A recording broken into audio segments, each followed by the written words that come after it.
welcome to the stream. Have you always done YouTube streams at the same time? No. I did my first stream in 2007 on Xfire with Adobe Flash Media Live Encoder. I did my first Justin TV stream in 2011. Beginning of one of the first 10 partners with Twitch. They renamed to Twitch. I had an exclusive contract initially as a pro gamer and semi-streamer. Did that for a few years. Then I became a full-time streamer in 2015. No longer a pro player in StarCraft 2. Then that was still an exclusive contract. That meant I couldn't stream anywhere else if I wanted to keep my contract with Twitch. And then since maybe 3 or 4 years ago, Twitch allows you to simul stream to other places. But you still weren't allowed to combine your Twitch chat with the other platform. And I didn't do that immediately, but I started doing it a few years ago, maybe 2. Main goal, offer an alternative for people that have issues on Twitch. And secondly, to create a VOD repository. Because at the end of the day, even if the YouTube stream doesn't earn me anything, and it does earn a little bit, which is nice, it's still a free VOD storage, which I don't have space on my PC, of course. At first, I was manually uploading all my live streams for a few months, and that was freaking tedious. I also was afraid of figuring out how it works, technologically speaking, like what kind of plugins do I need? Is my internet going to be able to handle it? And I didn't initially have glass fiber, but I've had it for a few years, so now I have enough. Hey man, did you quit AoE2? No, I'm mostly playing AoE2 for the next few weeks. Grubby, would you collab to produce a written Warcraft 3 guide? Written guides are a thing of the past, aren't they? Nowadays, it's all video. Personally, I love doing written guides. And I pretty much make them anyway because I do a YouTube script when I make guides so that it's most efficient and clear. Of course, I can spitball in the game, but it won't be as time efficient. Like right now, I'm exchanging information with you right now, but because I'm not following a script, there's a lot of verbal bridge words and thinking about what's going to be the next thing. So scripts are good. So I already make written guides. I just don't publish them. And the only way that I can justify the time spent versus spending time with my wife versus streaming is if I put it on Patreon. But I don't have a Patreon yet. So if I do Patreon, I could start doing written guides if there is a desire for it. I realized yesterday that I'm old enough to maybe actually have watched the Grubby game all the way back in 2006-07. We had a TV station in Germany called Giga, of course, I know those guys, which used to broadcast Warcraft 3 tournaments in the early morning hours, and sometimes I would leave it running when getting ready for school. That's cool, F Nord. Is Night Elf good for beginner to RTS? I think Night Elf is not ideal for a beginner. I think the best for beginner is human then orc.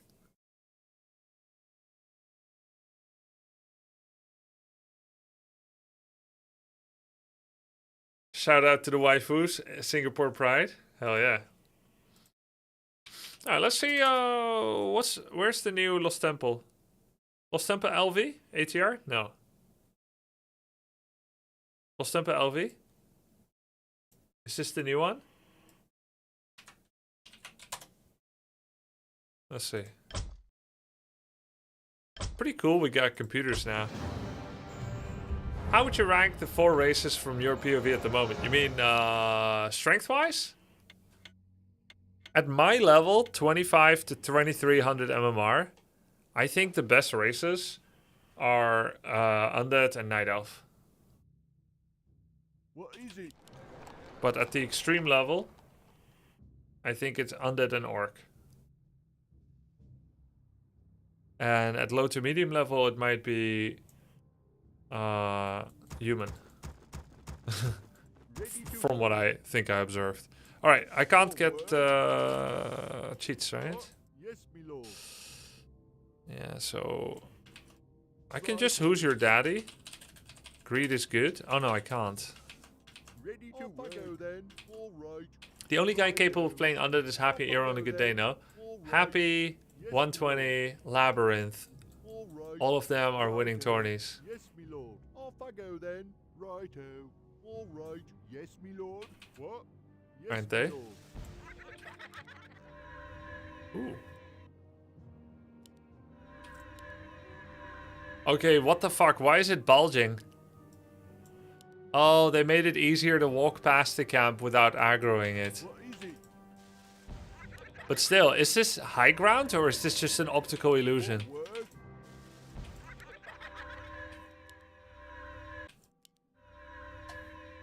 Orientation different. Bit more of a pocket. I wonder why. Oh, another... Yeah, it's very boring not having creep camps. Wait, they took away the entrance creep camps. Oh, okay. It's here instead. Yes, me lord. Alright. I understand most of the changes, and so far I like them. Bit more traditional base layout, a bit less open. This is now a mercamp instead of a goblin shop. Pretty easy to hire from with a pool.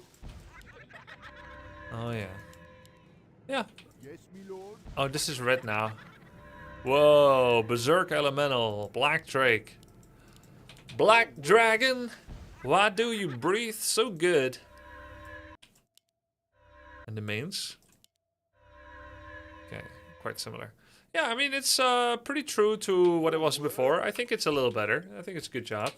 But it'd be nice to also know the reasoning for things. But I guess you should judge a map without knowing the reasoning so you don't get influenced by the intent. And you just see it for what it is. Why didn't you make the full map visible? Because I'm on W3 Champions.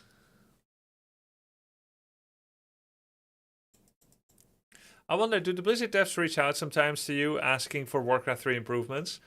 This is a known thing already. I worked pretty extensively. I'm not the only one, but I worked pretty extensively with Blizzard to give feedback on things to improve for their Reforged 2.0 announcement that, if I recall correctly, was November or October 2024. I spent a lot of time on it, and they were very fast. I was very impressed with their willingness to iterate, test, feedback, and so on. Like, I gained a lot of faith and trust in the project there. Now, occasionally there's bugs surfacing, right? But that was like a really big grind, because they had like a deadline where they wanted to announce the game. So I and some other creators spent several weeks, was it months? Months or weeks, preparing for that announcement. Unpaid. Oh, by the way, I saw a cool comment in on Reddit.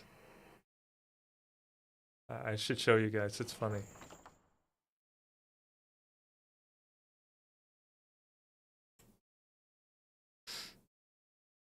Blizzard is still paying me, salary to promote the game. Promoting the game is playing the game. Right now, I'm in the Warcraft 3 category on Twitch. So right now, I'm promoting it.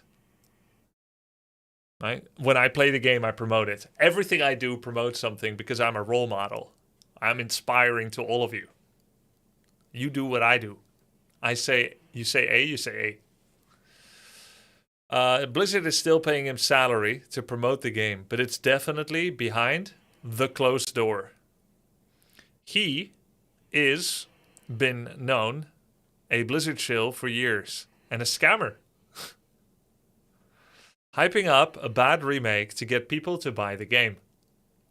Who knows how many money Grubby got from Blizzard monthly right now?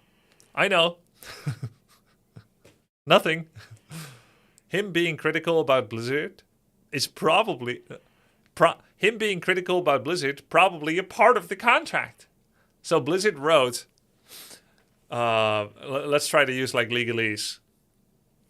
What's the usual legalese for a contract? Not subject, but like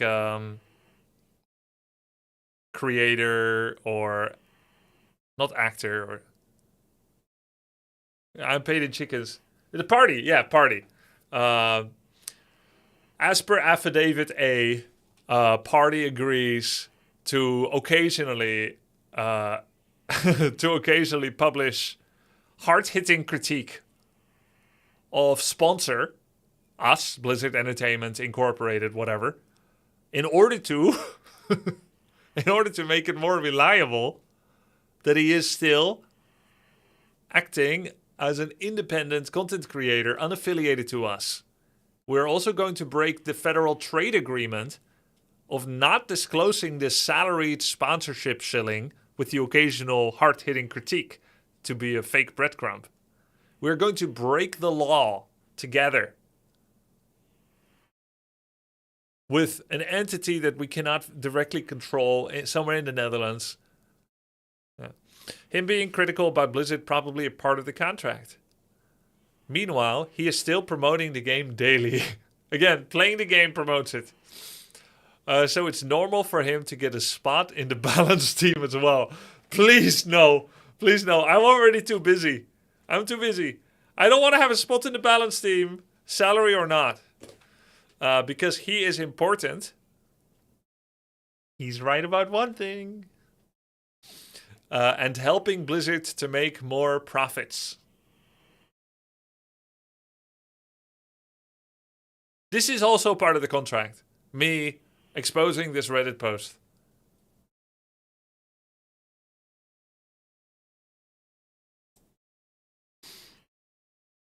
From now on, please forward all balance complaints for Warcraft 3 to me, and I will shill your complaint to Blizzard. Blizzard legal team going mad right now.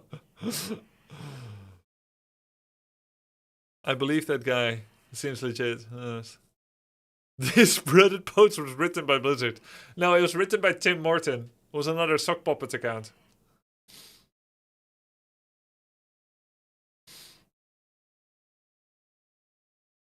I hear boots running on the roof. What did you do?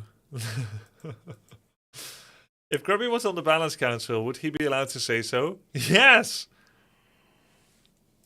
Of course. There was a StarCraft Balance Council. They said so too. Grubby, would you be good at Balance team? I feel like you would make Orc the best race and delete mana burn. Actually, I had a conversation with somebody. Somebody felt that mana burn should be removed.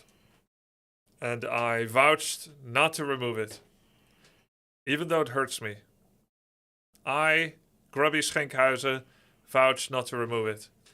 Now, I don't think Mana Burn and Siphon would be in popular and modern games. Because they are unfun mechanics. But I don't think you should mess with it now.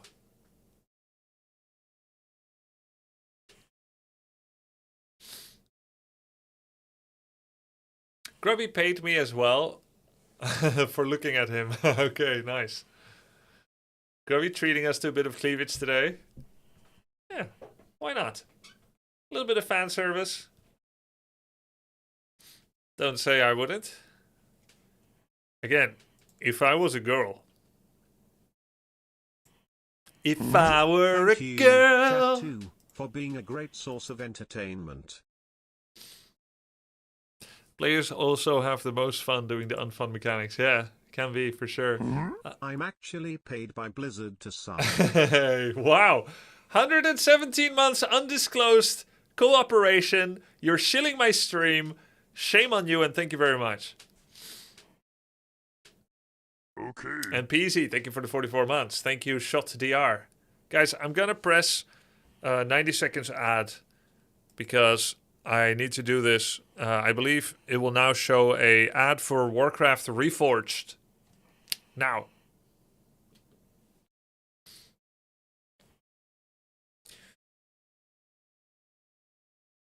Grubby, I have written a few pieces on the science behind learning and performance and how it relates to games, and I would like to send them to you. Where can I send them? The feedback or the Grubby Talks channel in my Discord. Wouldn't need a replacement for Mana Burn if the other Night of Heroes were just more viable as a first hero. They would just need some small buffs probably here and there to take Demon Hunter away as almost the first hero. The thing is, Warden has a very specific playstyle. So does Keeper. Demon is like the one that allows you to play normal. Keeper will always fall behind if he doesn't get a big early game advantage. Bottom is just not valid. A little bit of damage is not enough to justify a hero. And Warden must be solo. So I think Demon Hunter existing is very healthy for the race.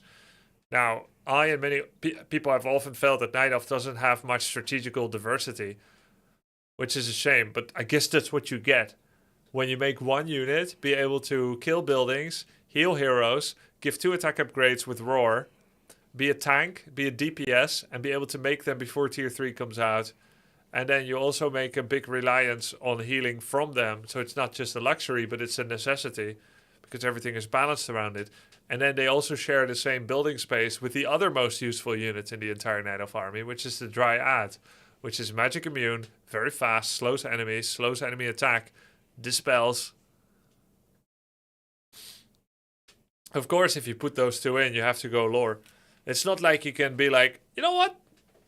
Today I'm going to go Talon, Hippo, and Hippo Rider, and Fairy Dragon. Because if the enemy makes 10 flyings and 10 spellbreakers, none of those units do anything. Servus, Manuel. Sonnige Grüße aus dem Süden Deutschlands. Have tons of fun tonight. Danke sehr, Ironhawk. Und Vorsicht für das Witter. Witter? Witten?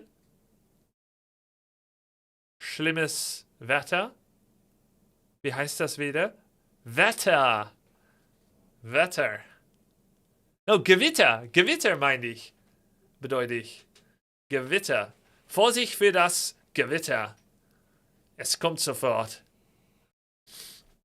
Grubby, with which off race do you think you could get the highest MMR? I think it's Undead, Prof Pac-Man.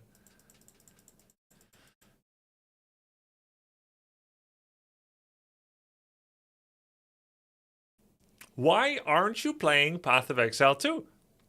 It's a very complicated answer. It is like trying to answer, why are you not cave diving? Or why are you not gay? Or why are you not eating peanuts right now? Because there are so many things you could be doing in the world right now. And if you had to give an answer for everything why you're not doing that particular thing, it feels so random. It feels so random to give an answer for everything you're not doing, when, in theory, you're just only having to answer one question, which is what you're going to do right now, not why you're not doing everything else. So, to me, this feels like a very random question and also boring to answer. I find it a boring, annoying question, personally. But let's assume that there's something going on that I don't know about, something big in PoE. There's a new season. And then the answer is because I'm not a mainstay PoE 2 streamer. I'll play it sometimes. But the new season has completely no meaning to me. Because I never even got to Act 3 in any season. That's why. What was the question? He said, why are you not gay? Thank you for the gift sub. Hey Grubby, thanks for the amazing content this year. Did you notice this from the... Grubby hereby agrees to provide promotional services to Blizzard by broadcasting live audio-visual content, hereinafter, sponsored streams, featuring Blizzard video game titles, including, but not limited to, Warcraft 3 and Heroes of the Storm. Daily obligation, the influencer shall conduct at least one sponsored stream every single calendar day. Without or absolute physical incapacity are not grounds for cessation of service. That's really good. That's really good. Warcraft or HOTS? I can't miss a single day, so no more off days. With a small threat of death. Yours truly, the legal team. Sorry to interrupt. No, all good. Hey Grubby, I really enjoy this stream. I have always wondered what you enjoy the most with Warcraft 3. Melee.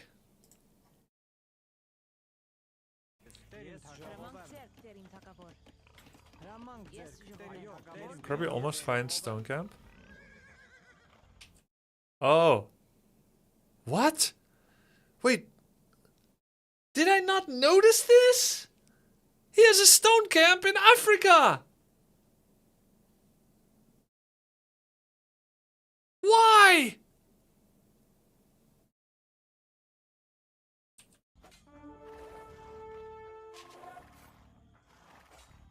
How do you feel your progress in AoE2 in regards to the tournament? I think it's okay. I didn't notice it.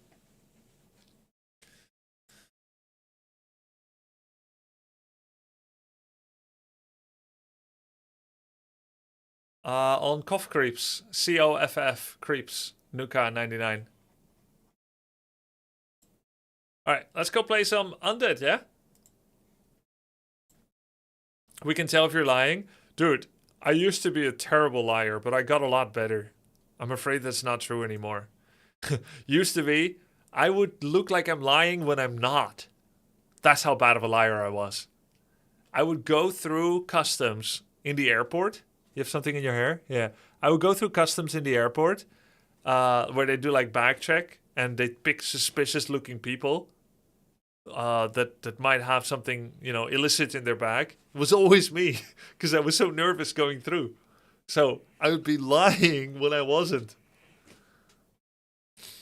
But yeah, I really thought like lying in general is like immoral and stressful and everything. And yeah, unfortunately, I'm a little better at it now, which means when I said I'm going to BlizzCon for tourism, but in reality, I was going to announce Reforged together with Blizzard, the shilling, as per contract, nobody knew that there was actually something big going to happen for Warcraft. Because I said, I'm just going for tourism. And everybody believed it because I was so convincing. You can only lie when you're contractually obligated. Yeah. Well, to be clear, I had to... has it been ever since you're married? No, I don't need to lie at all to my wife. No, it's when I start having like NDAs with game sponsors and stuff, like I need to be able to at least sit on the secret a little bit. It's all the rage baiting, it's just lying practice. Yeah. Do you think a white lie is fine? I think we're lying hundreds of times a day via white lie or lie by omission. Because, look, if you happen to be really judgmental, which I can be, and you watch someone's gameplay, and you think, this is horrible, terrible play, you can't just say it. Because it's really mean. So, you pack it in a compliment sandwich in order to make your goal, which is for a message to come across in order to help someone how to improve, to make the goal unaffected by something that will put the subject in their defenses because they're offended. I'm not Dutch, but I live here and I appreciate Dutch directness. It can be really nice, yeah. Guys, when you're visiting a Dutch family and they want you to go home, here are some ways that the host will tell you to go home without telling you to go home. Like if you're overstaying your welcome and they want to have the rest of the night to themselves.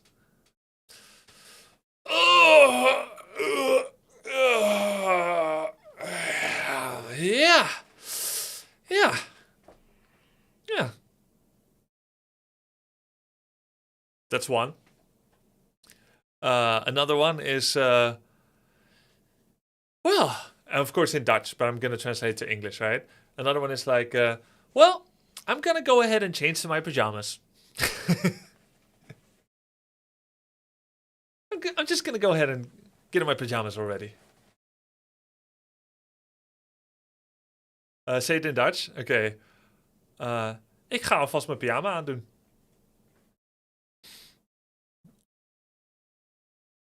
And then, of course, there's this one. Yeah. Or, so. Autistic people might find it not very clear. Yeah. Well, I have a lot of autistic friends, actually. Like, diagnosed autistic. So, In fact, most people that I'm close to are autistic, which is interesting how that happened.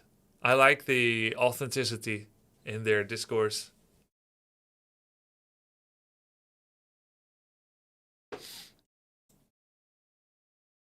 I'm the person that never gets this clue. Even my girlfriend once hit me under the table because I was too drunk to notice we aren't welcome anymore.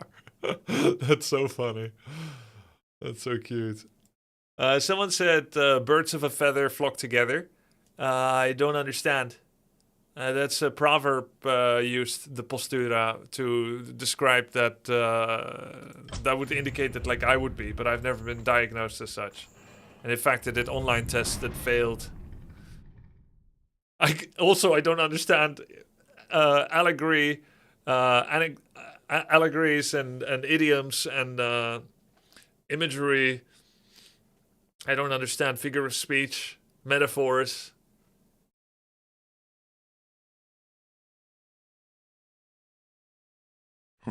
Yeah, I forgot to study for the autism test, so I failed.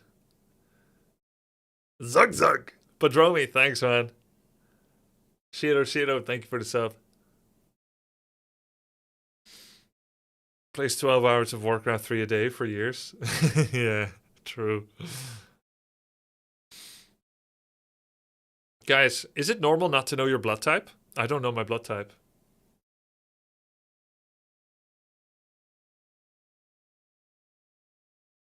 I don't know mine either. No, you don't know either. Yo. Neither do I. Okay.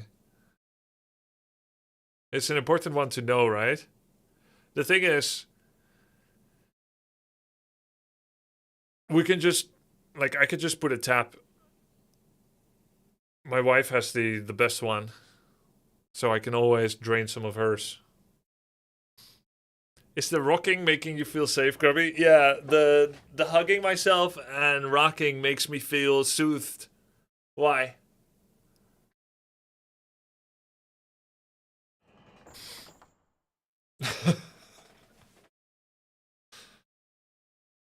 Soothed, sedated.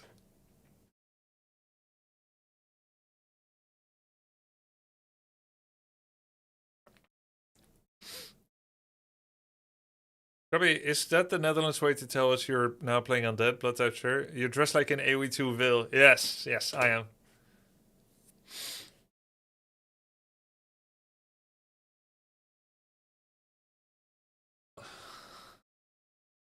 Let me see if the chickens are at home yet.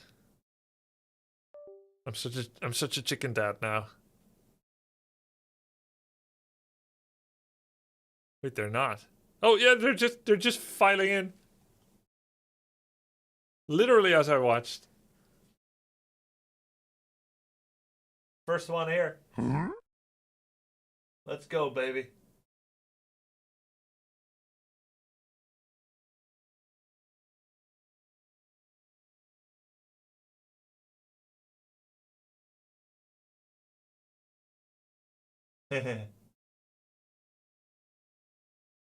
Where else would the chickens go? Well, it just depends because it's 6:30 p.m. right now. It just depends whether they're gonna come back now or later. They just get an instinct to go hole up for the night so that they don't die. Thanks for the sub, Kano Tiku. Are you gonna eat them? I think the chance of us eating them is dropping by the day. We never intended to definitely do it, but we considered it as an option. And if times get dire, we will if we need to. But we got them primarily for eggs with an asterisk. But we've been enjoying just watching them for the last few weeks so much. I think the chances are dropping. But never say never, you know. Do you guys have foxes over there? Foxes, stoats, European polecat, which is like a stoat.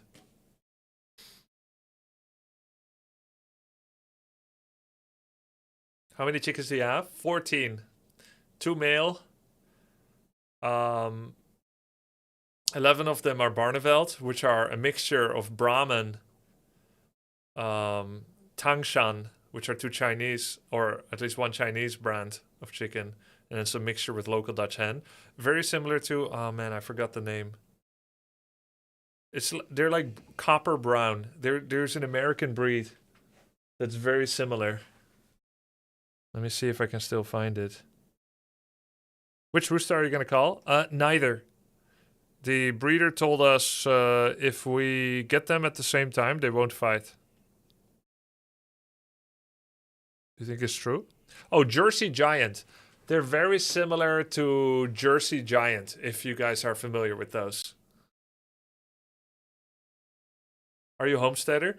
Well, not yet. We're not fully self-sufficient yet, but we're doing more and more homesteading stuff, yeah. Fun fact, chickens are the closest living relative to the Tyrannosaurus Rex. Today I went outside to the garden on my bare feet, and one of the chickens came to me and picked at my toes. I was so scared. Felt just like it was a T-Rex going after me. Just watched And it almost yesterday's VOD. I am very excited to play Magyar now, GG. Oh no, GG, no, don't do it. Don't do it. Immoral cheese strategy. Grubby, can you explain the idea behind managing upkeep? When or why do you stay high or low, and why stay at that specific number? Yeah, sure, I'll explain. So every time that you increase your supply count by 10, as I am a little bit slow to tap in, every time you increase your maximum supply capacity by 10, you do so via creating a ziggurat. Now, if I want to fill 10 supply of units, if we just use ghouls as an example, 5 ghouls cost 120 each, therefore a total of 600 gold. So that you could say that if ghouls are the only army you make, to keep it simple, you need 600 gold to increase your supply from 10 to 20. Makes sense, right? 600 gold. 600 gold for 10 supply. Okay, but there's also the cost of a ziggurat. Ziggurat is another 150 gold. Or we can call it 200 resources. So out of the 600, there's also an extra 200 ziggurat cost. So the total cost is 800 to fill my supply once. And 75% of that is current units. And the other was the capacity to do so. So the second time that you max to a certain supply count, it is actually cheaper. Because the second time it only costs 600. The first time it costs 800. Makes sense? I'll just keep building so that we got TikTok video to watch while I talk more. So, in other words, the first time that you go to a supply count, it is the most expensive. And after that, getting to that supply count again is cheaper. So it makes more sense, economically speaking, to go from 40 to 50 and then to fight. And then to go from 40 to 50 again after losing 10 supply of units. Then to go from 40 to 50 and then to 60. You understand my reasoning for that? The dam stand ready.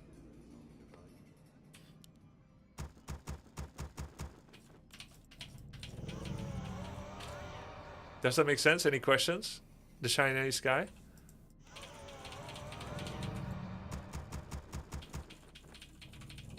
The dam stand. I wish summon is complete. Summoning is complete. Master. Summoning is complete. Chinese guy not responding anymore. Maybe he's like playing on smartphone or smart TV and he only had that one question and he figured I'm gonna be yapping for the next 5 minutes to explain it. I'm trying. Alright, so if you don't get it completely yet, I'll write it on notes. It's basically a little bit about maths, because here's how upkeep works.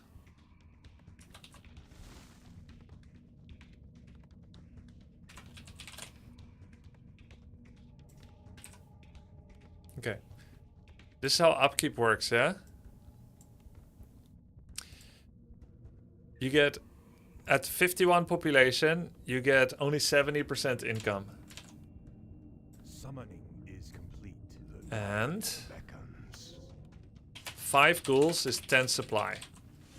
Summoning is complete. 5 ghouls is 600 gold. 10 supply costs 150 ziggurat. So it is 200 resources. So adding 10 supply costs 600 plus 200 is 800. but remaxing plus 10 after losing units costs 600 only. In other words, first time to plus 10 supply in this example is 800 gold, is 800 resources. Second time to plus 10 supply is 600 resources. All right? So that's just a little truth that stands by itself. We'll get back to this later. The second part is, and this is a little bit more abstract. Oh. 1 second of game time is 10 gold mining. Let's ignore creep bounty gold for a bit. But we're just talking about the gold mine, okay? 1 second. Explaining upkeep while driving to 2,400. Now that's a headline. That's a headliner. So 60 seconds, 1 minute, is 600 gold. Right? As it says here, when you're in low upkeep, which is the only example we'll cover, we'll ignore high upkeep for now, you get only 70% income. So what is 0.7 times 600? Well, divide it by 10, that's 60, and then multiply it by 7, that's 420. Right? 60 seconds, low upkeep is 420 gold. So being in upkeep costs, being in low upkeep costs 180 gold per minute. Or you can rephrase it and saying that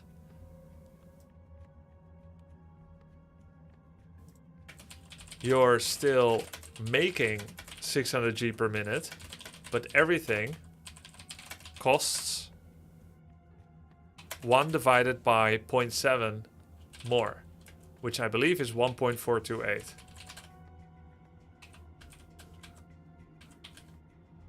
Yeah.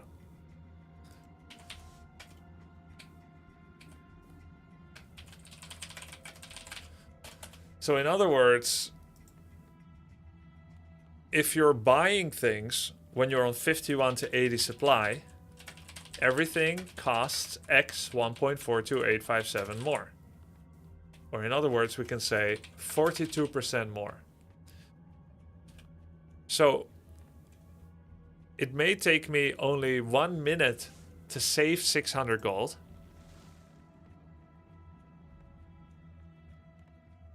And then spend it on 5 ghouls, which is also 600 gold. But after I go to 51 supply, which we'll put in orange, now it will take longer. It will take 42% longer. So what is 42% more on 60 seconds? Is it 83? 85.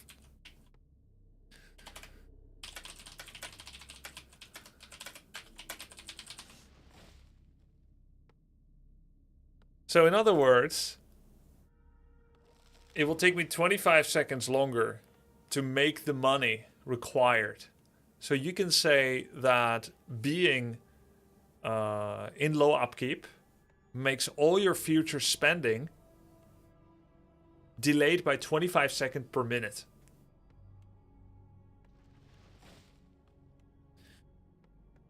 So imagine either I save up 2 minutes worth of income and then spend it all at once on supply, making the biggest possible army I can from the money when I was still rich and not paying upkeep taxes. Or I go over immediately with the smallest increment. I go straight to 52 pop, and then I go to 54, and then 56, and 58, but everything takes longer. So it's adding a few seconds here, 10 seconds there, 20 seconds there, 40 seconds there. Everything is slower. Now I have to afford a ziggurat while I'm in upkeep. The ziggurat doesn't cost 150 gold anymore. It is like, because of inflation, it now costs 214 gold, which means I'll plant the ziggurat 7 seconds later than otherwise I could. Meanwhile, while I'm waiting for the ziggurat to finish for 60 seconds, I make 420 gold instead of 600 gold. So now I can only make 2 fiends instead of 3. right? So going into upkeep, it costs you units, it costs you items, it costs you upgrades, it costs you everything. But there are other ways to increase your power level in the game. You can also stay at 50 and invest in things that do not cost supply, such as attack upgrade, armor upgrade, hero items, specific unit upgrades, new unit tech preparation. You can go to tier 3, you can make an expansion, you can make some towers, you can do all kinds of things. Alright? Now, that sounds very attractive. We can afford so many more things if we just never go over 50. But I want you to consider this. If someone shows up with a large army that is destined to defeat you, you don't care anymore about, I'm gonna make less money, 180 gold less this minute, 180 gold less that, and then I'm gonna be 50 seconds late with my meat wagon transition. Hell no!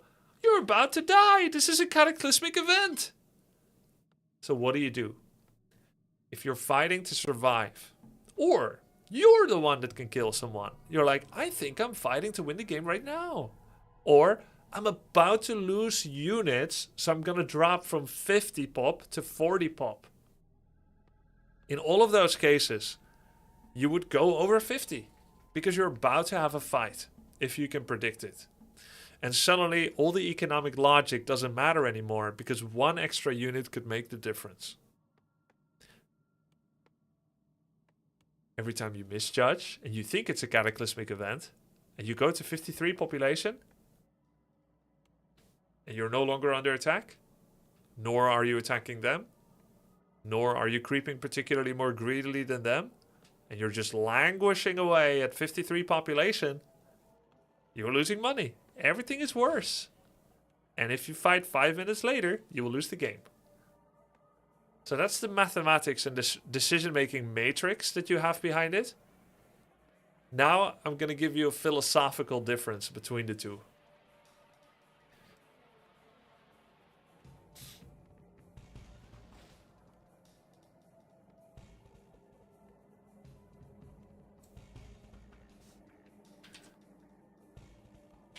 $50 pop guy is, I can do this all day. Because he's getting rich, right? He's happy, he's getting rich.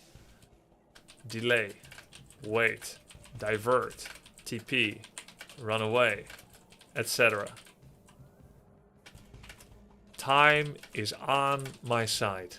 So long as he eventually spends the 5k in the bank. In other words, 50 pop guy is guerrilla warfare. Hit and run. Prolong by time. Alright? The other guy, the low upkeep guy, I'll just put it over here. It's getting a little messy. Oh, you know what? Screw it. Let's create some more space. Let's just do it. Who's gonna stop us? Okay. The 51 to 80 pop guy, but let's say 60 pop, just to make it a clear distinction. I am under time pressure.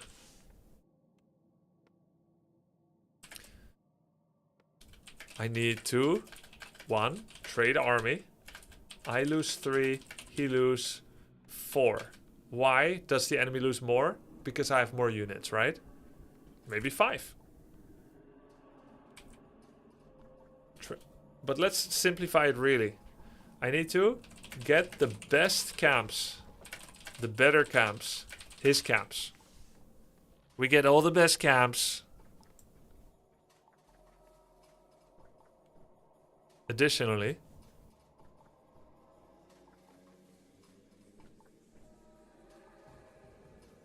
I want to kill him in his base.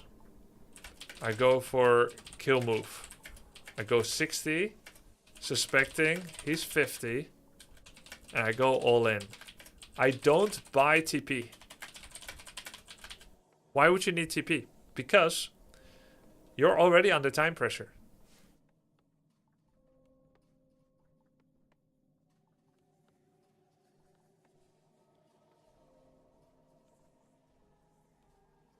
Time is on his side. So this is the philosophical difference between someone at or over. Green wants to bank, orange wants to fight. Now that's not a guarantee you'll win when you're orange versus green. But you should, if all other things are relatively equal, you should. And more than that, you need to get your mental there. You need to get your mentality there. Right here. Okay, I'm 60. Now let's fight. Right? Whereas the other guy is like, I'm in preparation stage. Don't want all-in fight. Does that make sense? Why be 60 not go straight into 80? That makes a lot of sense. That's a good question. We'll answer that.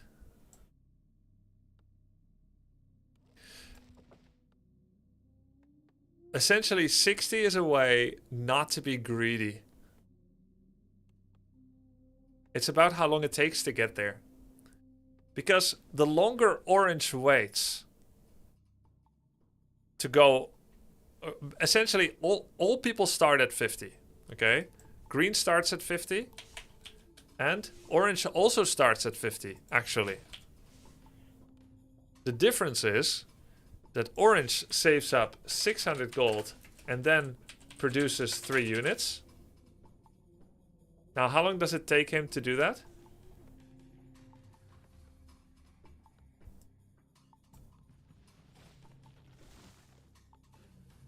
One minute. Yeah, it takes him 1 minute.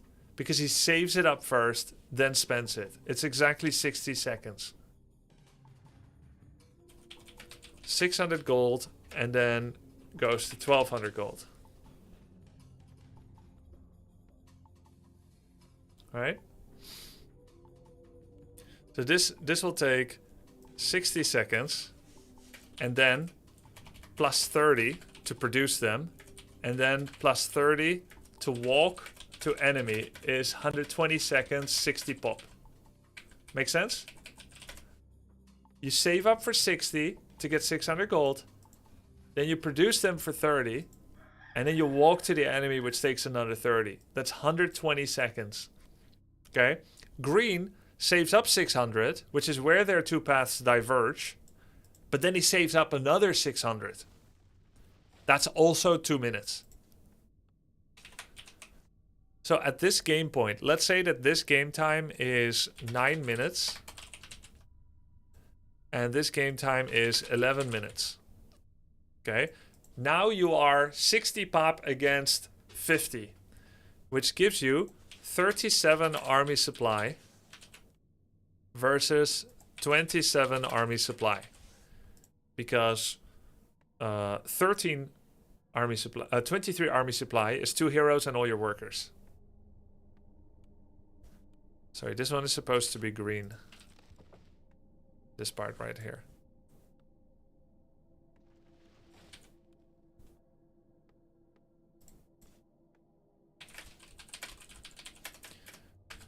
Two heroes plus workers.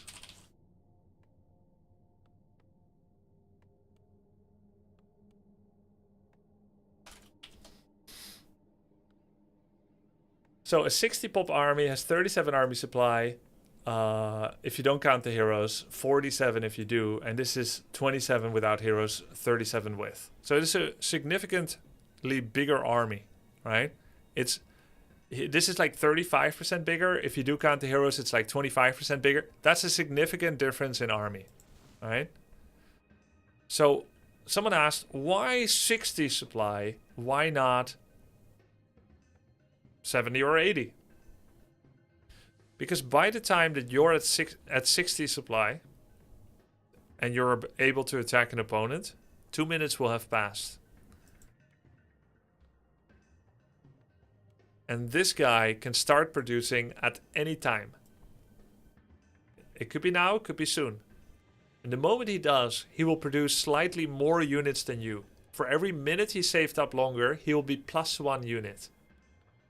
So because he saved up for 1 minute longer, getting 600 gold during a duration where you only get 420 gold, you will end up with 1020 gold and they will have 1200, right? So you have one more unit.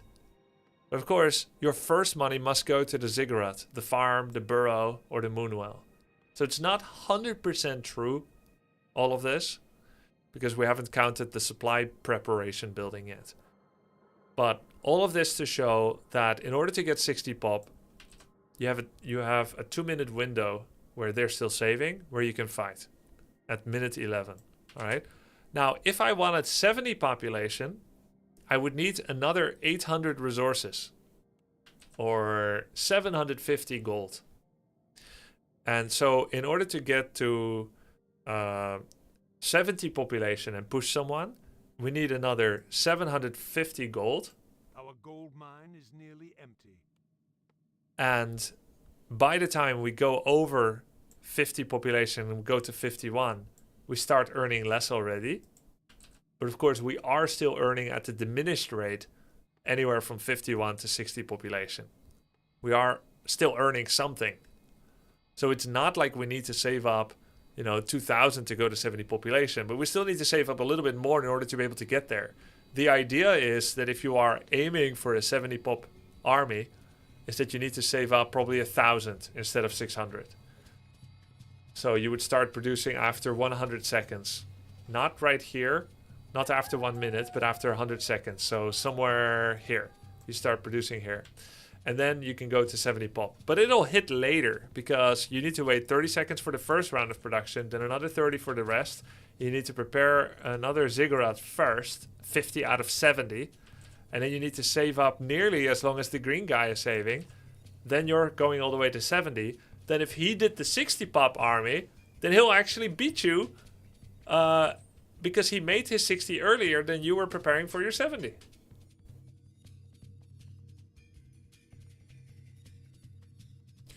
So it's about timing. The simple answer is 60 pop hits earlier. 60 population hits earlier than 70.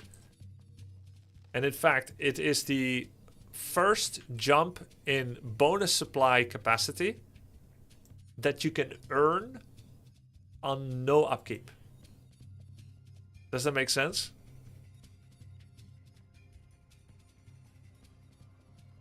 Because if I want to go to 70 or even 65, why are we thinking in increments of 10? Maybe I want to do a 65 pop timing attack, but now I'm only making half use of my next ziggurat. It's kind of wasteful. Right? So it makes sense to think in increments of 10 and then have the math support the timings. And what you'll find is that 60 pop hits 50 pretty hard and 70 is a bridge too far. It could be a little greedy. It could be a little bit far away. And you may miss your window. And then maybe by the time you're getting close to 70, your enemy will also be at 60, 65 already. Because he's noticing how long you've been producing army already.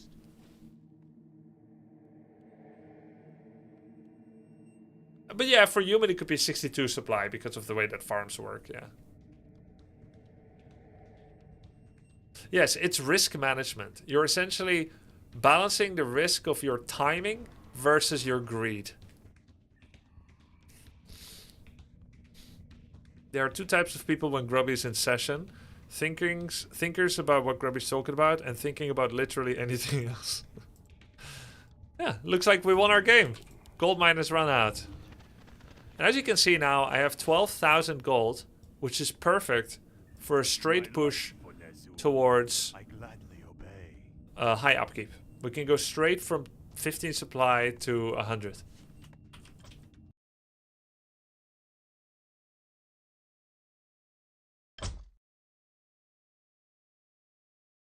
Does this rule change if I sit on 2 base and my opponent's still on 1?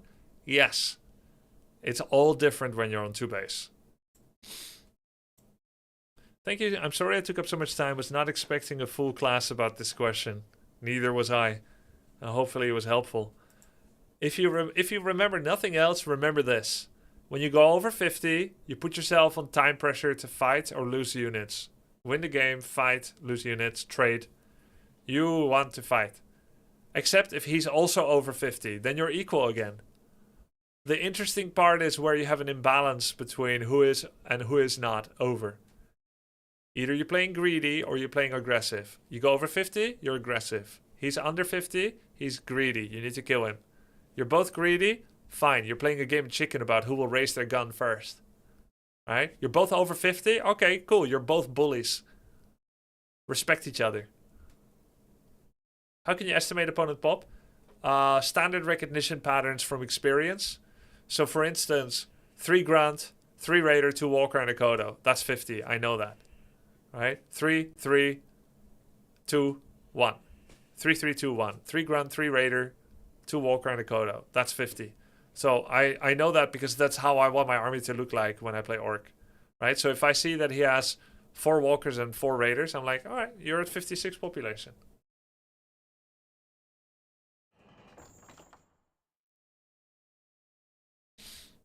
Do you know it for other races? By feeling. By feeling. It changes if you killed like 7 wisps, 7 peasants. Then you see this massive army. You're like, oh my god, that's definitely super 50 army.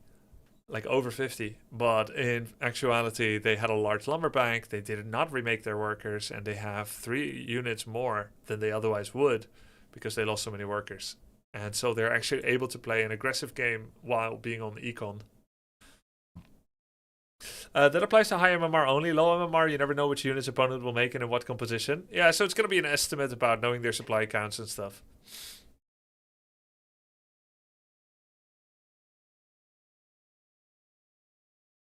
Oh, that's pretty cool, Azurite.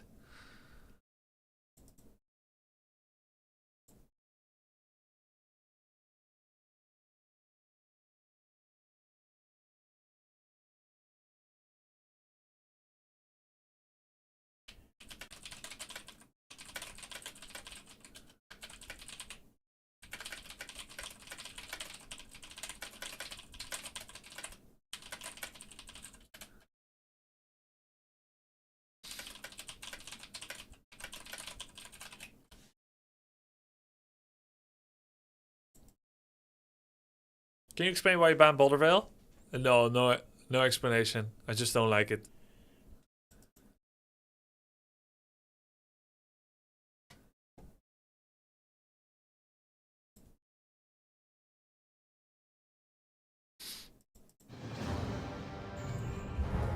Night Elf, 2500 MMR.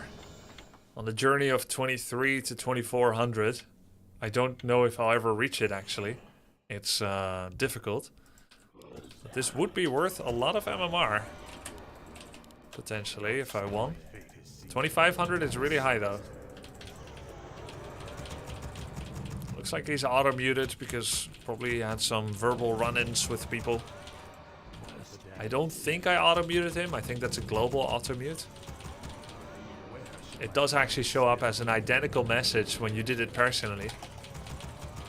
Which, in my opinion, should be a different notification. Then again, I guess this is fine too. Because it could say like, you have permanently muted this guy. That's kind of drama bait if you're a content creator too. Why did you mute that guy? Why did you mute him? You have to answer that the rest of your life.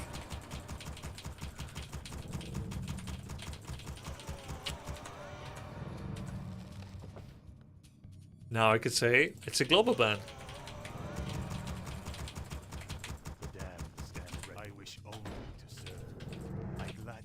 Let's see if he's doing that spot. This one over here. I am gonna go for Lich first. Creep my natural. Hey Grubby and community. I've seen the Altar of Champions tournament and really felt the itch to get into Warcraft 3. League background. Hey, cool. I have a very busy professional and busy life. Given Warcraft 3's high complexity, what's the minimum time investment to get the game? Let's say to an intermediate elo. I think you can start against AI and it's quite fun. And if you're relatively competent, you should be able to beat AI within 10 hours. And it'll be fun trying. Computer easy should be... Honestly, I think you should win first try if you play League.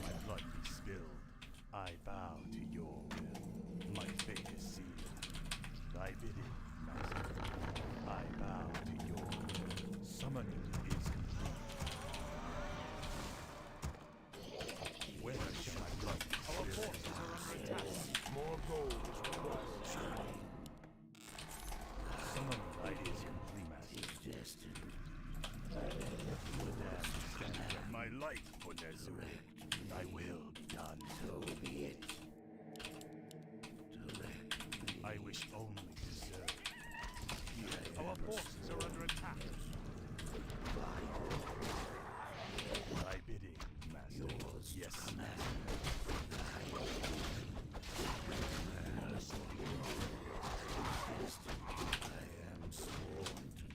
Where shall my blood be spilled? Yes, Master.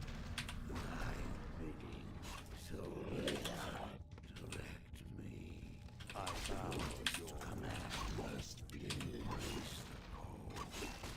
By your word, I am sworn. Direct me.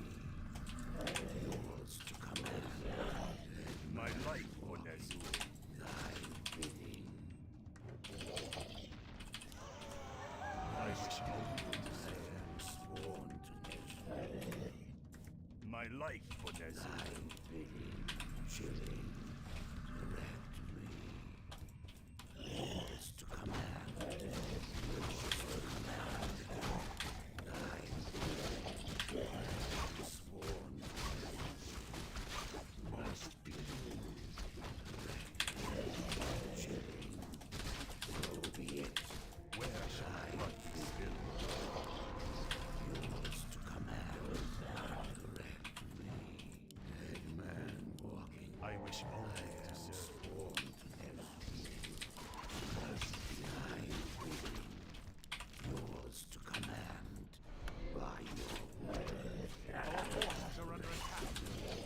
I am sworn. Summon more down. I am sworn. I bow to your will. I gladly obey.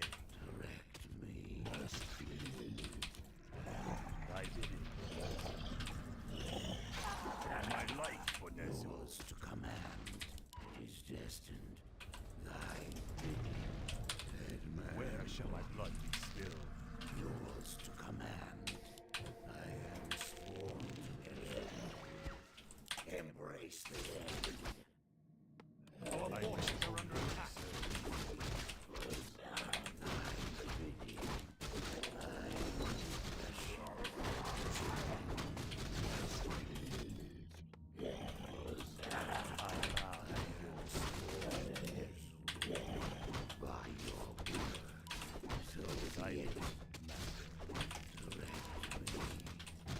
Where shall my blood be spilled?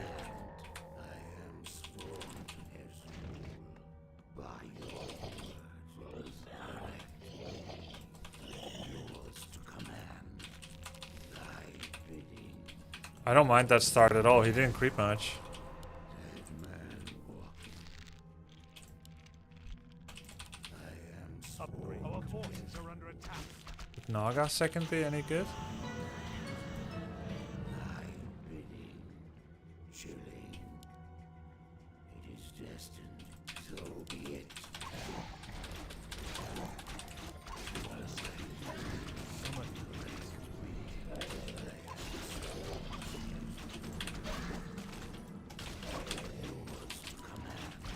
Embrace the end. Thy command. Summoning is complete. I bow. Our forces are under attack. I wish only to serve. Yours to command. Thy bidding. I am sworn to Nezul by your word. I am Very aggressive. my life on yours to command. It is destined, so be it. Thy bidding, chilling, direct me. Practice call. Our forces are under attack. I bow to your will. Yours to command. Thy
My patience has ended.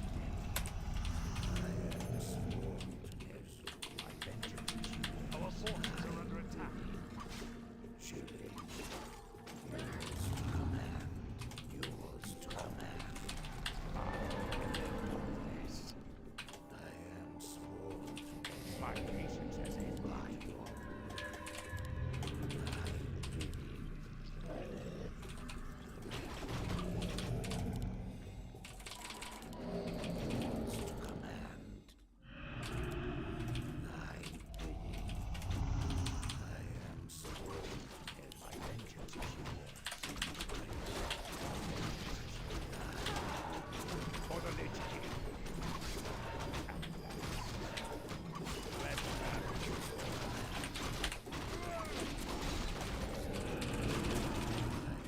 No chance.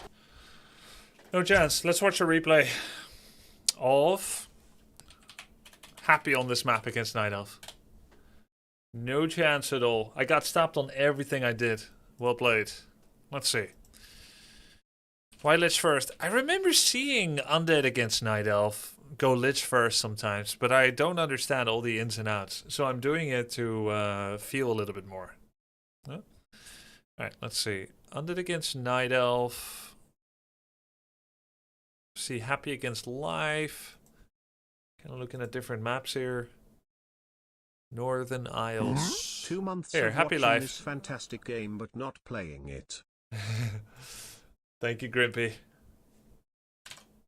120 goes 2 hero, 1 Frostworm against Night Elf. Yeah, okay, sure, that's fine. That's a completely different ball game. That's like late game. That has nothing to do with how I already lost. Happy does not go Lich first against Night Elf. Well, sure, we're about to see. I've seen it happen before, right? I've seen Lich first before. It goes for the Death Knight. Acolyte kills a sheep.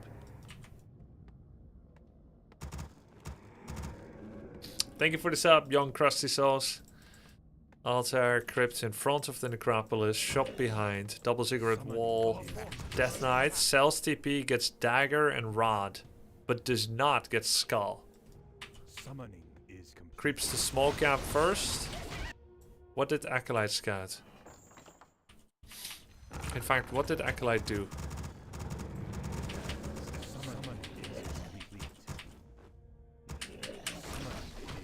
Sees the camp. Does not try to steal. Does do an unsummon trick, which pulls the ice troll away, so that it can't be Ancient of War crept as efficiently. This makes the Ancient of War walk, see? 400 range. Which actually delays the second archer. Because they leave their demon here to go harass or creep this. And now it takes longer to finish this camp because it's fewer hits from the AOW. Also slower second archer.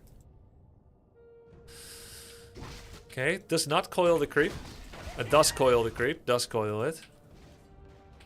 Brought how many ghouls? 2 ghouls. Our forces are under attack. Mostly tanks on Death Knight. Sends a skeleton with 50% to scout. Acolyte comes back home. Pulls every single ghoul after starting tech to creep a very small camp, but now he has his whole army when demon comes to harass. A demon who has immolation mana burn. He does not reflexively coil the demon hunter.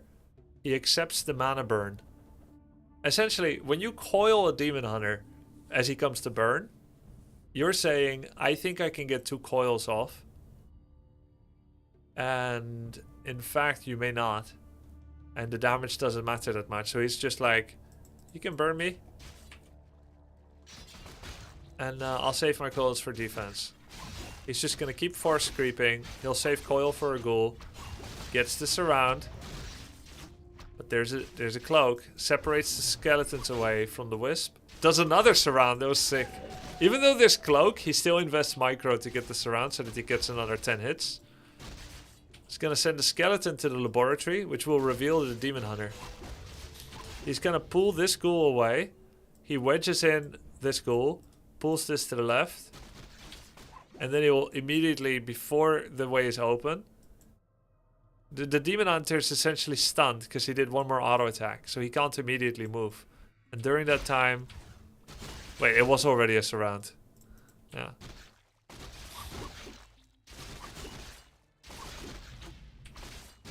Doesn't lose a single ghoul, which is really sick. That is crazy. So now you understand also why he brings all the ghouls.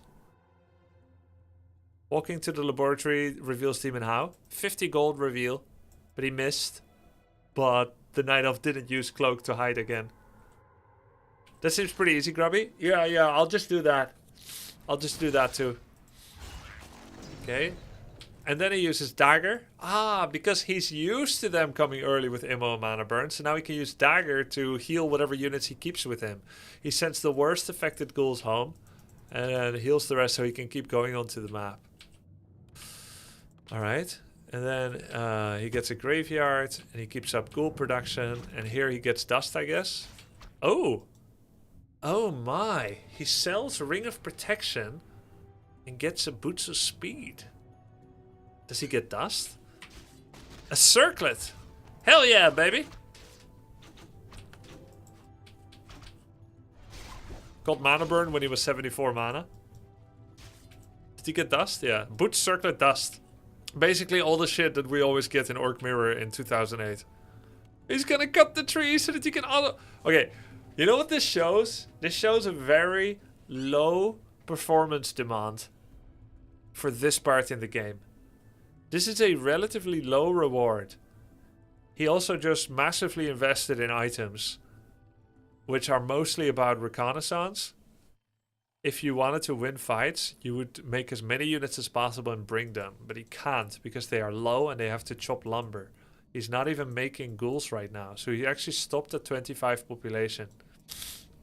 And he's saying, there's not much more I can do right now than to deal with this one wisp. If he goes here, he can't kill any units, he thinks. He's going to get mana burned, hurt. He has already seen there's no Tree of Life building with his skeleton. And he knows that a player like Medusa, aka Life, isn't going to give him free wisp kills just because he auto-attacks them. So he does something very low reward, which shows to me that this is a low performance necessity timing. He got the kill. There was only 10 seconds to respond. The elf couldn't have answered this threat with a detonate. It's fake. Why can't he continue creeping? He wants to remain agile and nearby and focus on constricting the map size of the Night Elf rather than increasing his own value. Alright. If he starts creeping, he will drop low, lose health and mana, and the elf will take something bigger. He wants to let the elf know that he remains near while making the elf blinder.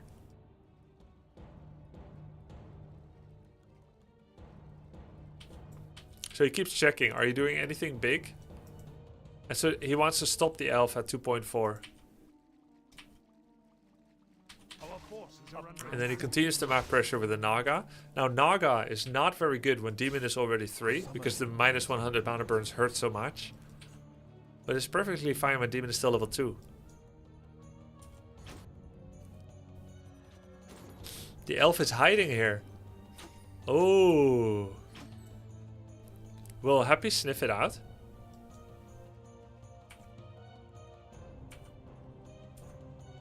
That's crazy. He doesn't need to sniff it out, he'll just creep the orange camp.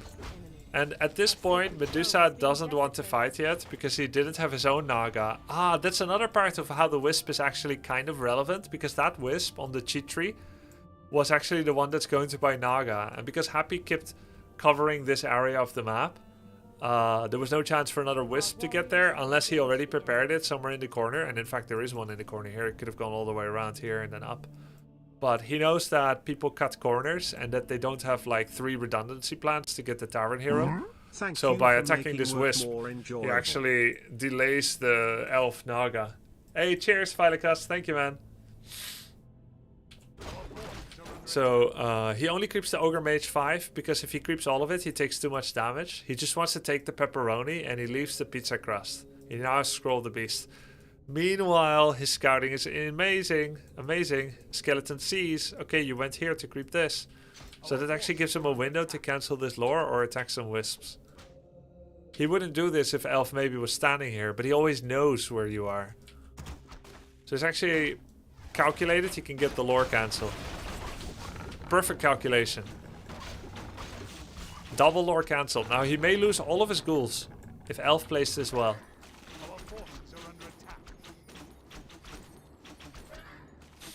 Yeah, well played. Is it worth it?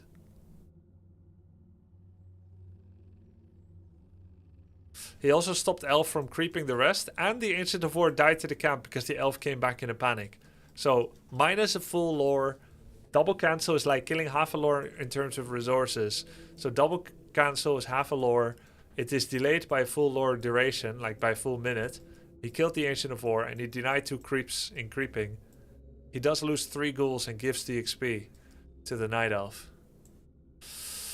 Interesting. Our forces are under attack. Oh my god, this is so annoying, guys. You drop so low and you still stay near. And he's gonna trade the boots between the one that gets attacked the most. Oh, this is why I've been losing my heroes to Night Elf, because I don't buy the boots. Like, it's actually not safe to play Naga without boots, apparently. He checks for Expo, there isn't. Fiend comes out. Oh, he's staying low on ghoul count, chat. Because there's immolation. So he doesn't want to play ghouls anymore. So he only ever made the 6 ghouls. Right? 25 population, 5, 6, 19, 5, 14, 7 ghouls. Total 7 ghouls. Yeah, there it is. He lost 3 and he has 4. So you always just go 7 ghouls against immolation, and then you go fiends.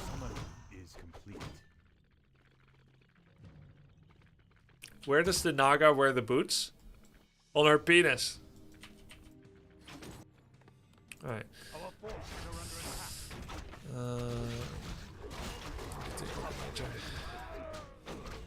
Greater healing pot, nice. He sold the Scroll of the Beast. Has Frost Arrow off.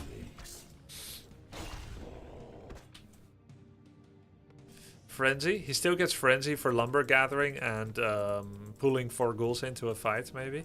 Destroyer upgrade. He has 3 fiends. No graveyard upgrade. And he's making Lich, which will buy the orb. He's level 2.6, 1.8. He is down in levels compared to Elf. That part at least I got right in my game. Okay. Thank you for the Prime, Amorium. He wants to stay near and poke. Lich comes out, gets Orb, Nova. He brings in 2 extra ghouls out of the 4. Keeps his DK away on the hold position. Keeps force creeping while Demon is watching. Naga crept the crust of the pepperonis. The crust of the pizza. Pepperoni was gone, so no Scroll of the Beast. Which is 240 gold. So that's a 480 gold swing when Happy got it. Boots of Quel'Thalas. Goes to Lich, I guess. Oh, he's gonna sell it. Minus 240. Plus 240. Heal Scroll. No Invul. He goes for Destroyer. Oh, he already has Invul. He goes for Destroyer because it actually makes this camp creep a lot faster. But he made a mistake. He removed Slow, but didn't get the Inner Fire Slow together. I would have done that better than Happy. So now he's 50 pop. You prepare the over ziggurat as fast as possible. Doesn't mean you're going 60 yet, but at least you can. Burrow upgrade. On 50 pop.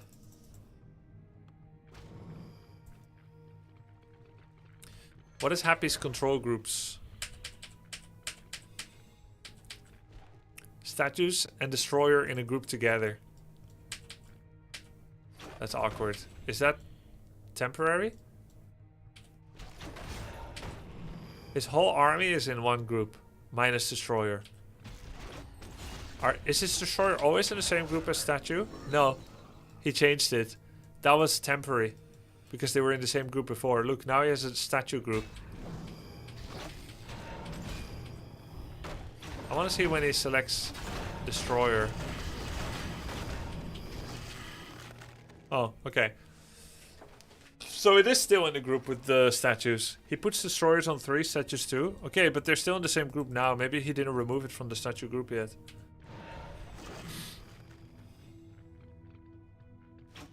So he keeps creeping at the moment. Our forces are under attack. He creeps the whole quadrant of the map. Orange, orange, orange, red. And now I wonder... Okay, so he's scouting with Acolyte. So you basically keep the Acolyte alive the whole game, so you can still do mid-game scouting with it.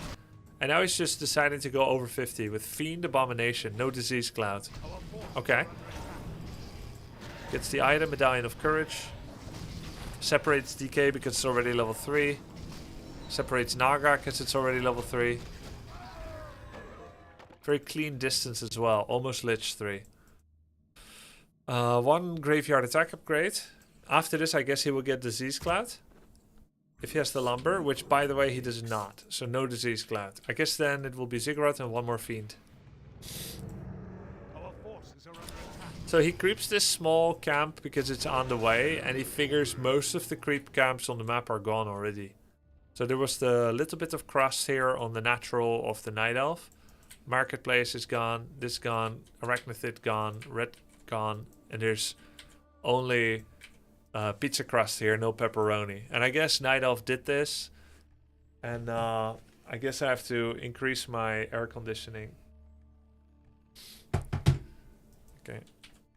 Our forces are under attack. Lich Fast Castle. Why does it say low upkeep if it's 49? It's not, it's 58.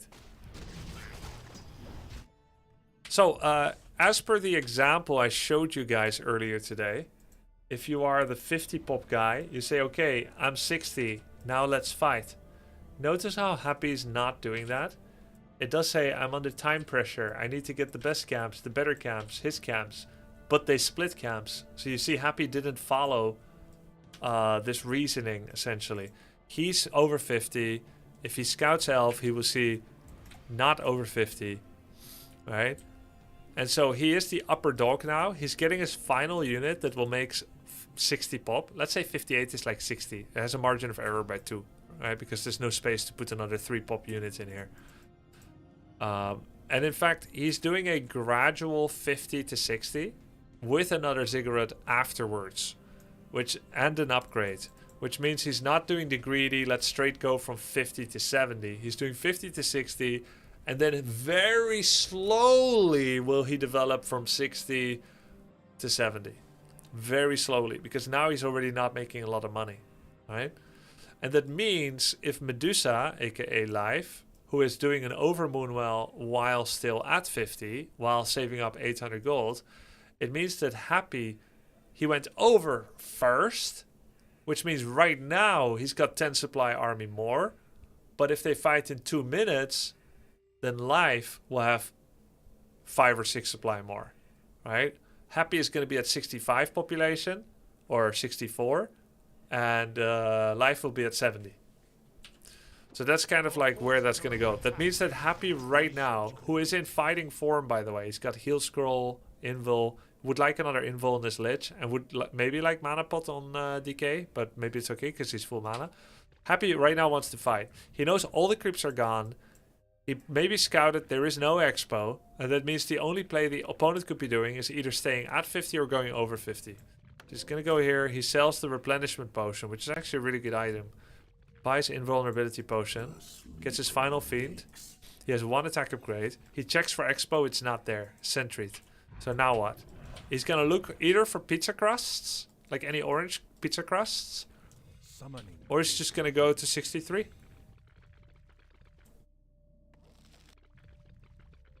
He sees there's some pizza crust here. Okay, Life started producing over 50 now with dry ads.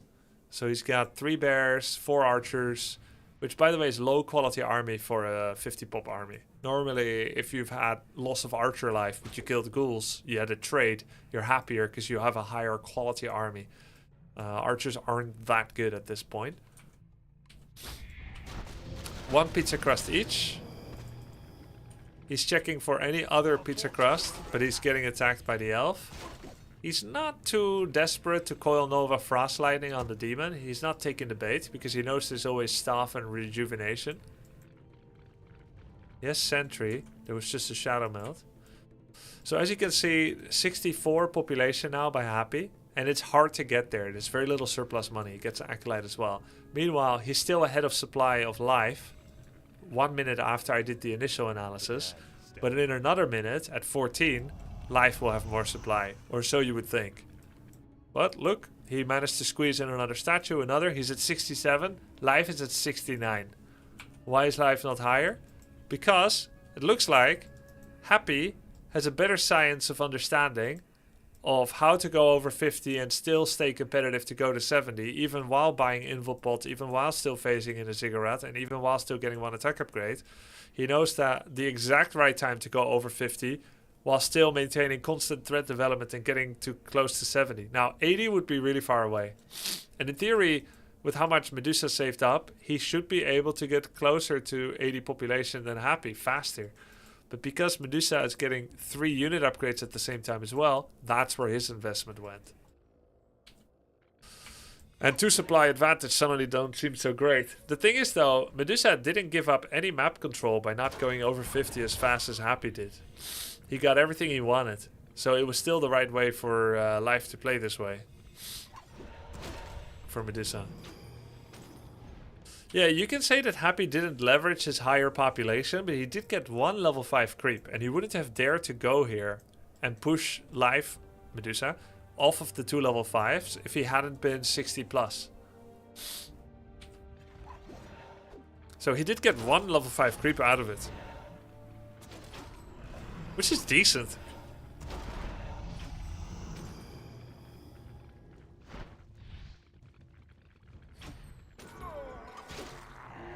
Wow, the revive is so fast.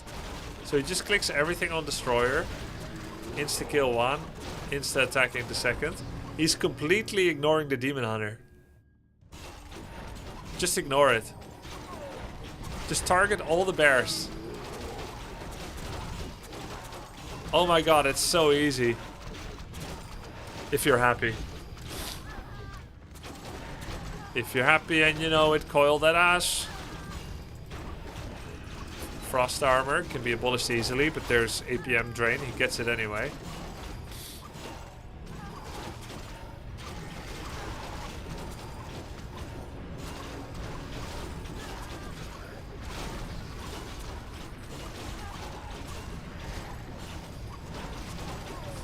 This is so easy, actually.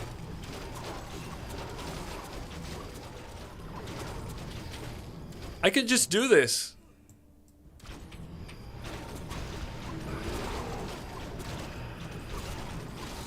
By the way, he has to fight the elf hero twice because of all the moon whales. I know, like, life is kind of good, but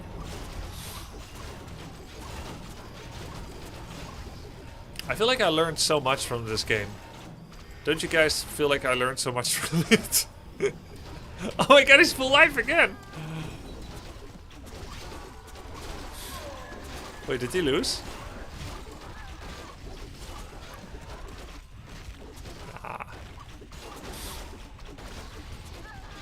Dude, these heroes. The hero control. Oh, beautiful. Oh my god, it's so beautiful. You know, it's so much more fun watching Happy play after you play Undead yourself.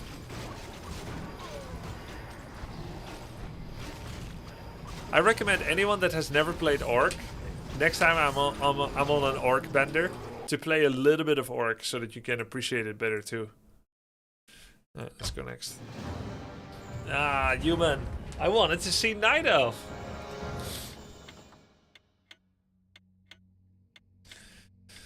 What made you want to play Undead and Climb? Oh, because Hera won the tourney with Undead. So now I want to play Undead too. He was also one of my bigger coaching projects, right? I didn't get to coach Orc because Mary, maybe, and Tyler didn't ask for much coaching.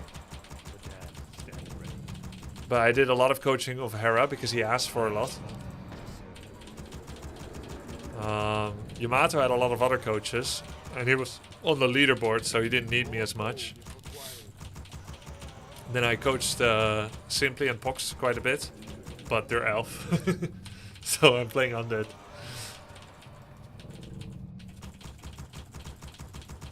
Why are the one-on-one maps popular instead of where you have to guess where your opponent is? Yeah, those are a bit random, those maps. They're a little bit random.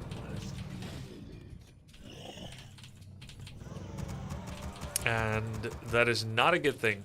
Alright, so even though we just watched a game of... gotta go Lich. Even though we just watched a game of Undead against Night Elf, I still feel like I learned a lot and I can use some of it now. My fate is sealed. I wish only to serve. Where shall my blood be spilled? I gladly. Where are the critters? More gold is required. Yes. Simply was really coachable. He improved so much, don't you think? Yes, I think so too. To your will. My fate is sealed. Guess I'll just go here then. I bow to your will. I gladly obey. Thy will be done. I swear whatever I do I can't beat undead. Have you tried instead of beating them just not to lose to them? Maybe that's the problem, is that you're trying to beat them.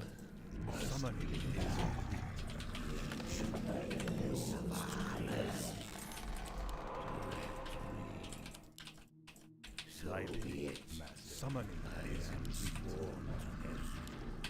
Dead man walking.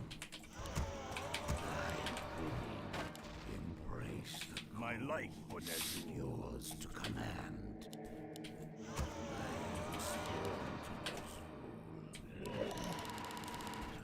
I wish only to stand By your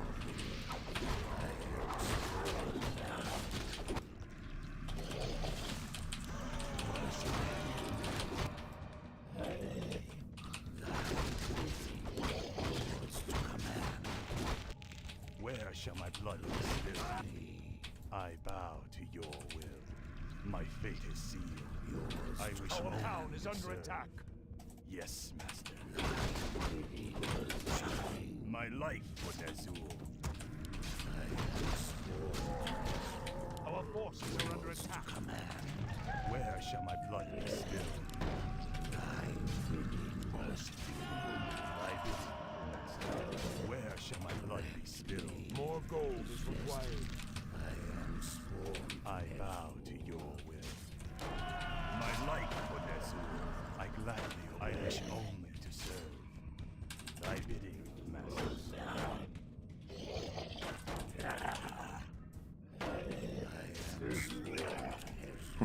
Grubby.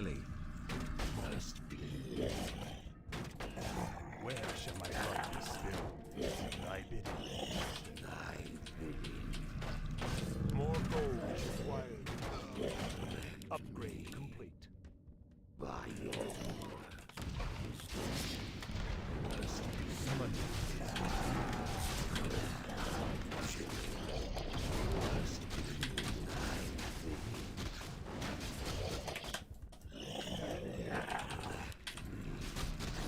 That's a lot of towers, buddy.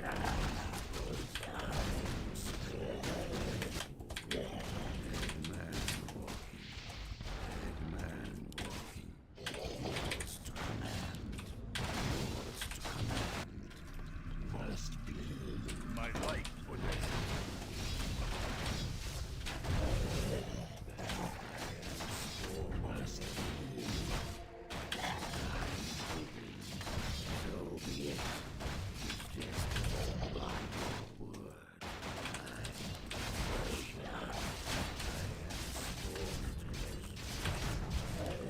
If I didn't make a small little mistake. 'Cause I made a stupid mistake. A stupid mistake.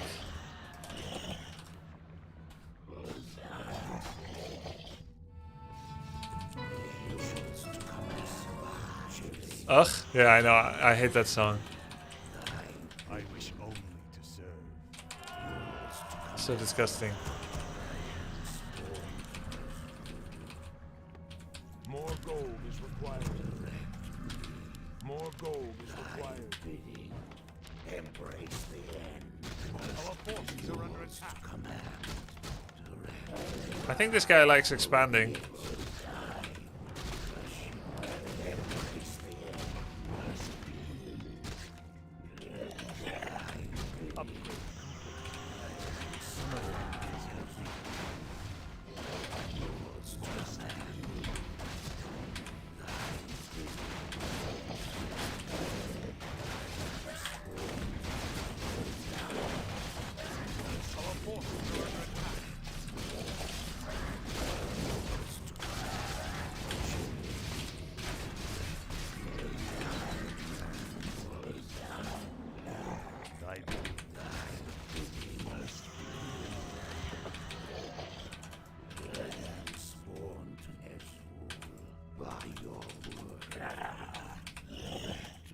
I wish I will.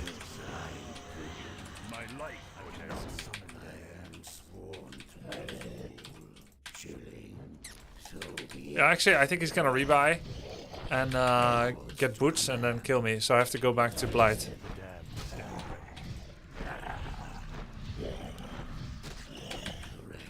I'm at risk.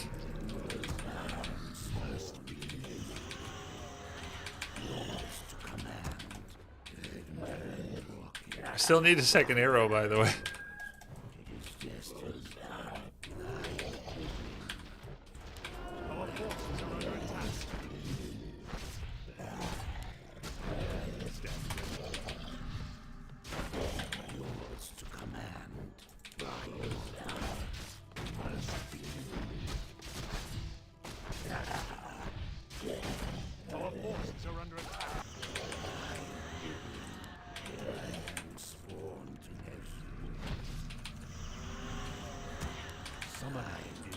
What if I just go solo lich, death and decay rush?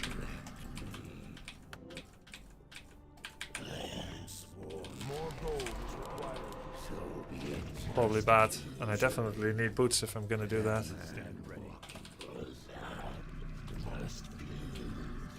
I bow to yours to command.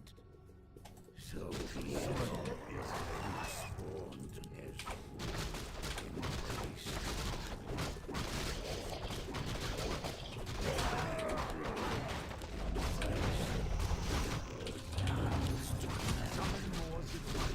Where shall I blood? I will die.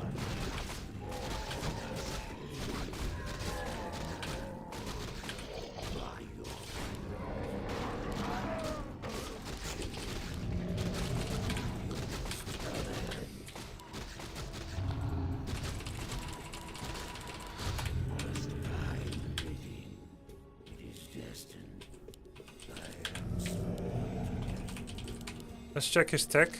His tech can't be in a good spot. His tech speed.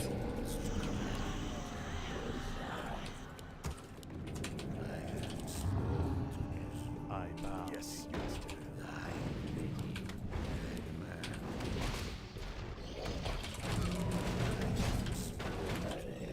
Our forces are under attack. By your word, I must rush you. Yours to command. Boots of speed, staff of telly. I want the same. And circlet. The happy circlet. Our forces are under attack. More gold is required. Yeah, he was still tier 1.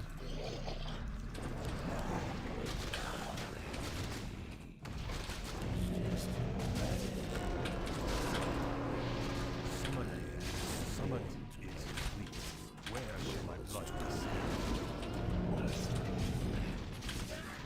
Our town is under attack. My life would upgrade. I bid you, my fate is sealed. Yes! Scroll the beast, baby.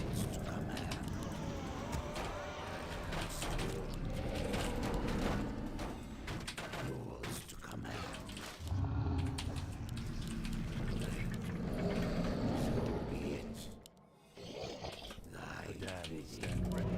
I am sworn to I wish only to serve. I cannot summon there. I gladly obey. Yours to command.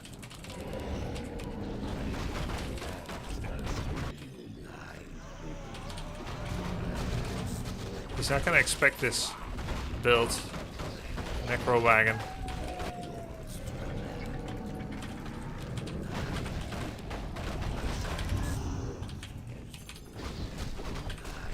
Level 5, nice. Forces are under attack.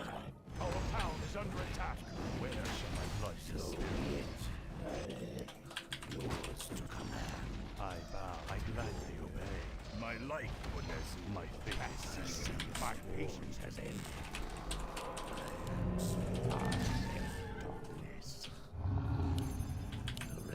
You call.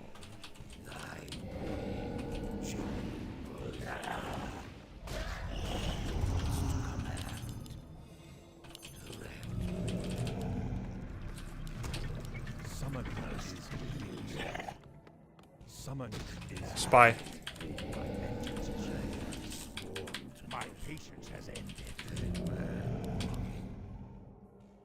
Yours to command.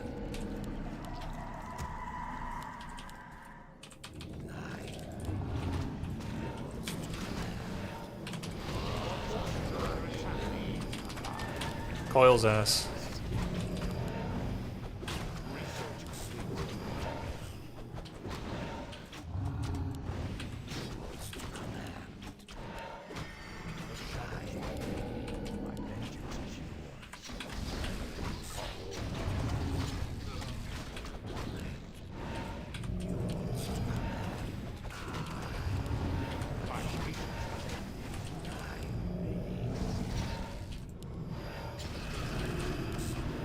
Thy bidding, master.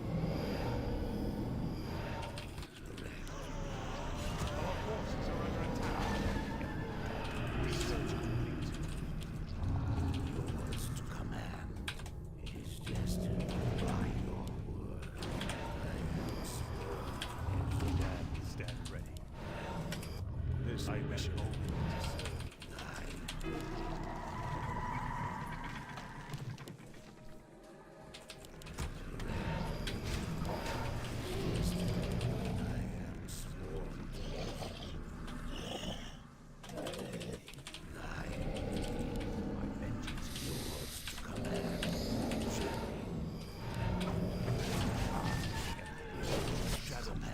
Thy bidding, the dead shall serve.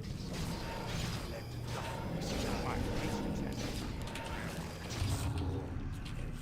I wish forces are under attack. My patience has ended. Research for the living. What does the shadow?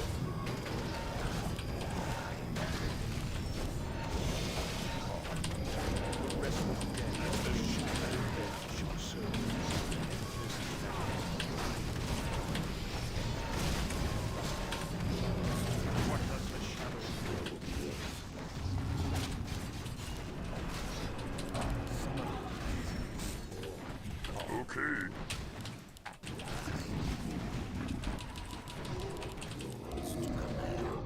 Somewhere shall my blood be spilled.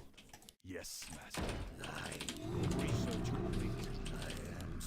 The restless dead await. My patience has ended. The restless dead await. I bow. More gold. Our forces what does the shadow? My patience has ended. The dead shall serve. What does the shadow say?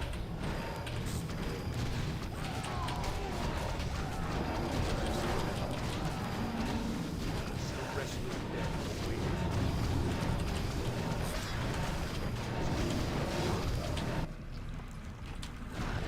Our power is under attack.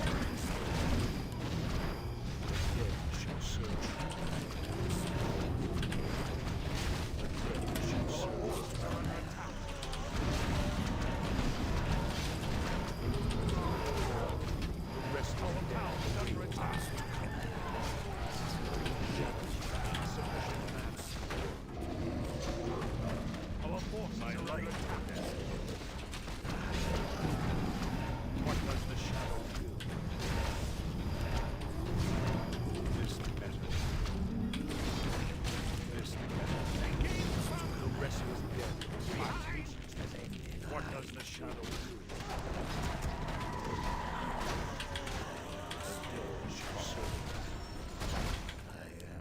Take your time.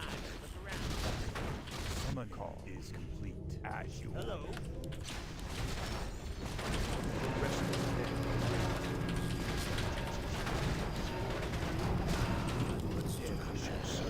This investigation has ended. What does the shadow will? I am the darkness. Yours to command. More gold is required. What does the shadow will? The restless dead. Our forces are under attack. Vengeance is this.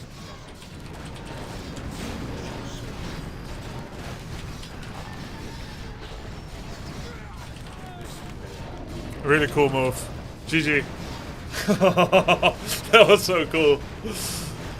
Oh my god. The Necropolis. The prediction. That was awesome. How are you teleporting all those units? Town portal. Town portal scroll can take the hero and up to 24 units, I believe, with him to a necropolis somewhere on the map. And so by building a necropolis in his expansion, I was able to first town portal home to defend, and then back to his base. Very cool. Were you originally going to expand before teching? Yes. What made you tech first in this case? Short-term memory loss. I'm 60 years old, so I was like going to expand, and then I did my normal tech timing, and I was like, yeah, sure, I'll just keep the ziggurat till the expansion. Yo. Oh man. Yo, Michael Master, thanks for the 21 months. Looking good for 60. Thanks.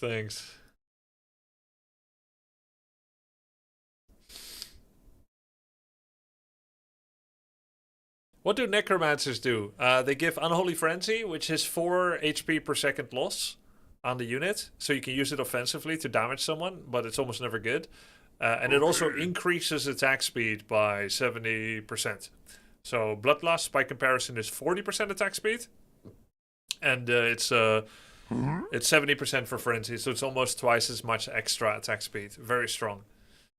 On normal units, Unholy Frenzy actually means 70% more DPS, because normal units have no attack speed modifiers. They just have their base speed. But Hero's base speed is set at 0 agility. And so any amount of agility you have is already an attack speed modifier. So 22 agility is 44% attack speed. So if you get 70% bonus attack speed, instead of saying, well, you now have 70% more DPS, instead it says, okay, 70% plus 22 agility is 44%, is a total of 114%.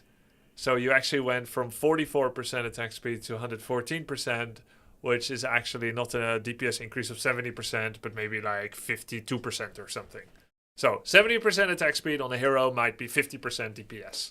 Still really good. It's not as good as it sounds, but it's still really good. Is it 75%, not 70? Let me check. Not that big of a difference, but I thought it's 70. Oh, it is 75. Yeah, okay. 75.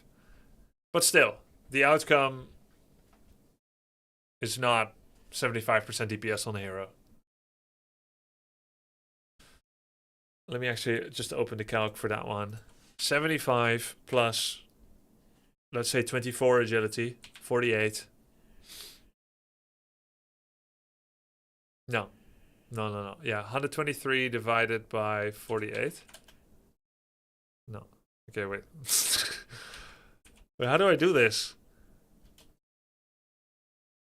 2.23 divided by 1.48. Oh, yeah. Oh, it is 50%. Yeah. Grubby, how do you make your wood peons perform 2 actions? When I use shift, they just go back to getting wood. How do you make your wood peons perform 2 actions? You can kill enemies with frenzy, yes. And it will give XP to the spellcaster, which is you. Can you explain how do you make your wood peon perform 2 actions? And then you said, if I use shift, they just go back to getting wood. Alright, let me try to roleplay you. Here's how to make a worker that is on lumber perform 2 actions. He's on lumber right now. 1, 2. I just did 2 actions. I'm in an ad now. Okay, wait for the ad. I'll watch replay. Okay. Now let's say, how do I make him perform 2 actions? This is me trying to imagine what you actually meant. Let's say I want to make a farm and then go back to trees. So I make a farm and then I hold shift and I press R and B on trees. That's 2 actions. Okay, but here's what you might be struggling with. Happy Friday, Fat Wesker. Here's what you might be struggling with. He's on a tree. I want him to perform 2 actions. Like I want him to go here and then back. If I hold shift first and I press R and B, he stays on trees, but it's because while holding shift, he is still mining trees right now. And so he's going to finish his trip of 10. I think this might be happening to you. I think you hold shift before your first action instead of after your first. So the correct way to do it is action / train into hold shift plus action. It's set plus action. And then finally release shift. And I think the problem that you might be having is that your hold shift is here. And not the second one. And that's why he will first finish cutting his tree. And once he has all the chops, 5, 6, 7, 8, 9, 10, then he goes.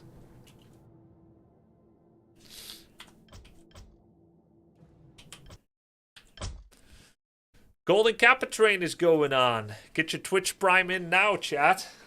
You don't want to miss the Golden Kappa. Thank you, Dasmink, Gabe Drobber.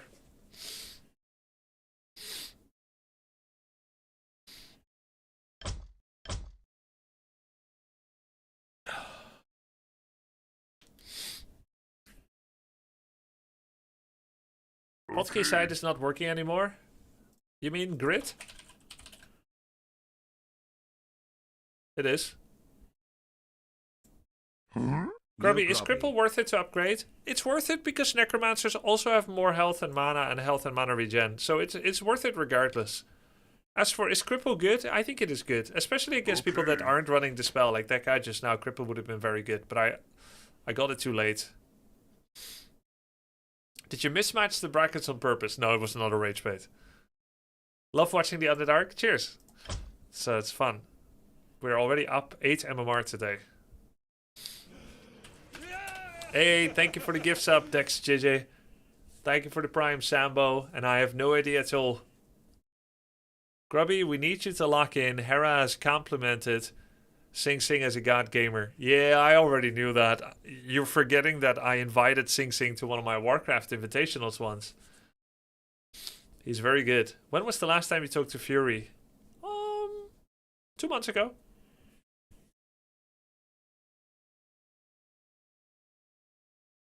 Thank you for the Prime, DJ. Thank you for the 18 months.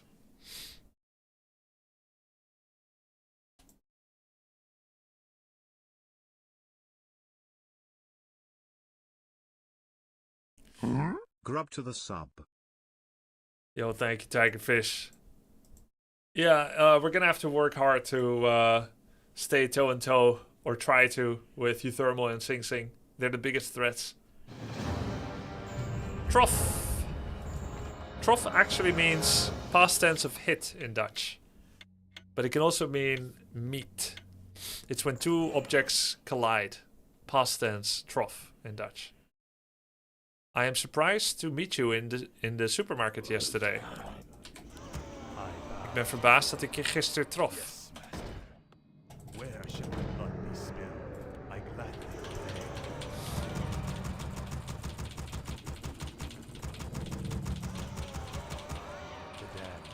I'm surprised that the Warcraft 3 Undead era is going while the AoE2 tournament prep is going. Yes, I wanted to be the second player. Hey, Fire Trucks, thank you again, man. Thank you for the 5 gifted. I wanted to be the second player that loses an AoE2 tournament because of Warcraft 3. After Hera and Viper. The third player. I wanted to be the third player to whom that happens. All of this to show that Warcraft 3 is more important and a better game than AoE2. It's the agenda. It's a conspiracy. My life and nurse you. I mean ire. Cheers, bro. Thank you. The damned I did, Master. Thy will be done. We are against human. Another prime to enjoy. Visiting Stroopwafel Land next month, Pop. Stroopwafel. My life, Bonezu. Thank you, man. I wish only to serve. Where shall my blood Less than 3. So I went Death Knight apparently against human this time. be done? I gladly obey. Thy will. Yes, Master. Thank you so much, Double Dad. Haloni. More gold is required. More gold is required. More gold is required. It's in the Blizzard contract. That's right. It's in the Blizzard contract. I gladly obey. I think I will creep the natural immediately, and I'll use my Acolyte to do so. I should be able to do it with just 2 ghouls if I do an Acolyte pull. Do you plan on playing Path of Exile again? Big patch happening now. So I am most likely to play PoE before a new season comes up.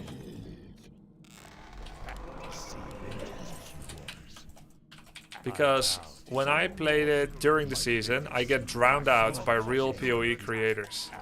But when I play pre-season, and I did this twice by accident, I actually get really good viewership because everyone is bored of the season. And so they'll even watch a non-PoE Andy like me. But I can't compete with the real PoEers during the season. Oh my god. Why? My life, Bonezu. Thy will be done. Can I do the same to him? Where shall my blood be spilled? Where shall my blood be spilled? No, I can't. I wish only. At last. By their zoo.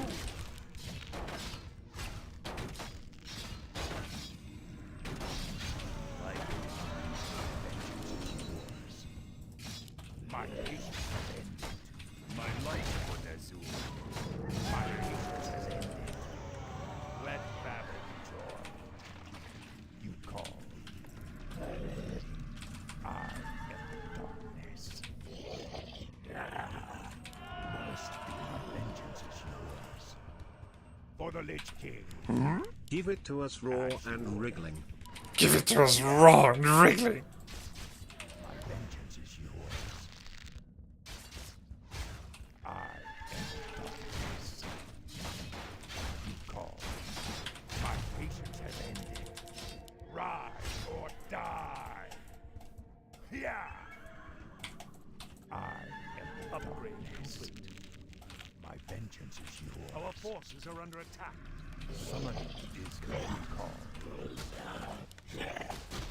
My patience has ended. Our town is under attack.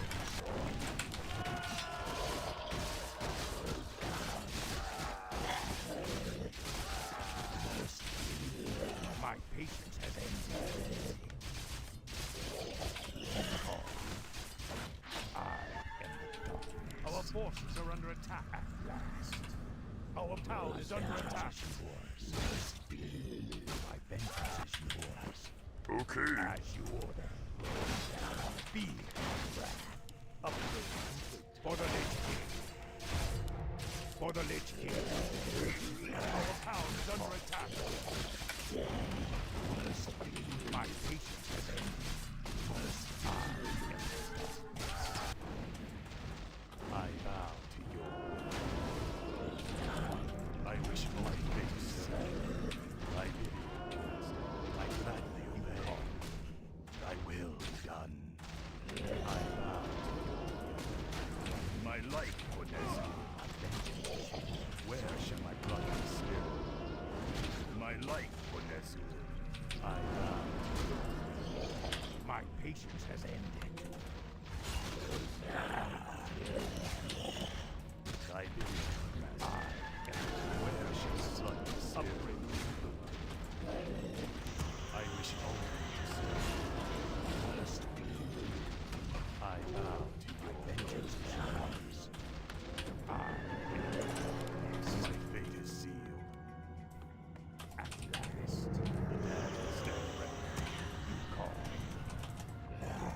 My patience has ended.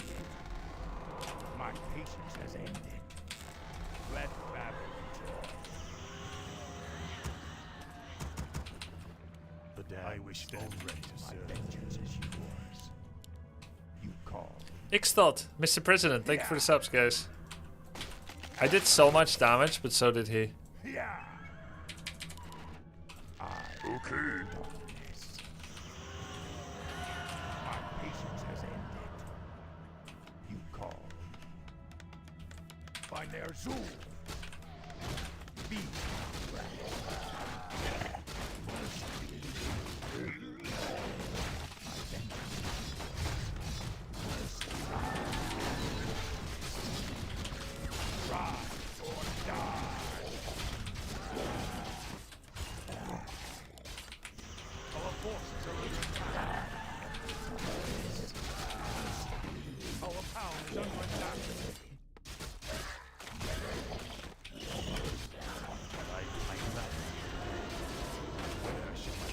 patience has ended. Take your time. Wait around. You call. My life for this. Where shall my blood Are under attack. My life for Nezu. Yes, the damned stand ready. I wish only I will be done. I will be done. Master. Yes, master. My I bow. You call. Where shall my blood be spilled? The damned stand ready. My vengeance is yours. I will be My patience has ended.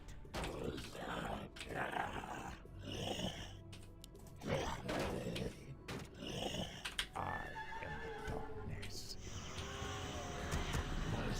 the damned stand My patience has ended. Our town is As under you attack. order.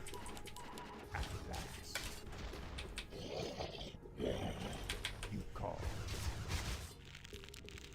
I am the darkness. Feel my wrath. My vengeance is yours. For the Lich King.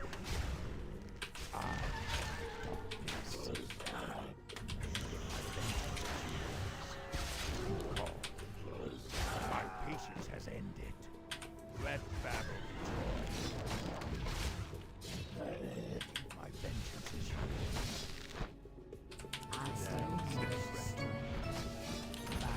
More gold is required. I am the darkness.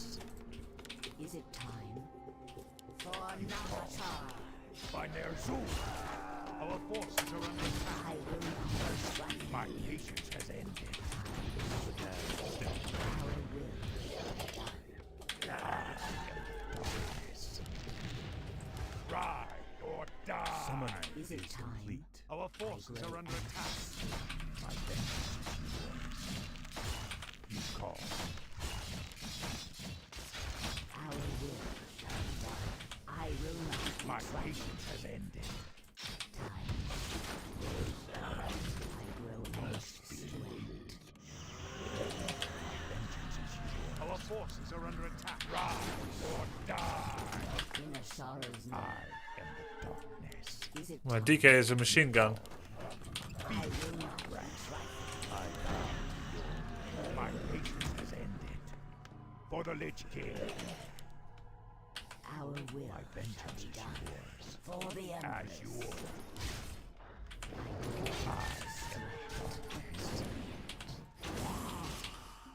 Yes, I will not be trifled with. For the Empress. Inner sorrows name. Our will. My patience has ended. Is it time? Yes. By your commands. You call. Short mortal. I Let will terror not be reign. Brilliant. Our forces are under attack. My vengeance is yours. Time is short. My patience has ended. Our will shall be done. You call. Grow anxious to wait.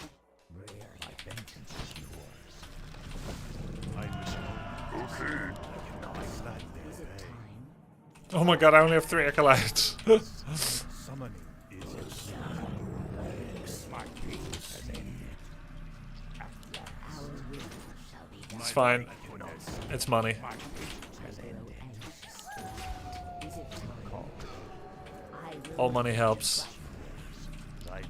Can I help you? Yeah. short mortal. For the Empress. My patience has ended. Our will shall Let be battle be joy. My vengeance is yours. I am the darkness. done. Is it time? You call. Summon my patience has ended. You call. My vengeance is yours. Okay, I guess I creep. I can't keep looking for him. He's here and I am the darkness. I wish only Our to forces serve. are under attack.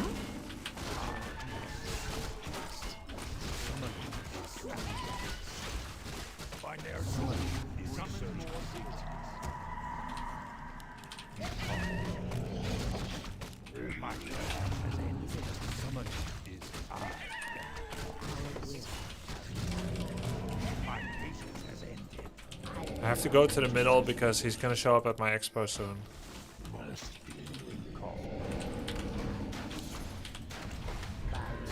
Our forces are under attack. Yeah. For the Lich King. My patience has ended. Feast. someone. Our forces are under attack. Upgrade.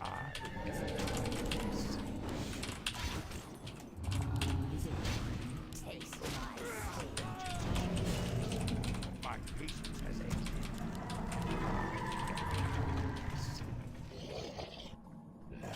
More gold. My patience has ended.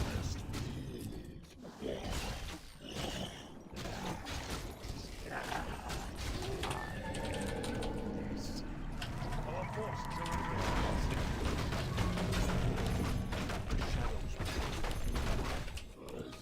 Vengeance is yours. And more gold. My patience has ended. You I will not trust. my patience has ended. Stand ready. The shadow that shall serve. What does the shadow do? Oh, he sees my build. Man, additional lessons. This I am sworn. My patience has the rest of the dead awaits. My vengeance is yours. As you order.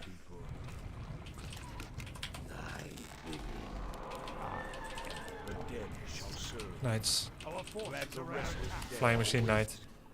You call. Wrong build. Because he didn't scout. He assumed. Vengeance is yours. What does the shadow will? As the shadow wills. At you this battle. Call the dead shall serve. Or the Lich King. My patience. What does the shadow will? Our forces are under attack. The rest of the dead awaits. I am this better be good. My life for this. My patience has ended. Now I have to attack early. The dead shall serve.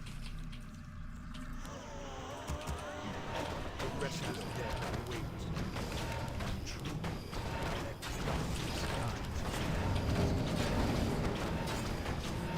My patience has ended. The rest of the dead await.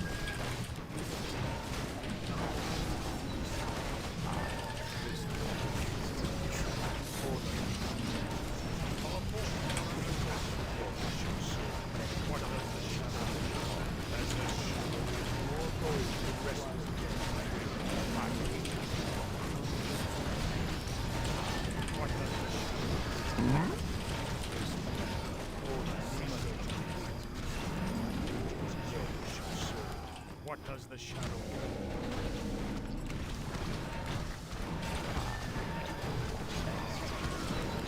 The shadow might be the rest of the day.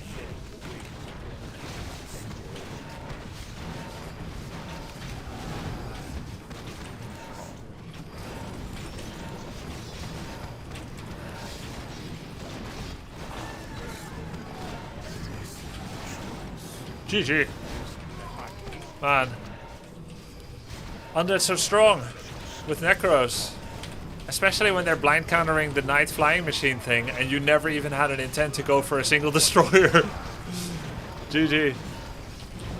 This is a very difficult push to stop.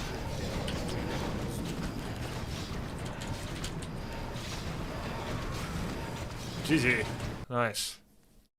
Unchecked Frenzy too broken? Yeah, what about free units? Would you like some free units in your RTS? But Grubby, you said this was a noob strat. I think it's too hard to control even for noob, no? Like, in a way, it's a noob strat, but only from the perspective of a semi-pro. It's actually not that easy to perform for a lower level player. But it is very strong once you have it. Like, you can barely go wrong with it. Grubby, do you get sweaty palms when playing Warcraft 3? No, I don't get sweaty palms much in general. Because they give experience and there's Dispel Excalibur. That's the big difference between Swarmhost and Necros. What's the counter? Mortar Priest? Yeah, Mortar Priest. Or Priest Griffin.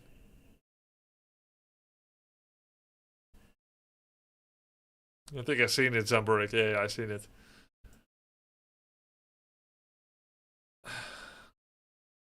Is it unironically a good strat now? I think it unironically is a good strat. But I'm just 2300 elo. Can all items be dropped to the ground while being carried by the backpack upgrade? Yes. Even stuff like the Tiny Great Hall? Yes. In fact, Tiny Great Hall even says it will turn into the main base building for the respective race. Necropolis, Great Hall, Town Hall, Tree of Life. It doesn't even say make a Great Hall. It should actually be called Tiny Main Base.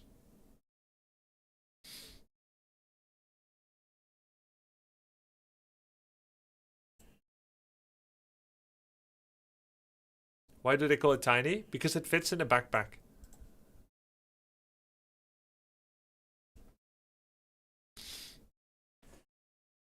As an undead, what's the most synergistic race that you could have units from? You'd be very happy to possess a Druid of the Claw, which is a jackknife of utility. Giving roar, rejuvenation to the Death Knight. Very good. Another good one would be Witch Doctor. So you can leave sentries everywhere. Use Heal Ward. Kodo Beast is nice. 20% damage bonus to your whole army. Very good with Orb of Corruption. I'm only 1400 MMR undead, but versus human I also go Necroragon because people don't scout enough and expect the standard. Yep. And in fact, undeads do it so infrequently that there's no pro showing how to beat it. So like they wouldn't even know even if they thought about it. Hey Grubby, love the content. Thank you. I was wondering how could I get some small tips? Just started to play on W3 Champions and I'm struggling with spending my gold and scaling late game. Well, let's take a look. Usually, having trouble spending gold is because you don't know what to make. And so you just need to increase your knowledge, which you get via studying videos where people explain the game, where people play and demonstrate the game silently as they play, and you try to emulate it. Or you need to think about the game by yourself, thinking what would be good now after the game, because in the game you're too busy. Yeah, it's indecision that leads to non-spending. And the second thing that leads to non-spending is overtaxed CPU. Your CPU is overtaxed. Therefore, even though you know you should be making mass gargoyles, you make nothing because you were too busy. So practice your multitasking and practice your knowledge. What should I need at a given game state?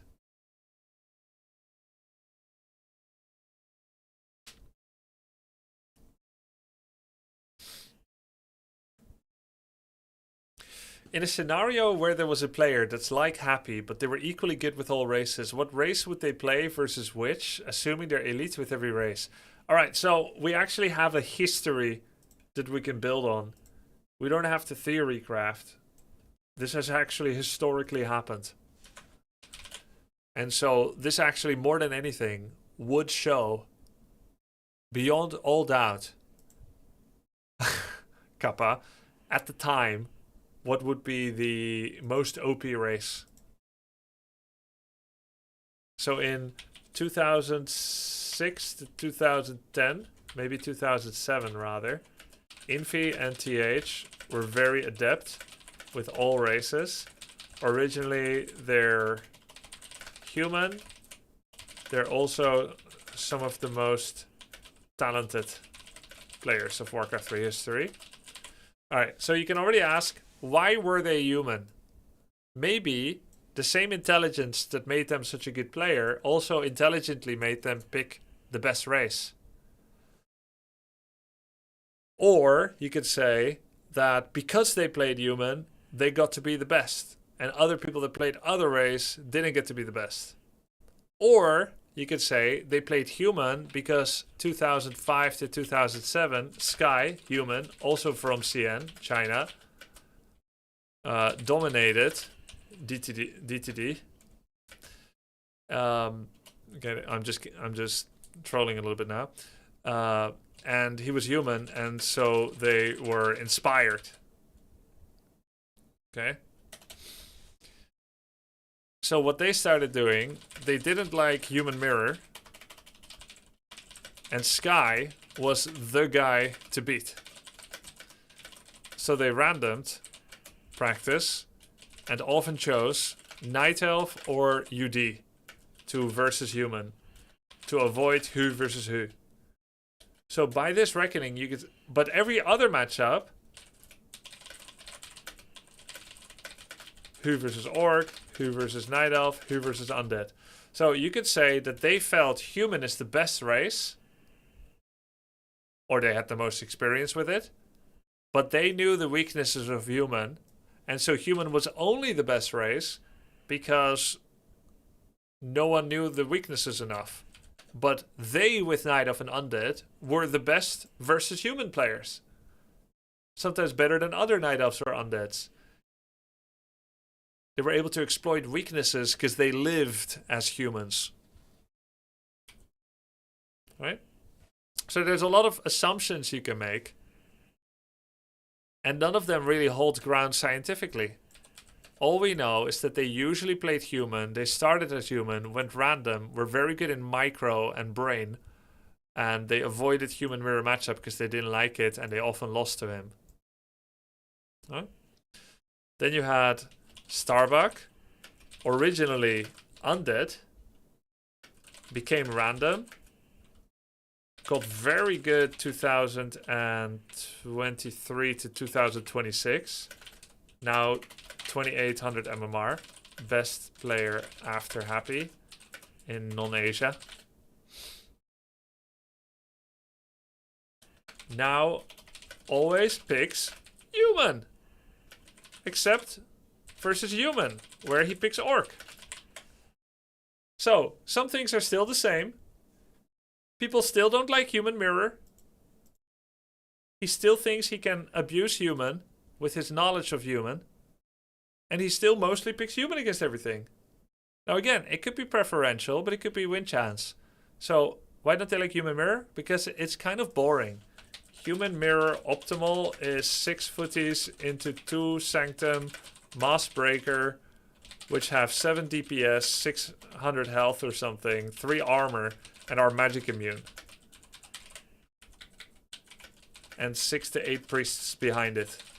So you just bolt each other's priests and kill them. Then you try to surround each other with breakers, and then you do have a wet noodle fight. Not even wet towels. Think dry towels fight. And you try to slap ass each other with them. It's very slow, lame, and boring. Nothing dies. It's not very exciting. So in other words, historically, when people were very pro at random, they mostly played human and they avoided human mirror matchup. That's all we can say. The reasons are a guess. Now, Happy also got very good with random, but never competed without undead in any serious tournament. that didn't require him to switch race. Like random tourneys. He never once elected to abuse another matchup outside of Undead. Even though he's really good with other races and could probably win or finish very high in tournaments with other races. So I could form assumption from this that says human is the hardest race at high level, and therefore the people that dominate it in are actually the most talented, and therefore they can play anything because they have really good game IQ and micro. Or I could say human is the most OP. So you have the most charitable and the least charitable interpretation. And in the end of the day, you can't be sure. And I'm not sure either.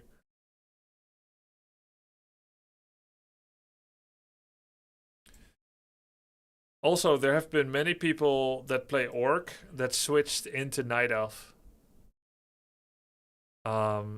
Semi-pros, like Hitman, Spiral.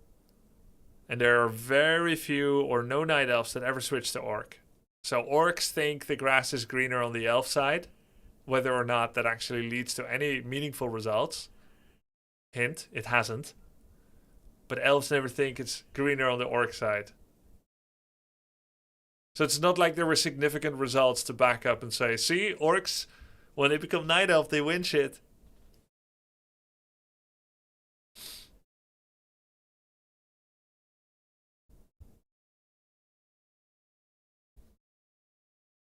The correct interpretation is that the best players chose the weakest race, human, to challenge themselves. Haha, I see.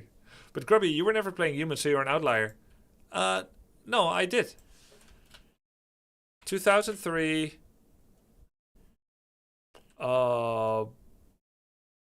Spring to summer, I was a Night Elf pro. But I couldn't cut the mustard, so I switched to human. I was human pro after that. That didn't cut the mustard either. So I switched in Frozen Throne to Orc, and I won 6 world championships. So you could make a really solid case here that I can only win with Orc because they're the best.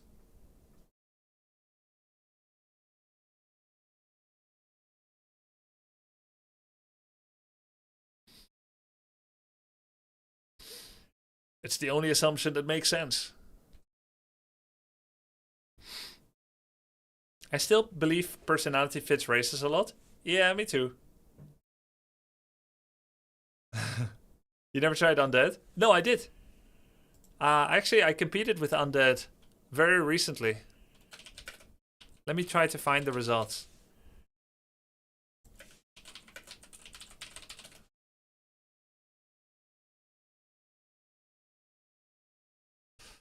The World Esports Festival is a multi-game Counter-Strike, Warcraft and Starcraft event formed out of a union between China, Korea and Europe and America. Oh, we have a union now. That's great. World peace. It's played offline in Qingdao, China. It is a worldwide invitational Warcraft 3 tournament featuring 8 players among the very best. 11,400 USD, played 4 August 2006 to 6 August 2006. Patch 1.20e. It's a 3-day action-packed tournament with a single elimination bracket, all matches best of 3. Number of players, 1 undead, 5 night elves. I don't know what the hell this is. 1 undead, 0 orcs, then what the fuck am I? Oh, multiple. I played multiple race. I see. No, actually it's 1 human, 1 orc, 1 undead, and 5 night elves. Wow, they invited 8 of the world's best players, and there were 5 elves. Amazing. Amazing.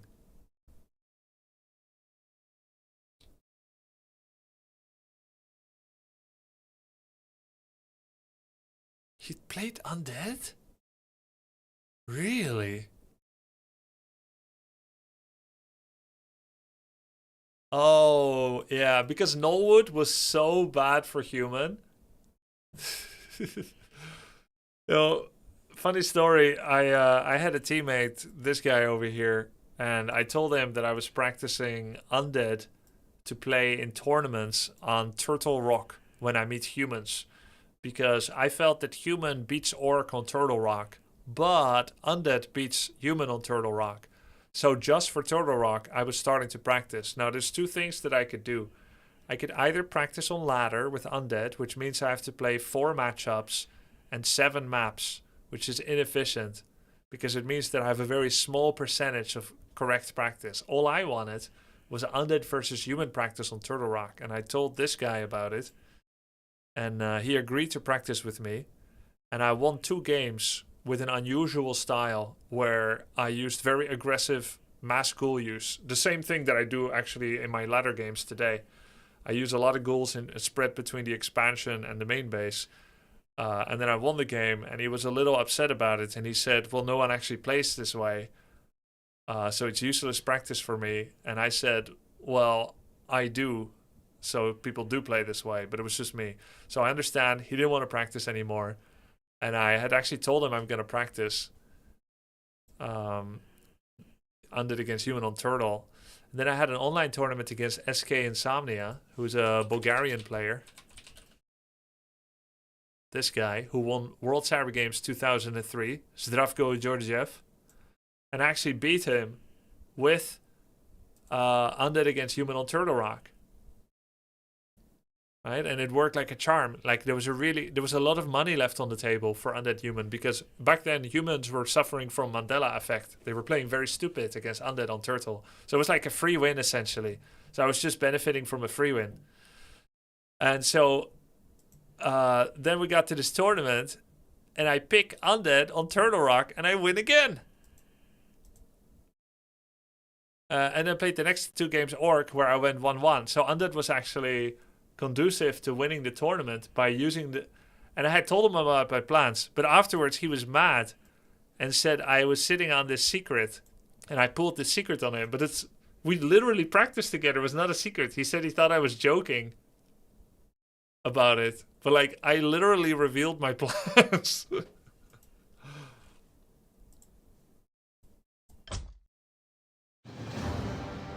Undead Mirror.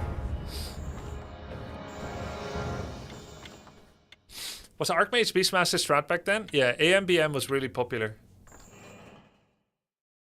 Undead Mirror. Alright, alright, alright. Yes, master. Yes, master. I will be done. Grubby, are you the type of player this tournament to analyze the other contestants? No, I'm not going to analyze anyone. I'm just going to play, and I'm just going to play my builds in the AoE2 tournament. Analyzing is lame. Just believe in your own strength. I wish only to serve.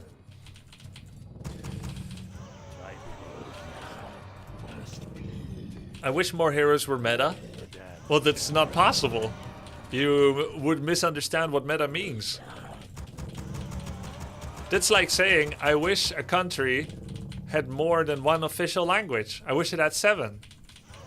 But it can't have 7. There's only 1 official language. There's only 1 meta.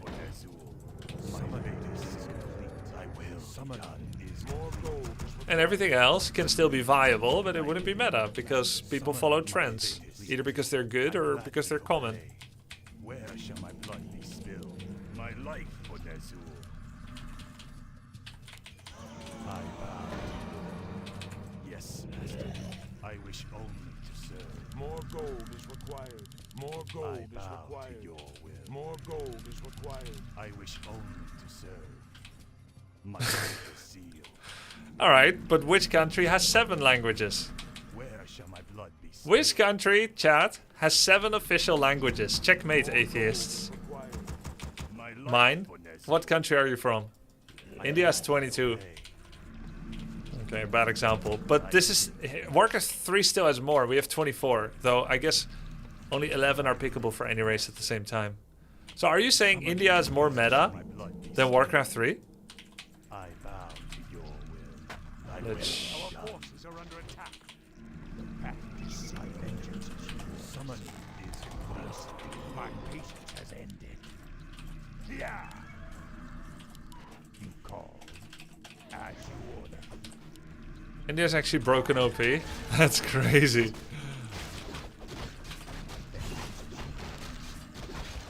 My patience has ended. Ride or die. You call. You call. My patience has ended. Let battle. I'm gonna try to just go for his acolytes with Death Knight, with Lord Maldazar. Such a nerd. Wait, how much does Dagger cost? 75 only. It's really cheap. Wikipedia. More gold is required. Aspect. Get your source of information from Wikipedia. My patience has ended. My vengeance is yours. I don't know where he is, which kind of spells bad news. Where did he go? He might be here, actually. Wait, maybe it's really good for me. I don't think he's here. Gold is required. Ooh.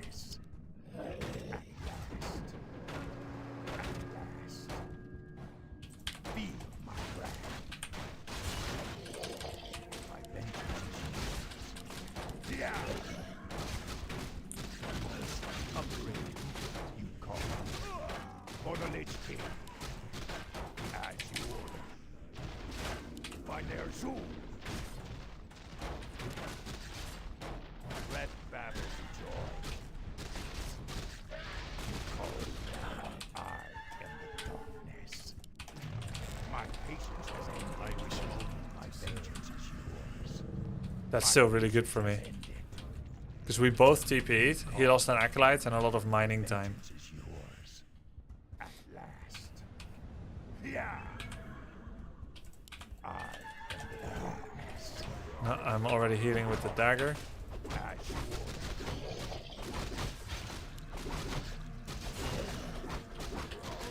Vengeance is yours. My life for this. My patience has ended.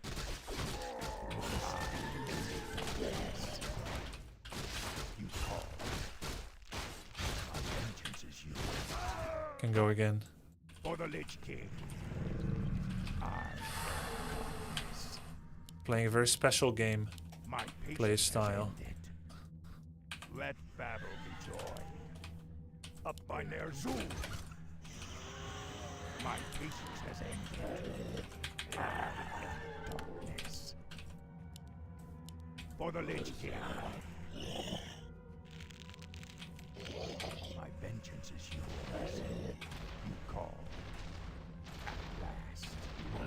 My patience has ended. Summon you call. Yeah. Summon is complete. Ride or die. As you order. Let battle be joy. Our forces are under attack.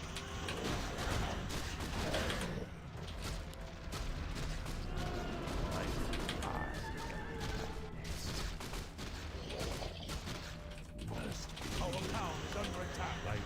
Our forces are under attack. My patience has ended. Where shall my blood be spilled? Oops. I still won. Because he lost his graveyard and I have mine. He's losing all his units in base and his lich is low. Wow. What is this madness? Yeah, this is the crazy double-edged sword of Undead Mirror. Crazy base trade, yeah. No lich burst, so intentional or just busy? I had no money. I think. I thought never attack undead base, yet both undead attack each other's base. Yeah, I guess two things cancel each other out. We saw that coil anyway. Nah, that coil could have been earlier. You should just imagine that that coil was on time, to be honest.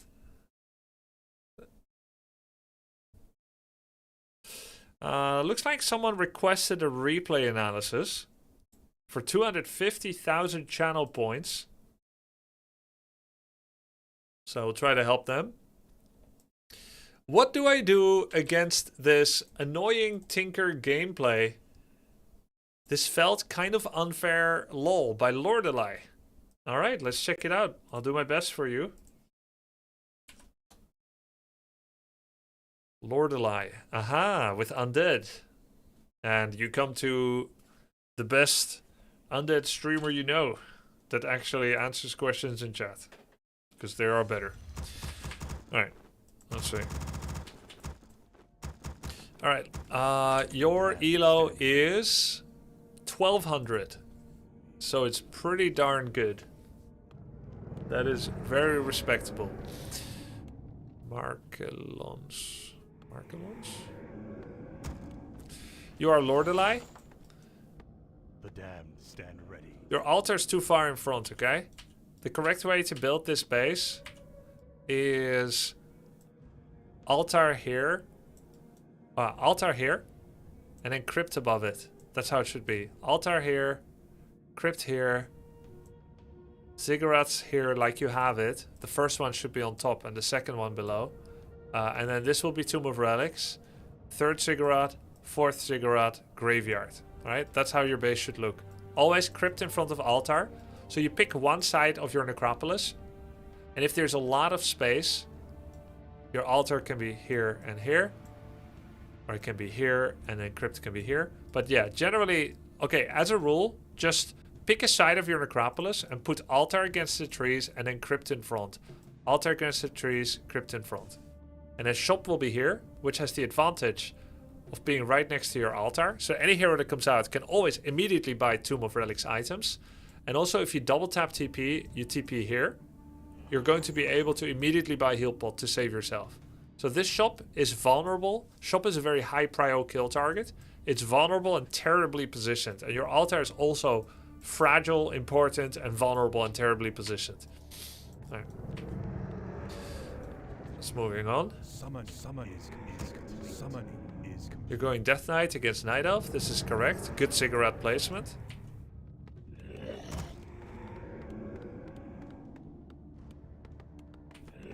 Good cool macro.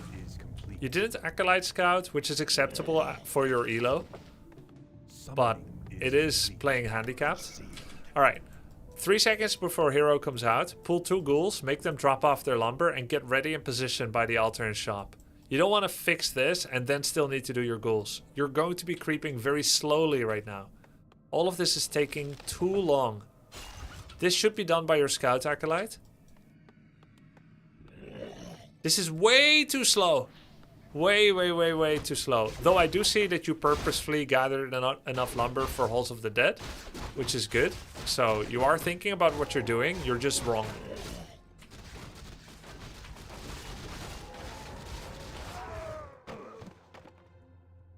You didn't buy Dust against Night Elf?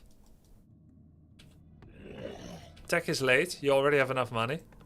Our forces are under Very late tech. This is very bad. Okay, right now we don't know if they are expanding, if they're creeping big orange spots, or if they're gonna be in your Acolyte line. So if you are gonna play blind, you should always make an Erubian Tower. Just sacrifice 1 ghoul production. You cannot be this blind, because if they come in with Keeper level 2, Demon 2, Warden 2, and they start attacking Acolytes, it's very bad for you.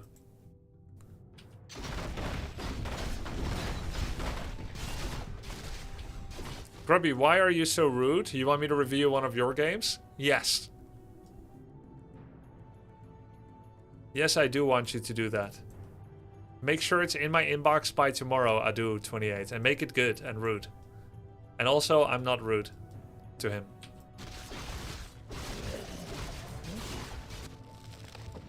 Graveyard timing should be soon. I'm eating right now. I said by tomorrow. Are you gonna eat all night, you fat ass? Alright. So there's the graveyard. Here would be a little bit better.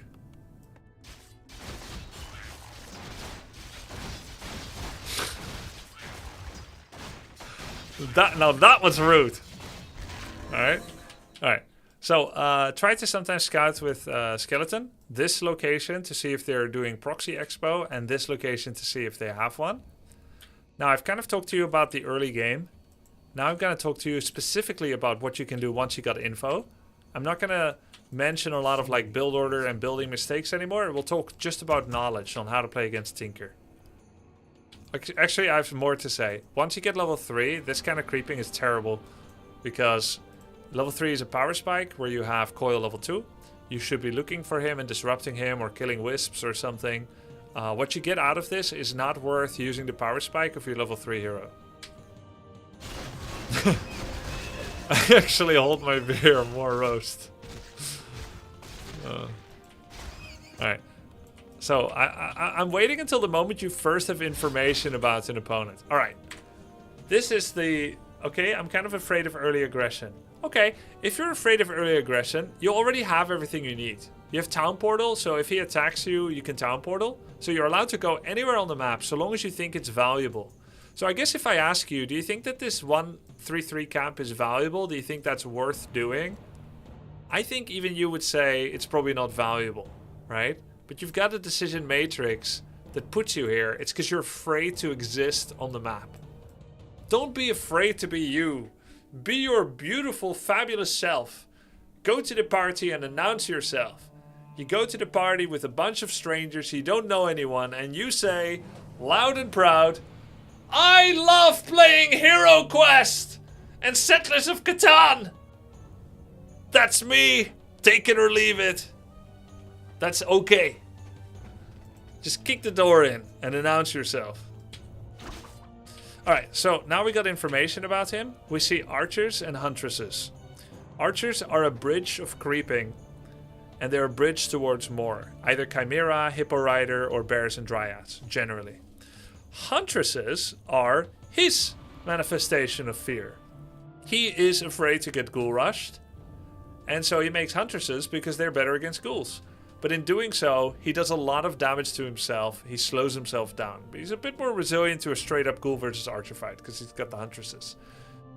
There's another important piece of info. He is from Brazil. Brazil people have terrible micro. And that's another reason he went huntresses. He can't deal with archers against ghouls. Historically, I'm just saying, why is that the case? I'm Brazilian, I'm offended. Okay, but am I wrong? The reason is because of your internet infrastructure. It's not your fault. Historically, Brazilian people have played with very bad ping to the North America-centric racist Blizzard servers. Because Blizzard hates Brazilians. And so there is a North American server, there's Europe server, there's Korea server, but no South American server. And because of this, Brazilians are forced to play stuff like Keeper Huntress. That's also why many South American players are more strategical and tactical because they were forced not to play on micro. So when you see you're against someone Brazilian, you have to scout a lot because they're going to have non-micro builds potentially. They're going to have builds that are focused on strategy. I had you at the first half, right? But now you see I'm not racist, right? I shifted it to a mega corporation that's impersonal and therefore won't be offended because they're just an entity with a goal of profit. And because I can deny that I meant it seriously, I'm not going to get sued. All right. So what does Tinker do? Tinker is a anti-building specialist. He has Factory, which when left unchecked is the strongest summon in the game outside of ult summons. Factory is countered by attacking the factory so that the clockwork goblins no longer spawn.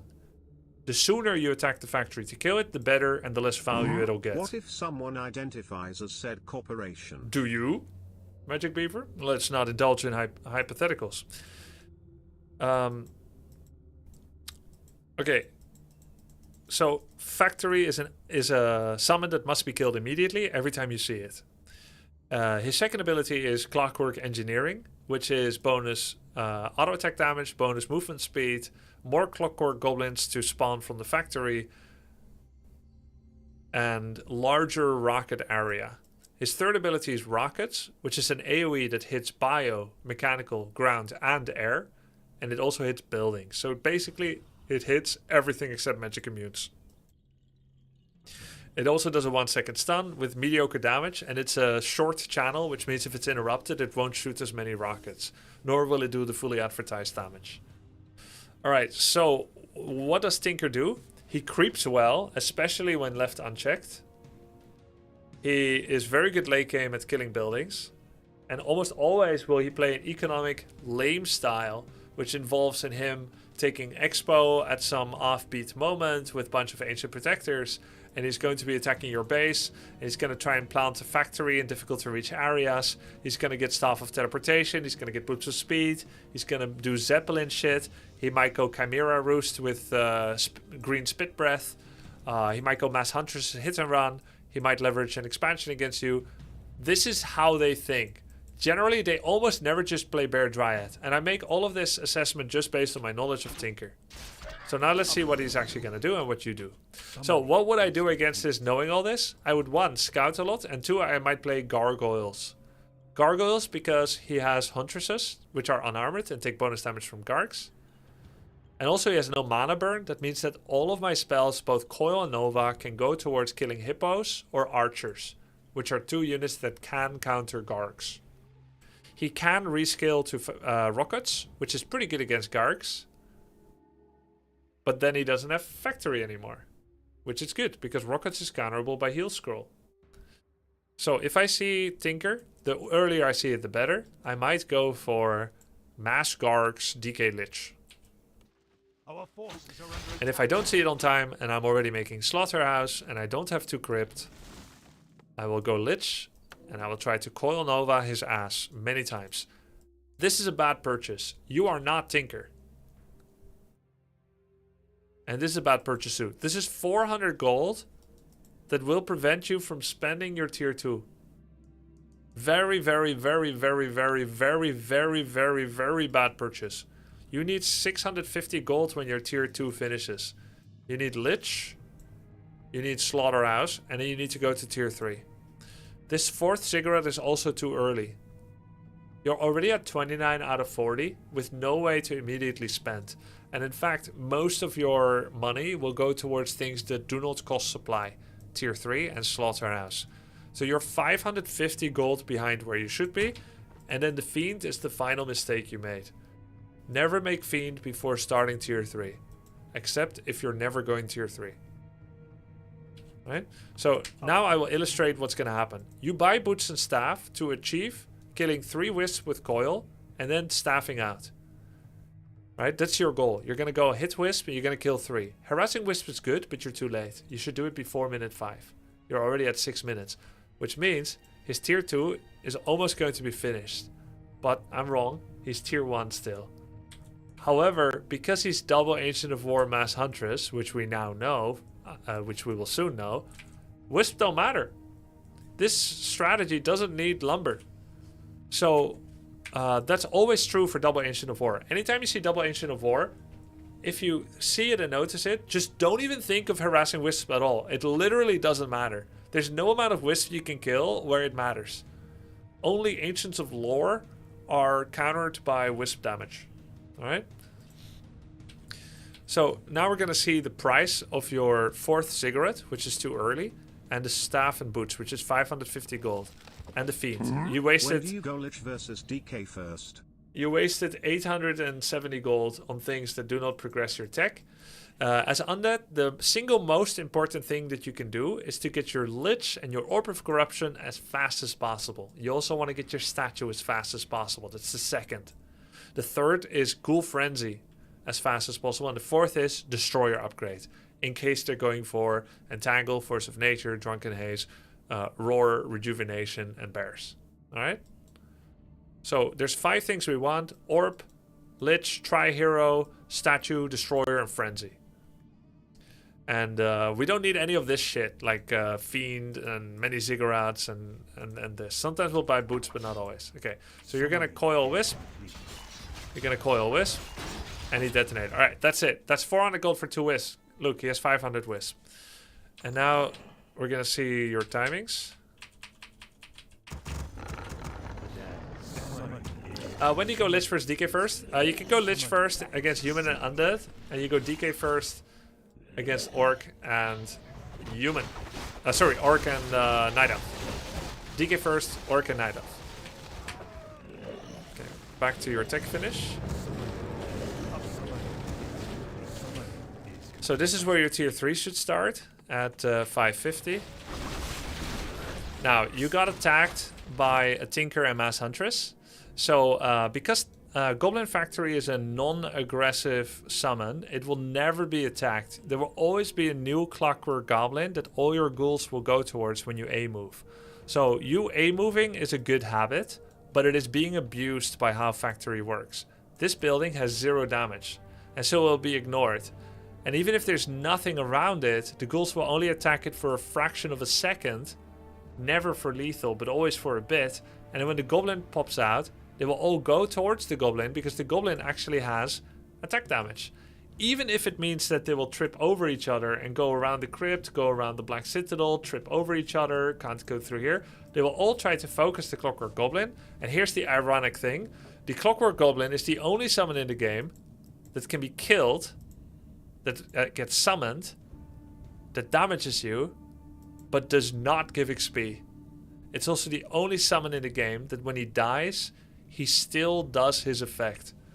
Goblin Sapper and Bat Rider explode and die by design. So does Clockwork Goblin. But it's only the Clockwork Goblin that when you kill him by putting his health on 0 or by dispelling him and then killing him in the same way, he still does explosion damage.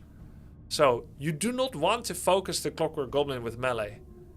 Factory also defeats 0 micro or A move. So the correct move here is to take all these guys, right click the factory. Let's see what happens. I guess that doesn't happen. Okay, you did. Good. Alright, but after you kill the factory, I need you to send all your ghouls away because there are still several Clockwork Goblins that explode for 40, 60, 80 damage respectively. And that's too much health to lose on your ghouls. Oh, I see you're panicking a little bit. And another thing we need is anytime we get attacked as an undead, we're going to make sure we are clutching our rod firmly. You need to have a Rod of Necromancy. If you don't have it, buy it. And then summon it on cooldown. Bonus units to defend is amazing. So you're gonna non-stop make skeletons. It's very important.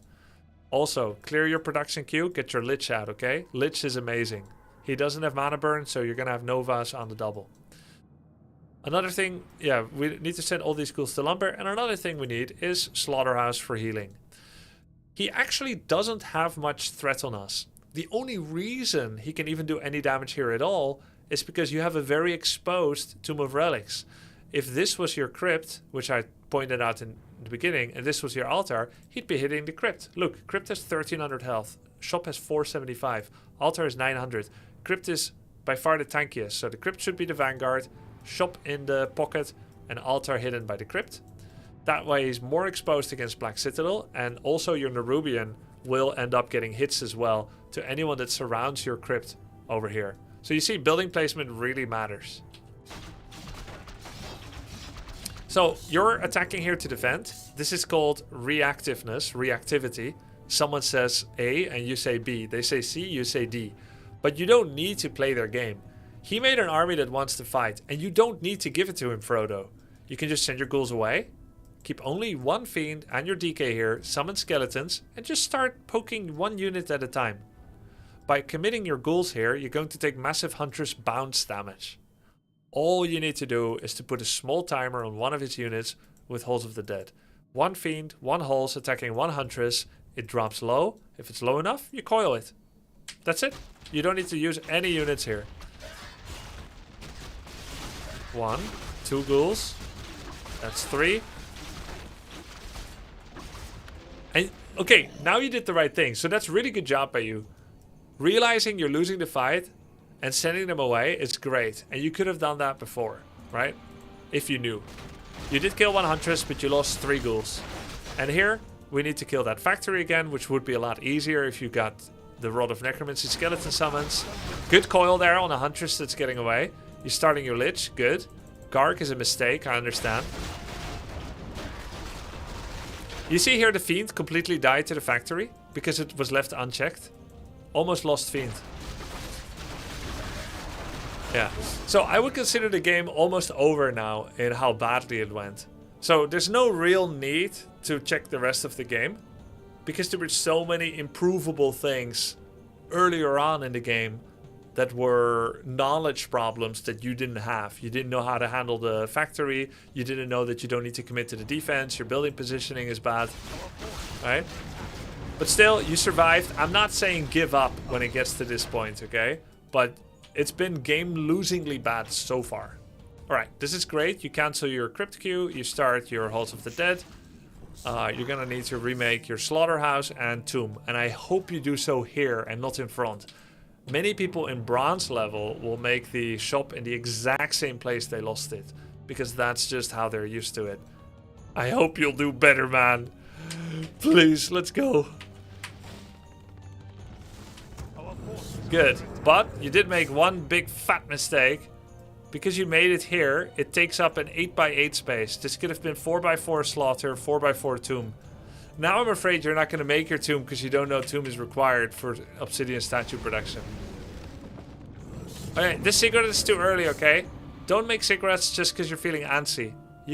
First you want to max to 50 as fast as possible. As you approach or are at 50, that's where you make your 5th cigarette. Don't make it this early. Spirit Tower, second Nerubian. It's too late. You're defending last week's threat with new good investment. You're throwing out the baby with the bathwater, right? We don't need to make towers anymore. We need to get dangerous. It's time for us to take up more space on the map. And because you don't have Tomb of Relics and a Rod of Necromancy, you can't scout whether an opponent is expanding. You want to send skeletons here every now and then. So now he's going hippos. He is going a little bit of everything. Pretty cool. Alright. Boneyard. Okay, cool. But you made it in a Hera position. This is a Hera boneyard. It's as far out and as indefensible as possible. It's also the most obvious for someone to scout it. Terrible Hera boneyard. The boneyard should be here hidden, or here if you had space. And if you hadn't taken up so much space here with double parking with the slaughter, it would be more safe. I think this one's gonna die to a future attack. It's pretty much obvious.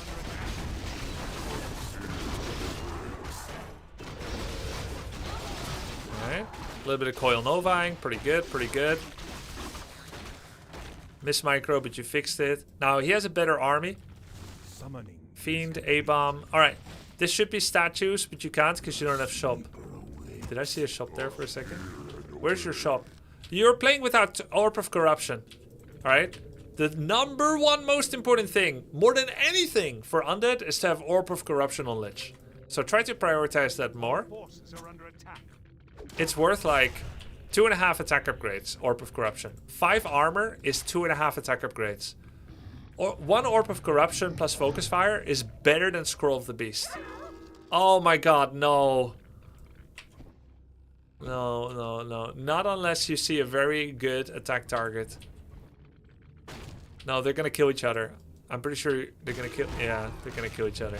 Alright, you need to put more space between them. The correct way to use them here would be 1 on this Moonwell and 2 on the Moonwell exactly where your Death Knight is. If you go with 1 Sapper here, you kill these and these. But even then, you'll just have killed Moonwells, and he already has probably a better army than yours.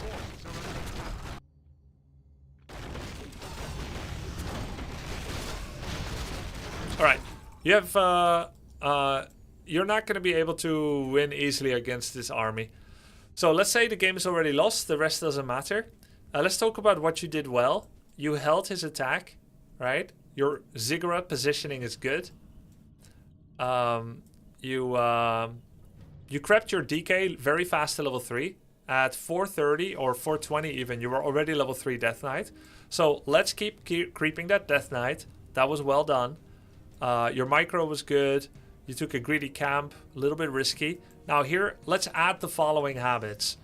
More Rod of Necromancy use. Try to use at least 3 in the course of a game. You only use 1. Safer Rod position. More forward crypt. More backwards altar.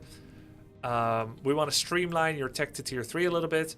Focus on Orb of Corruption as fast as possible. Make sure to use some statues. I know they're hard to micro, I understand. But they're very valuable. They give a lot of healing and mana. And it's worth practicing. You're at 1200 elo, which is really quite good.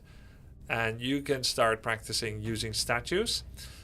Keep using one A-bomb in your army against Night Elf, but try not to get the second. It's a bit too much. One A-bomb is good tanking and a good coil target. Think of Abomination as a auto-attack magnet for idiots, right? So when they auto-attack with everything, they're likely to hit the A-bomb, who has 2 natural armor and a lot of health, so it's easy to coil. But you don't need a second because you're already achieving your goal with the first one. This way, your DK and your Fiends aren't being hit by an A-move army. That's what the A-bomb is for, and he also applies a decent amount of melee damage on the enemy hero. The rest should be Fiends, 2 statues, and if you think Destroyers are too hard to use, that's fine. You can add Frostworm or Banshees or something. But Destroyers generally are quite important against Bears. He didn't have it, so you don't need it. Alright? Try to hide the Boneyard a little bit more. And next time when you meet Factory, always kill it first. Every single time he summons it, it is the #1 priority. Pull ghouls away from the residual explosions. And when they do any Huntresses, you should expect an early attack. And so, I guess you kind of had that mindset already. When they do attack, use your base. Allow yourself to pull back in your base. There's no rush to fight him on the edge, except if you see he's making 4 APs. And the final thing is always, always, always, always start your Lich in tier 3 as fast as possible. And always, always get your Rod of Necromancy and keep summoning on cooldown. You can even give the Rod to your second hero and summon again. Mass skeletons is by far the best way to protect your base. And that way you don't have to sacrifice very vulnerable ghouls. Alright, I think if you play this guy again, you got a really good chance to win. I hope you enjoyed and benefited from the explanation, bro. Type 1 if I was fair and direct and helpful. Type 2 if you think you would not like to submit a replay with such feedback. 1. How much does it cost? Just channel points. Thanks, man. It helped. Alright, good luck, man. Let me know how it goes. Alright, let's go play some AoE2 then.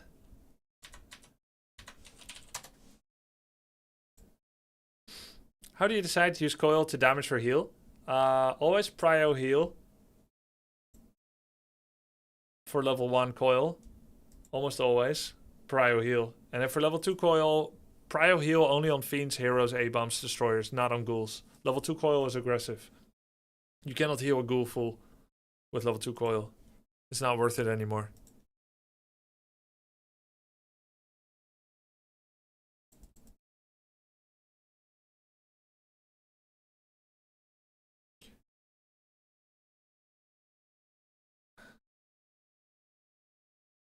Can you use second title now if there's a mod that can pull it from mod chat?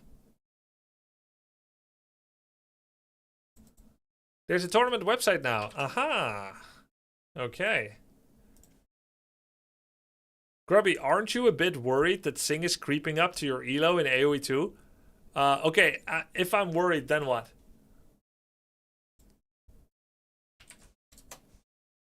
Just hypothetically, if I am, then what? Drop out? Fear is the mind killer. Practice more? I am practicing. And also, I expected this, of course. Like, everybody expected this that knows him.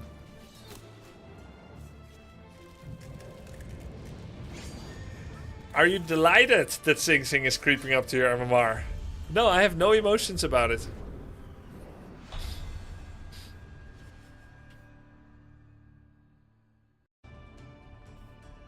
Loco, 1000. Death Note, 1039.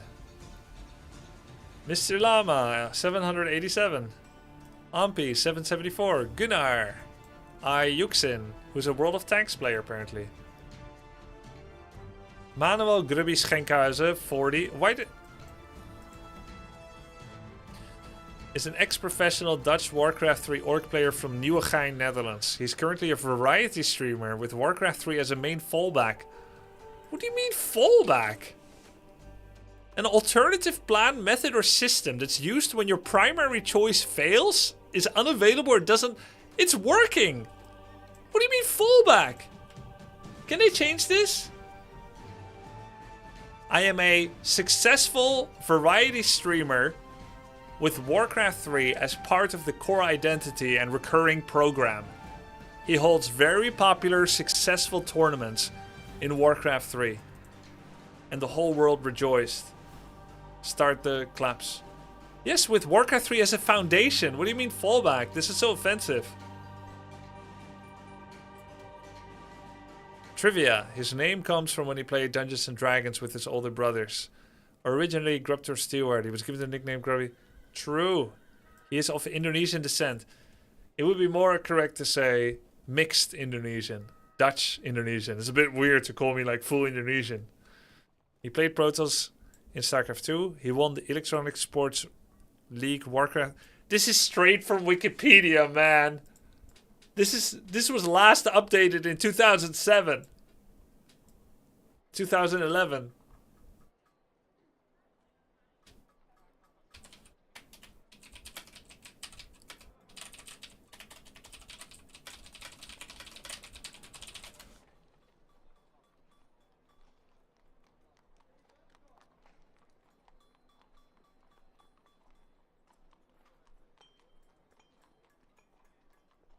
Wikipedia? Using Wikipedia as your source of information? That's what it says on Wikipedia. Yeah. Wikipedia? Using Wikipedia as your source of information?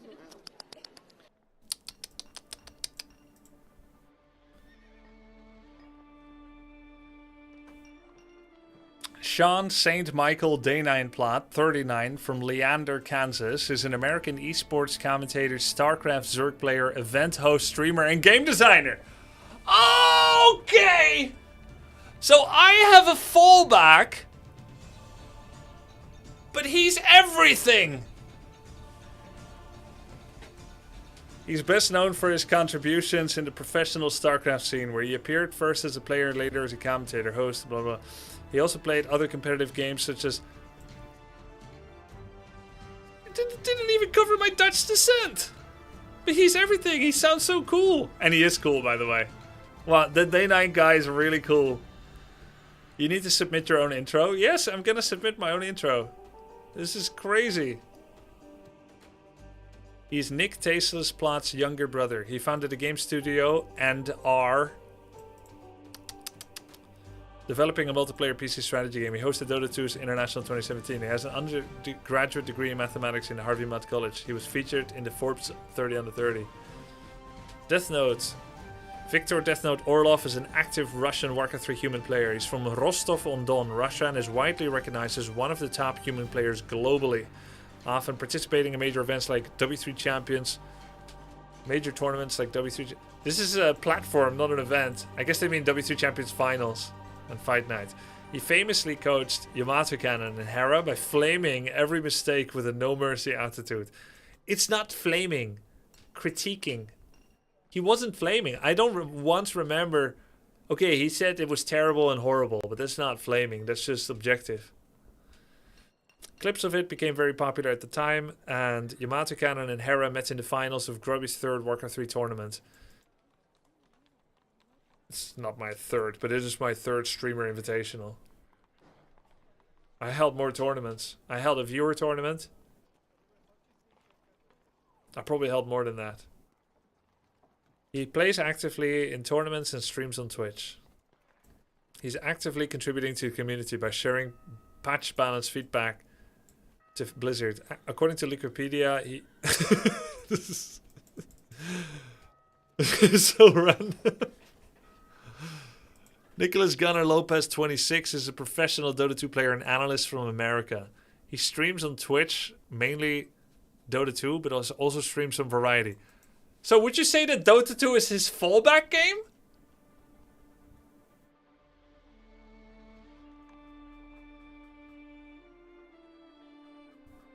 Or just one of his many options that are all valid for him? Someone got hurt. No, I'm not hurt. I'm not offended at all.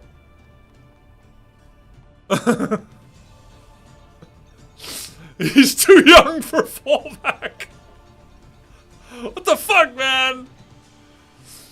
When he was 14 or 15, his Dota 2 username was a random one, and he realized it would sound bad if he made it as a professional and casters had to say his name.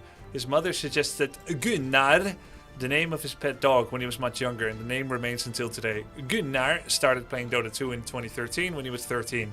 He got into the game after challenging another player to a 1v1 in Team Fortress 2, where the winner would get a hat. Gunnar won, but his opponent didn't have any good hats, so he gave him a beta key for Dota 2 instead. Scammed.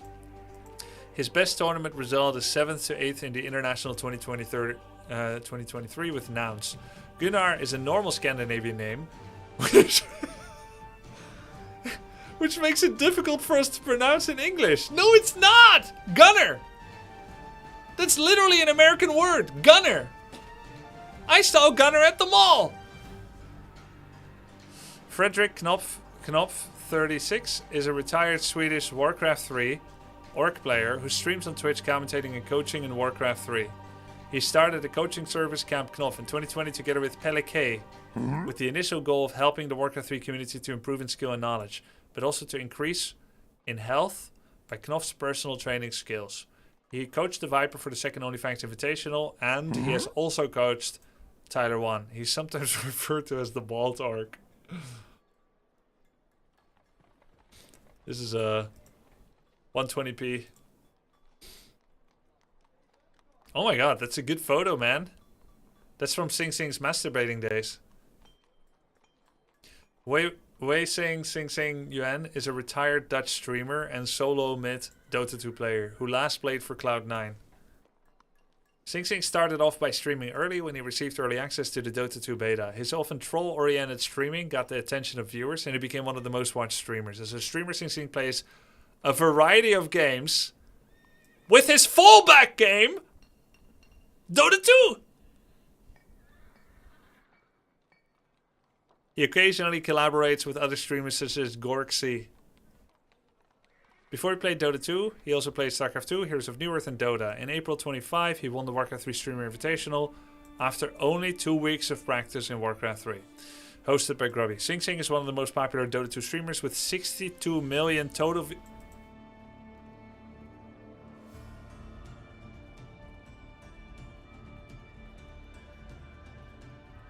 He played Protoss. This guy's really popular. He's got lots of views. He's so popular. 62 million total views. It's so rigged. Used to be known as Wei Sing, which is his real name. Before he played Dota 2, Sing Sing plays StarCraft 2, Heroes of Newerth, and Dota. He lives in Rotterdam, Netherlands. Signature heroes Mirana, Kunkka, and Tiny. He coined multiple Dota catchphrases such as shoot arrow, hit arrow. Is his Wikipedia just better?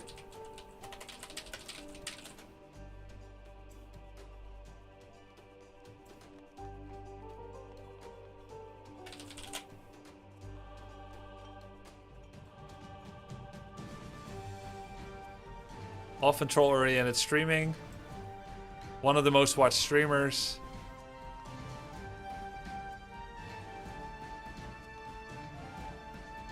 After only 2 weeks of practice.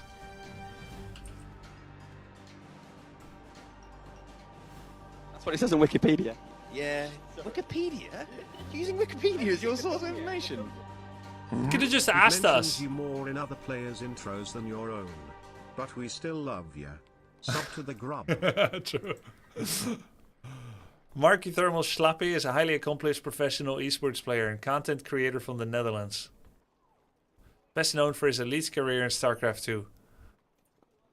Competing as a Terran, he established himself as Europe's premier players, famously winning the prestigious IEM Shanghai Championship in 2016 through his signature aggressive multitasking and tactical ingenuity.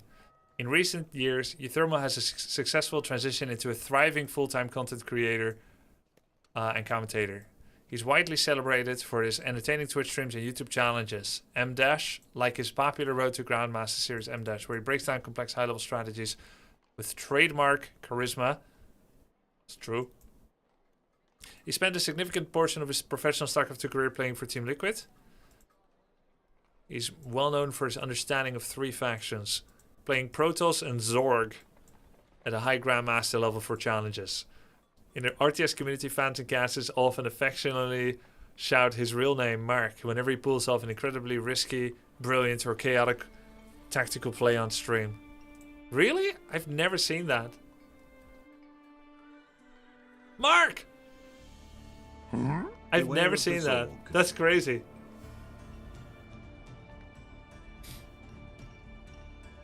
Ah! Pig gets the grubby treatment. Poor pig. He's from Sydney, SC2, everything, host SC2, is now a commentator. He plays Zerg, WCS Australia, content and streaming, dropped out of university.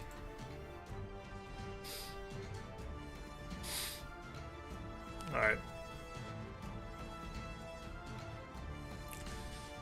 Doesn't matter, guys. It doesn't matter. Even if my section sucks, I don't take it personal.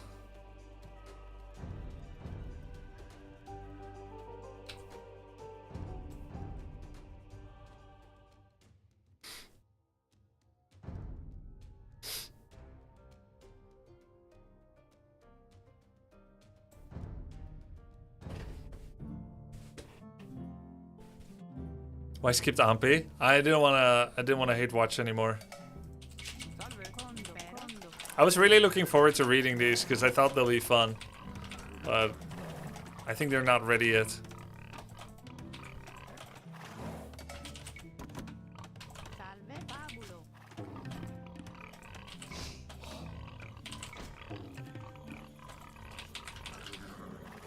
Alright, so how does Italians work? Archer and naval civilization. Advancing through the ages is cheaper. Fishing ships cost minus 15%. Gunpowder units cost less. Archers have more armor. Pretty lackluster bonus, huh? Archers having less armor. Having more armor. Dock and university tech. Alright, so we're saving money on aging up. We're saving money on university tech. We're saving money on gunpowder units. Archers have a little bit of armor. We got the Genoese. Which I guess that's where the armor is most relevant. Since Genoese probably have more armor. Yeah, 6. Oh, no. 1 melee armor. Wait. Bonus attack against mounted units. 5 against calves. 4 against camels. Alright. Archer armor is great for Archer. Yeah, that's like the only area where it's good, right?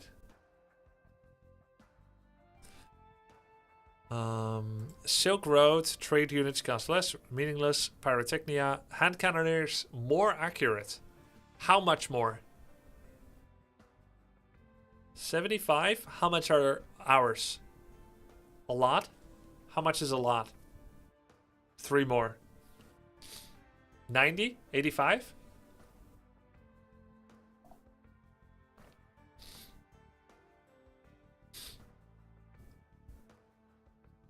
Full blacksmith. Yeah, okay. So they have a full blacksmith, bloodlines, husbandry, thumb ring.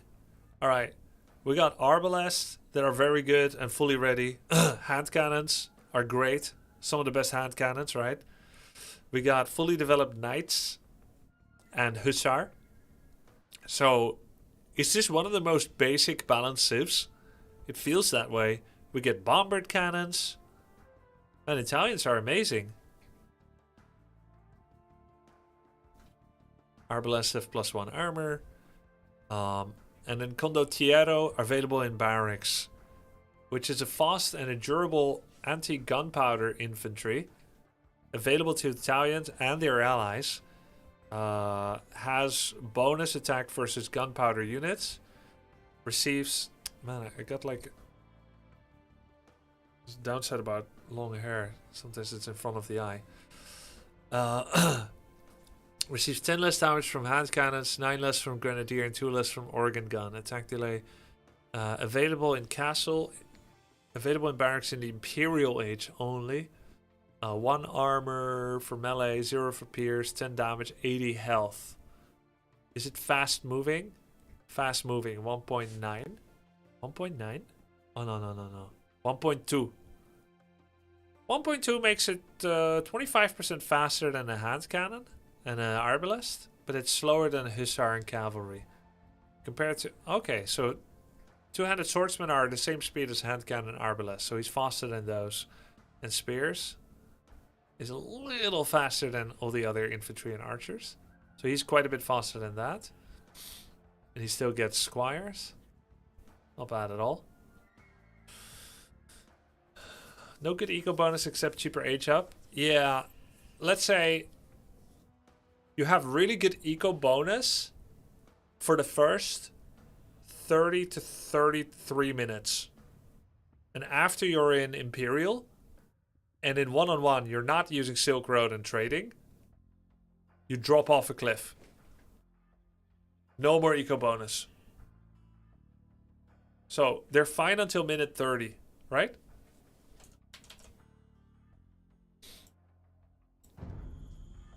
Minus 15%, not that huge for feudal age up.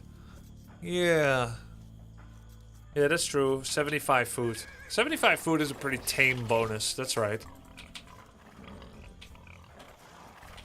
Dark Age eco bonuses are always key, so they fall behind against the elite eco civs. Right. At times have a good archer push in feudal due to the extra armor, and a really good early imperial push. How much does the extra armor help if you're fighting skirmishers?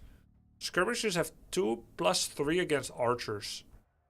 So they do 5.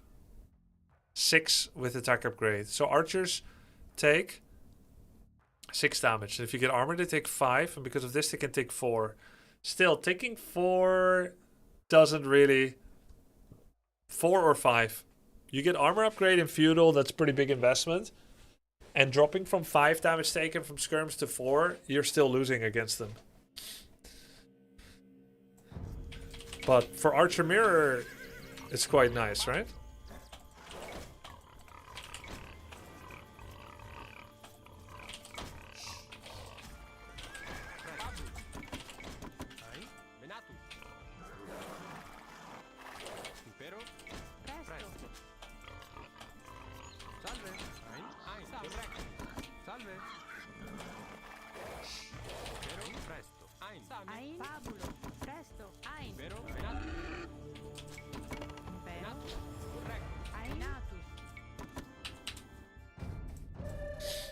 They're weak 1v1 non-water civ. Yeah. It's effectively plus 33% HP against equally upgraded enemy archers. Yeah. I screwed up the boar. Let's go. Let's play Chinese today. I haven't played them in a long time. Let's turn off runestones if we still can. No, we can't. Have you tried Cumans yet? No. Cumans are so different than all the others. They're very interesting to try, but I'm not sure if it's wise for the tournament. Because they're so different. Tier 2 Expo, Tier 2 Rams.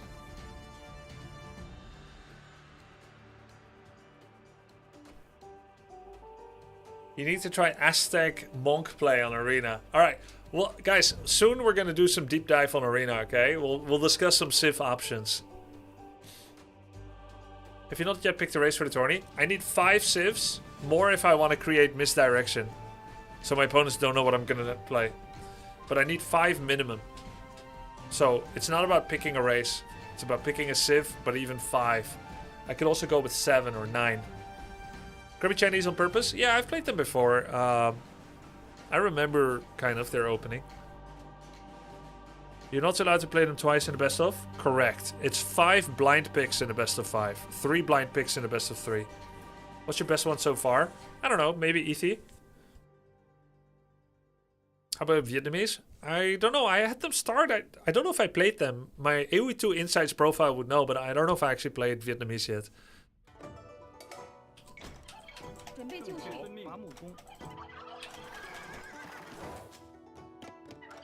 什么？喂？伐木工。何种命令？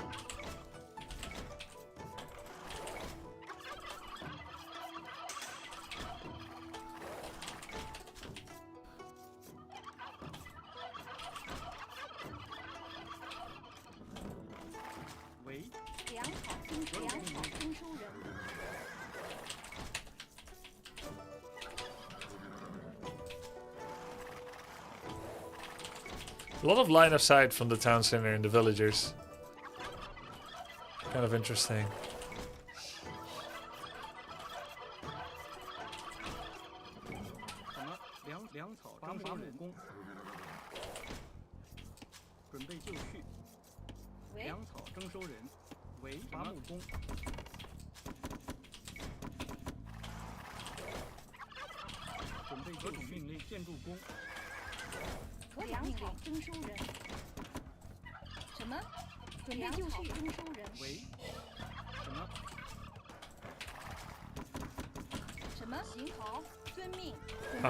It's over.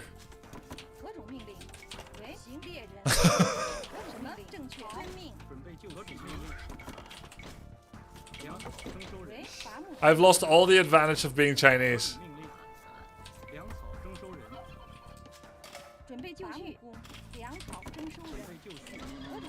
I did so many misclicks too. It's so funny. All good. All good. Guys, it happens. Alright. This is why they say don't play Chinese as a noob. But I had the building down. I had the build order down perfectly before. I just haven't played for too long.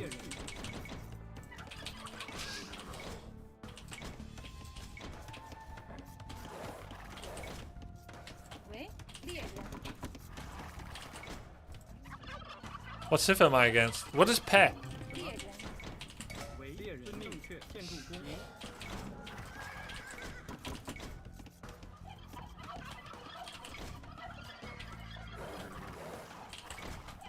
Persians. Oh wait, oh no.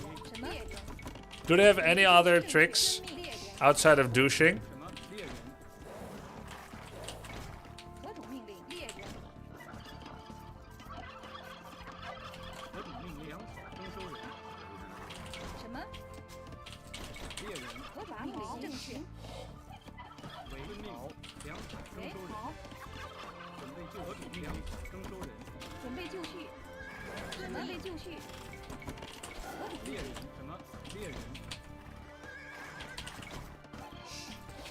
Persians also have elephants. Okay, but what are the chances they're gonna use those?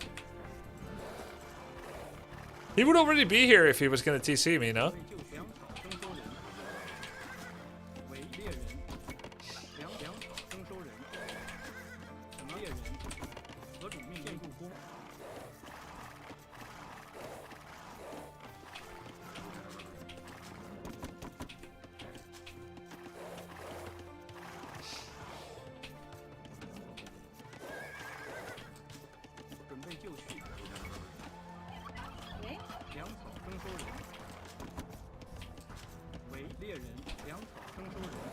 What's the time? 6:20. I could do one more deer.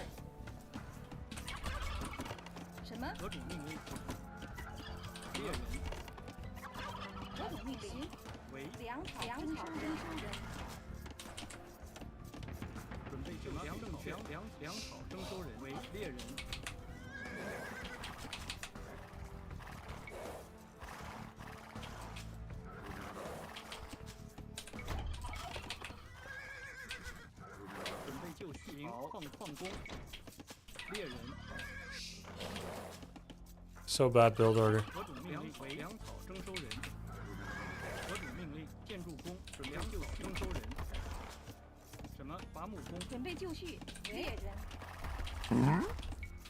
It's like over with how bad the build is, but it's fine. It happens.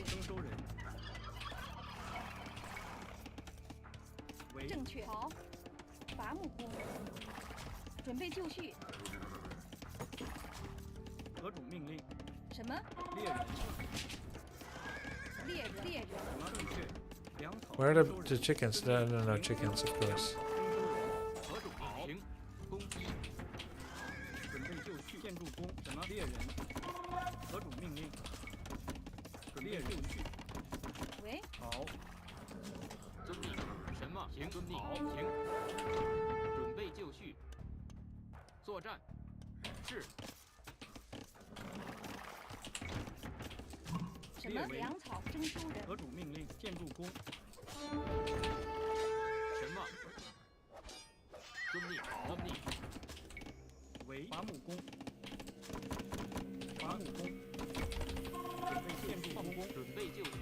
Oh my god, we're so close to each other. What the heck?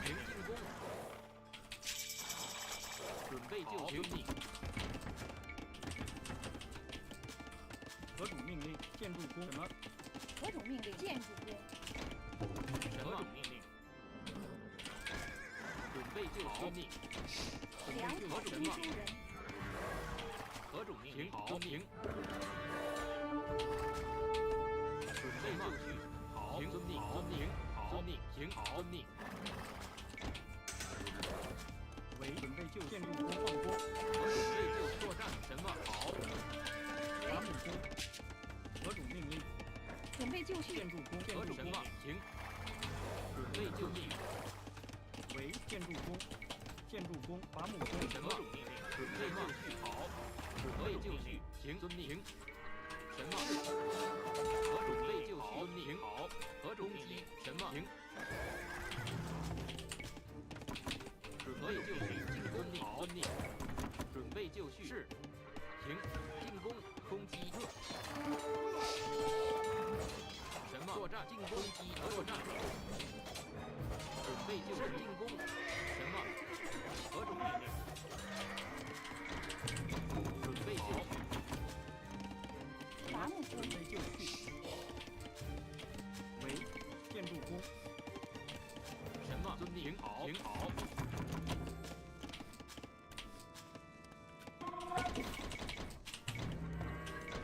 何种命令？好。停。遵命。作战。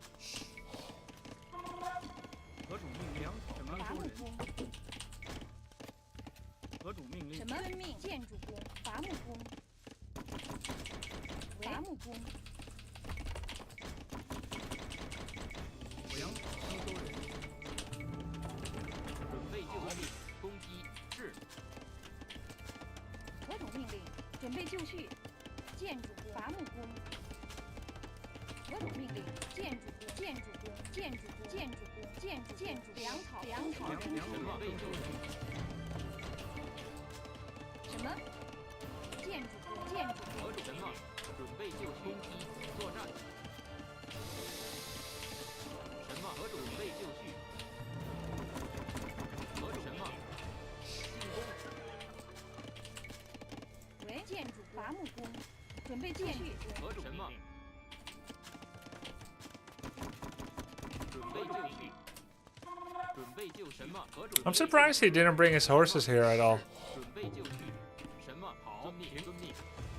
为何建筑准备就绪。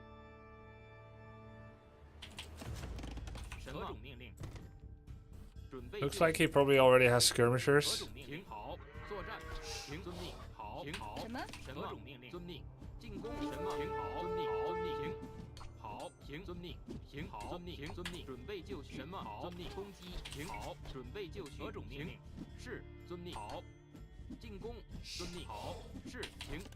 准备就绪。什么？好，行，正确。建筑工。建筑准备就绪。什么？遵命。停。何种命令？作战。准备就绪。什么？好。何种命令？什么？攻击。准备就绪。什么？何种命令？准备就绪。何种命令？进攻。准备就绪。什么？停。遵命。准备就绪。停。遵命。好。遵命。何种命令？作战。是。什么？停。遵命。准备就绪。何种命令？进攻。停。好。攻击。准备就绪。遵命。停。准备就建筑工。为建筑工。准备就绪。建筑工。什么？准备就绪。什么？好。停。遵命。好。停。好。准备就遵命。好。何种命令？准备就绪。建筑工。命令。准备就绪。遵命。 Good luck on the tourney next month. Thank you, GLH Chef. GOHF. 何种命令？何种命令？为遵命。建筑工。建筑工。建筑工。准备正确。建筑什么工。？何种什么？是为什么？建筑工。农夫。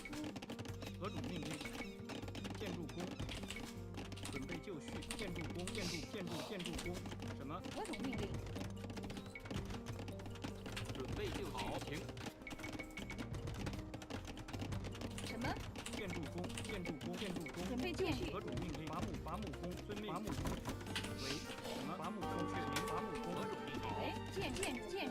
准备就绪。进攻。作战。进攻。何种命令？令？什么？行，好，遵命，好，正确。什么？行遵命。喂，行，遵命，行，好，遵命，伐木备就工。绪。什么？行何种遵命？行遵命。好，遵命。行好。行遵命。什么？准备就何种命令？准备就绪。伐木备就绪。什么？建筑工。遵命，农何种命令？是什么？行遵命。何种命令？什么？备就好，遵命。喂，准备建筑何种命令？好，遵命。为农夫。何种命令？何种命令？什么？建筑工。什么？建筑备什么？就绪。行何种命令？作战。喂，粮草征收人。好，行遵命。好。什么？进攻作战。遵命。好。行遵命。是。行好。攻击。准备就绪。遵命。好。行进攻。什么？ I mean, this game was just horrible by me. 伐木何种命令？何种命令？建筑工。矿工。准备就绪。好，遵命。行什么？是。好。行。作战。准备就绪。好。行。攻击。遵命。好。何种作战？准备就绪。好。何种行遵命。好。攻击什么？行遵命。准备就攻。喂，粮草何种什么？征收人。准备就绪。正确。建筑准备什么就？绪。好。行遵命。何种命令？是。准备就绪。准备就绪。建筑工。为建筑工。什么？行好。作战。遵命。好。是。何种命令？行遵命。攻击。准备就绪。行遵命。好。进攻。行遵命。作战。好。遵命。什么？攻。行好。行遵命。行。何种命令？建筑工。准备就绪。何种命令？建筑工。伐木工。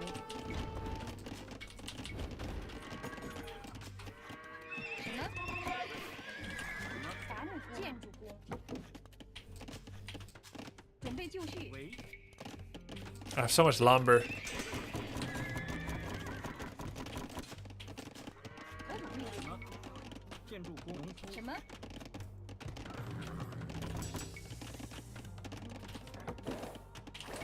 何种命令？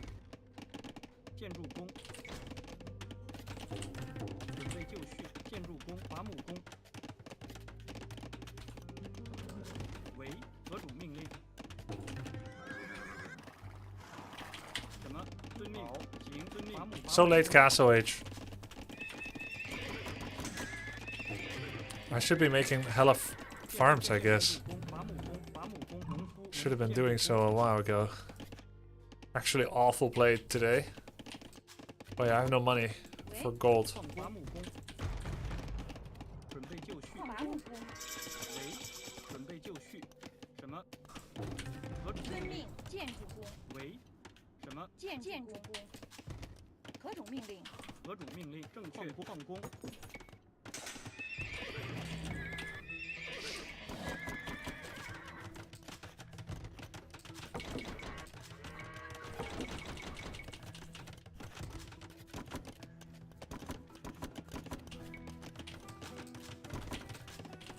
What's that? University. Oh my god. He's doing a thing, isn't he? University means he's doing archers. 什么？建筑工。伐木工。 Or cavalry archers.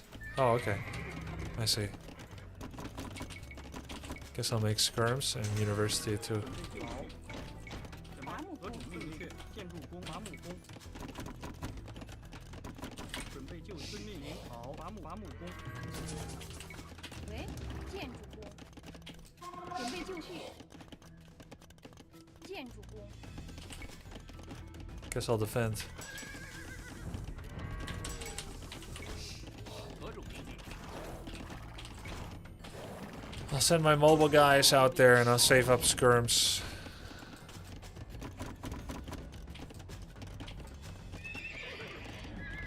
何种命令？行。什么？ Let's see. 攻击。是。喂，行好。建筑工。伐木工。准备就绪。正确。好。遵命。为什么？遵命。好。正确。伐木工。什么？好。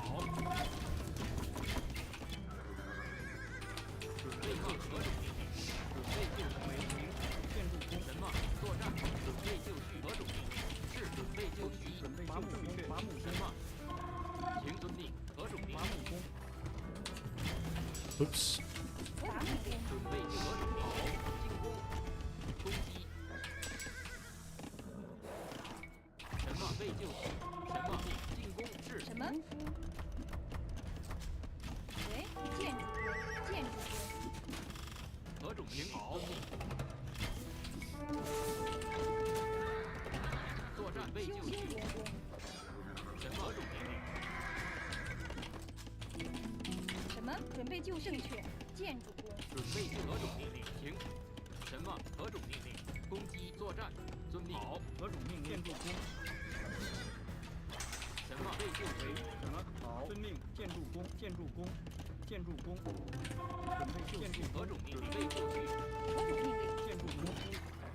什么被就绪？准备就绪，遵命，建筑工，建筑工，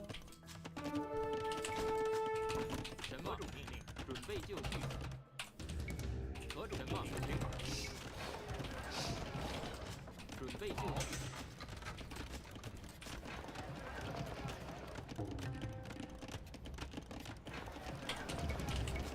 何种命令？建筑工，建筑工，什么建筑工？何种命令？遵命。建筑工，伐木工。何种什么？何种命令？准备就绪工。什么是？喂，正确，伐木工，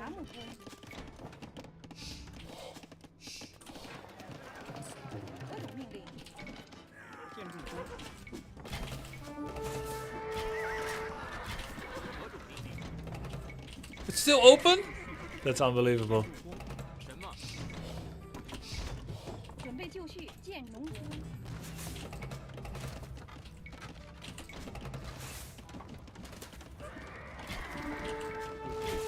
命。好，停。好，停。攻击。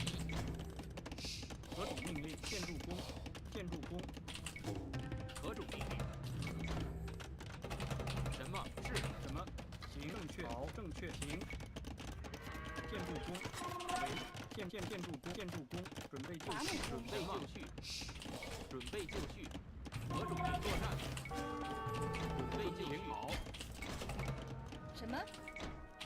什么进攻？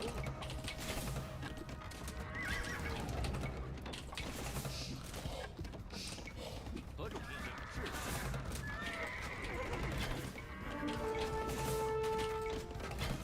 准备就绪。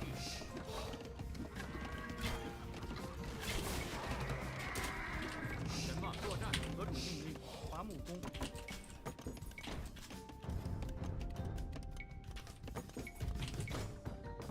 何种命令？进攻攻击。喂，何种命令？建筑工。什么？建筑被就绪。何种命令？准备就绪，建筑工，建筑工，建筑工，准备就绪。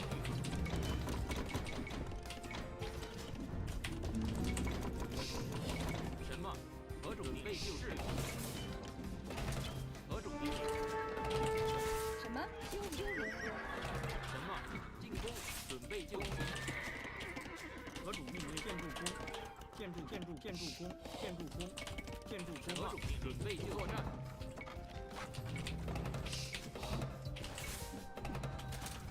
什么？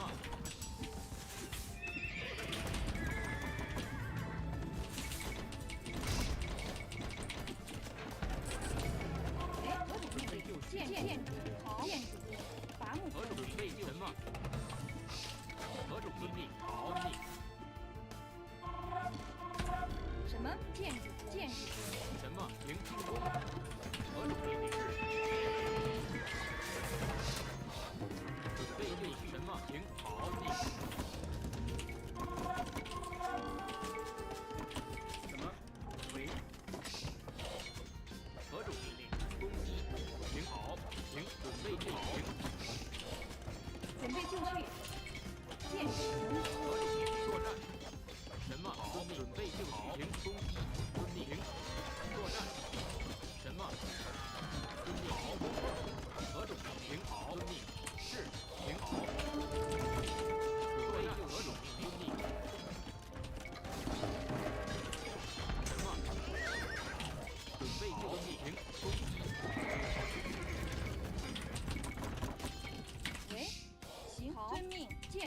建筑工，建筑工。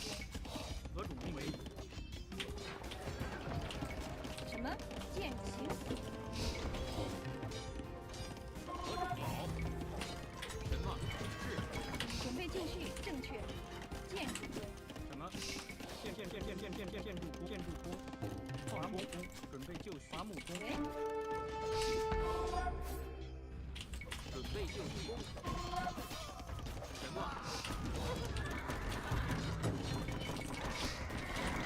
I don't think it really wants to be on Mass Life Scout. 伐木遵命，正确。伐木主命令。建筑工。准备就绪。何种命令？作战。为建筑工。准备就绪。建筑工。什么？遵命。建筑工。准备就绪。何种命令？遵命。什么？是。为。何种命令？行。建筑工。 准备建筑工。什么？建筑工。为建筑工。何种命令？准备建筑工。 Wait, it's much higher supply. What the fuck? 何种命令？进攻。什么？作战。什么？遵命。 How's he higher score? 何种命令？好。建筑工。建筑工。为正确。建筑工。准备就绪。建筑工。建筑工。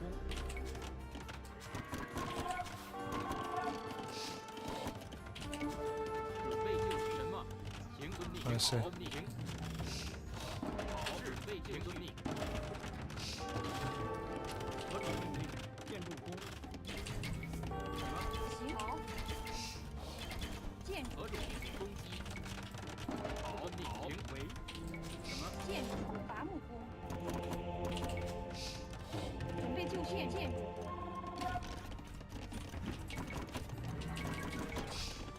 准备就绪什么？什么建筑工？何种命令？准备就绪。何种命令？行，正确。何种命令？喂，建筑工。什么？什么？攻击。准备就绪遵命。作战是作战机。准备就绪。建筑工。建筑工。 何种命令？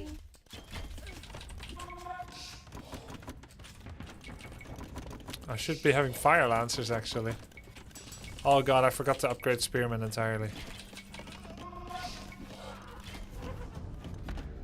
I also need Imperial ASAP.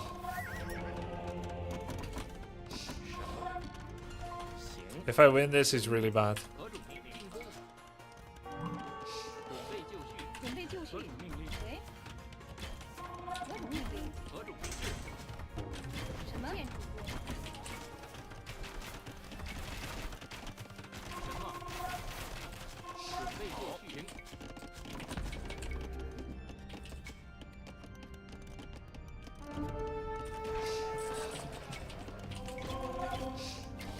何种命令？进攻。什么？何种命令？好，准备就绪。行。正确。遵命。正确。准备作战。什么？ Stupid cavalry archers. 喂。建筑工。准备就绪什么？建筑工。为。建筑工。准备就什么？建筑工。准备就绪。 Why would they never die? They're dead. 何种命令？建筑工。伐木工。何种命令？遵命。好，遵命。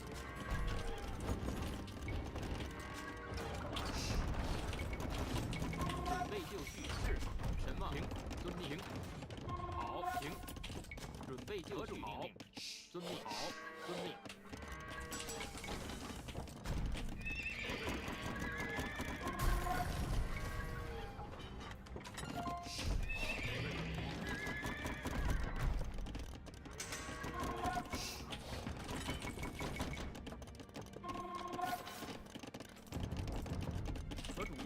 伐木工，准备就绪，建筑工，伐木工，准备就绪，建筑工，伐木工。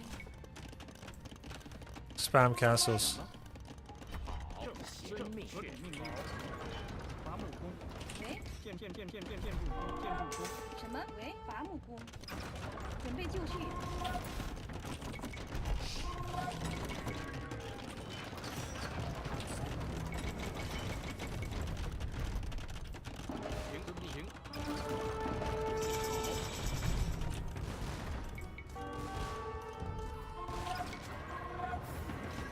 什么？何种命令？攻击停。什么？进攻准备继续。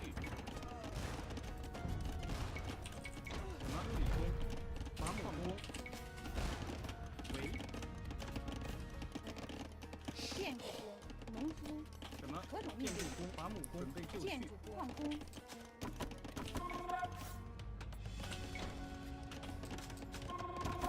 You're spamming castles, man. 什么？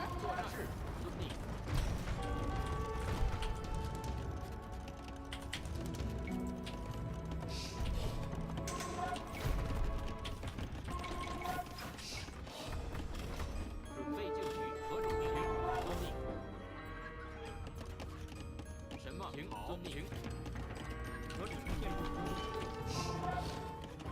Do I get Arbalest? Yeah.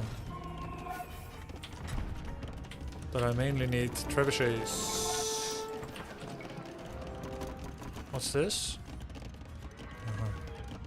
喂？什么？矿工？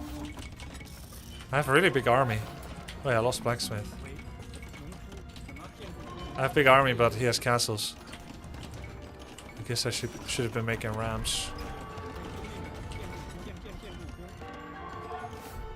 准备就绪，何种命令？准备就绪。建筑工。什么？建筑工。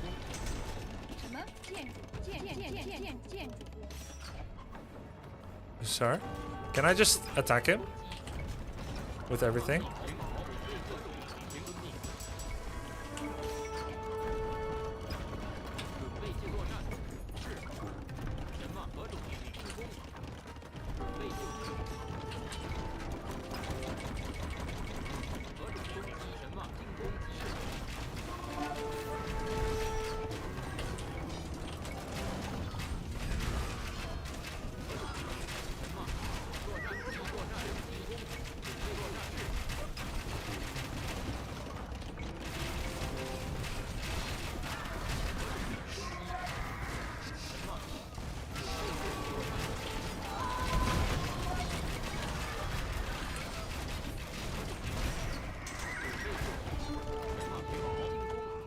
Okay. Oh shit. 喂？建筑工。何种命令？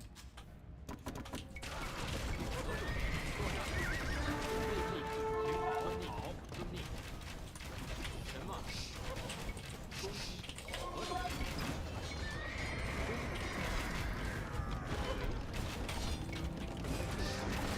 种命令？伐木工。遵命，建筑工。什么？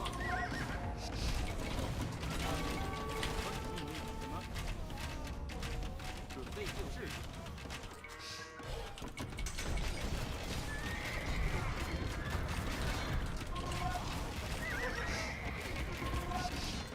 This is the worst game I ever played.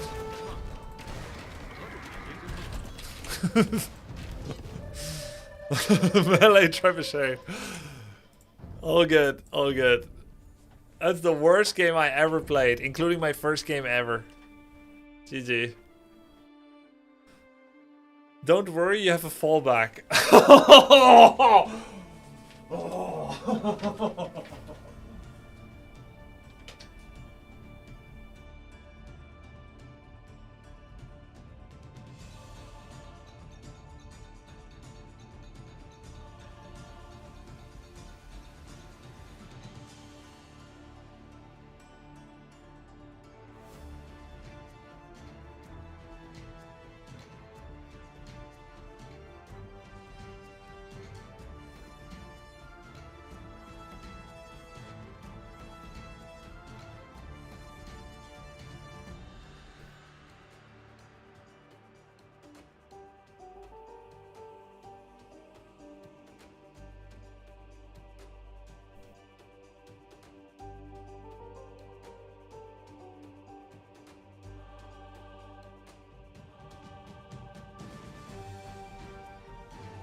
I'm not an emotional player.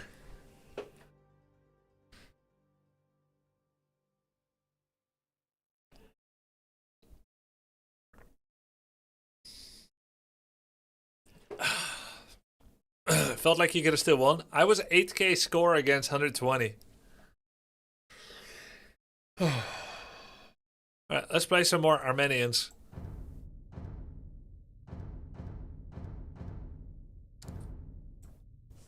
Have you played against Dave yet? While he's on a controller? No. What's his elo with controller? And is he playing a lot?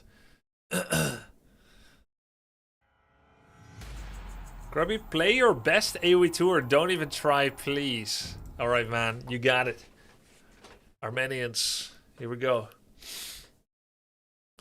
What is the worst civ? I don't know. Maybe Huns? I don't know. Sicilians? Wait, really? But I lost the Sicilians all the time. They're really good actually, chat. Oh, we're against Vietnamese. We're shit anti-lame. Alright, here we go. Armenians. Heavy aggression, men at arms. Oh. Oh my god, it's lagging or something. Holy. Alright, that was an awful start. Oh good, oh good. Alright, I got this, I got this.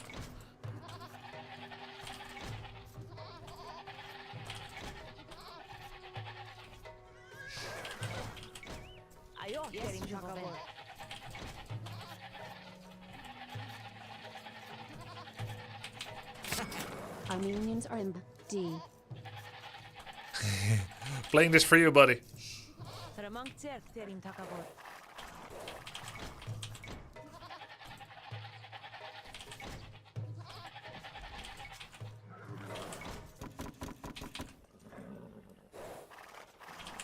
Have to find the boar. Yes, patrastem. Yes, uzzais karutsam. Yes,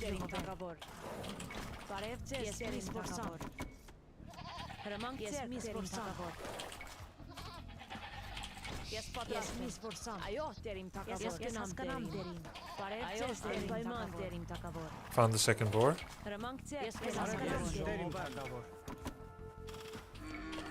Yes, gnam terim. Yes, misvosam.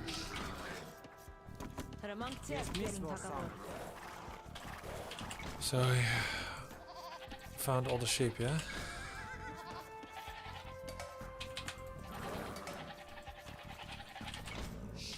Yes, misvosam. Ayo, terim thagavor. Yes, misvosam. Ramam paiman terim thagavor. Yes, haskanam terim. Yes, uzzais karut. Yes, uzzais karut. Yes, misvosam. Guys, are horses food? Yes, misvosam. Ramam terim thagavor. No. Alright. Ayo, terim misvosam. Yes, terim thagavor. Yes, jogovem.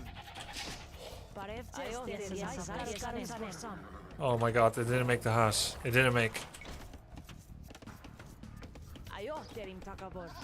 Yes, jogovem. Ayo, terim thagavor. Ayo, gnam terim thagavor. Yes, patrast. Yes, ayo, terim.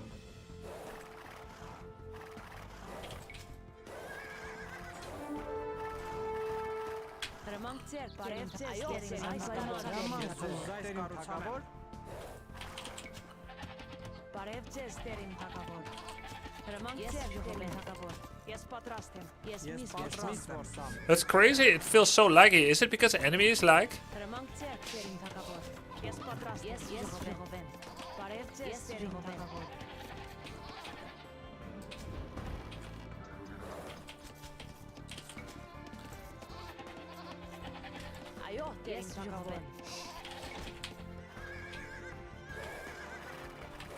You can mule cart the chickens. Oh, I thought chickens are forage, not hunt. Yes, haskanam terim. Yes, misvosam.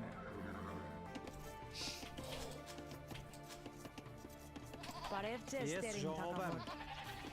Parevdes terim thagavor. I couldn't find him. He might be top right actually. If you, oh, actually, I already found him. Lol.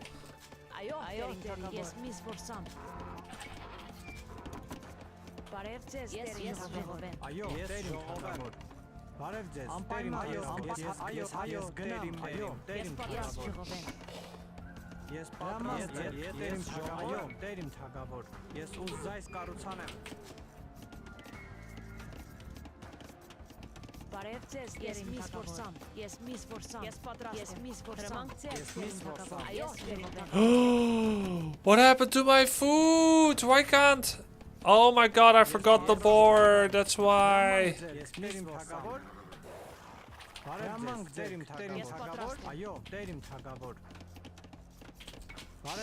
Alright, we're fast castling. That's so good with the Sith.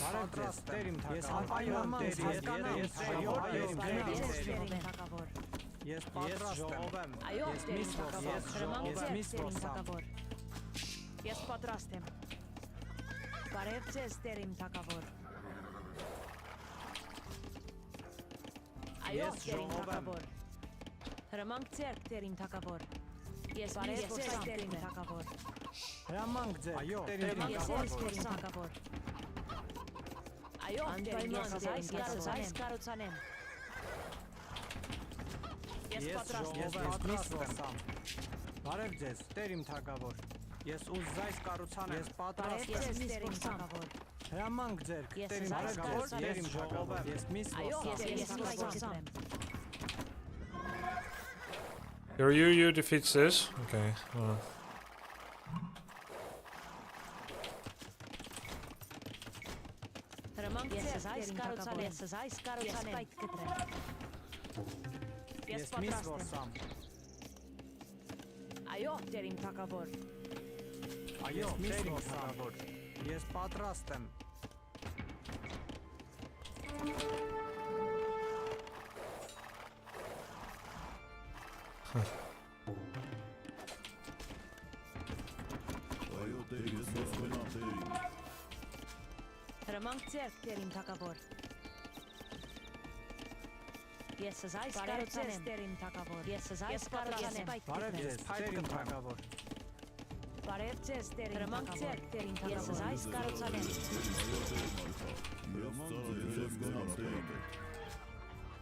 Stables.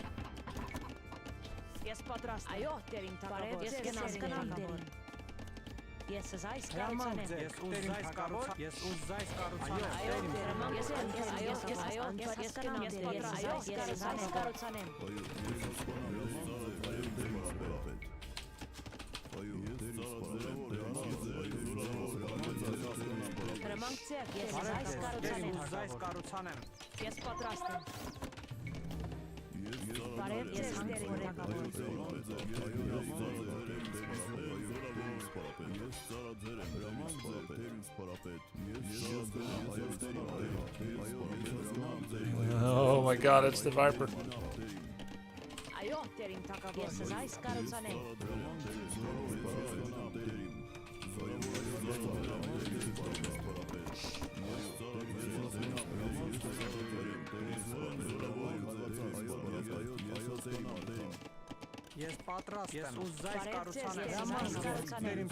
No gold?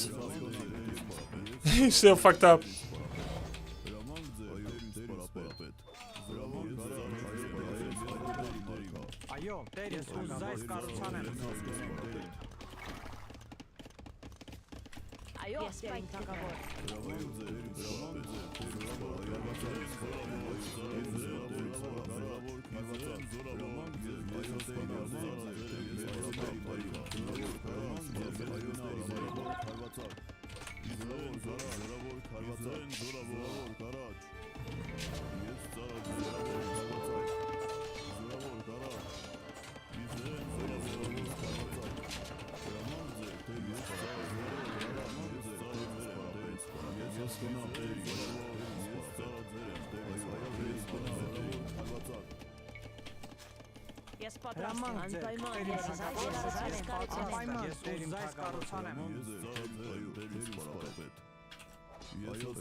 Արևձեզ, ես հասկանամ, անպայման տերիմ, ես ուզայս կառուցանեմ։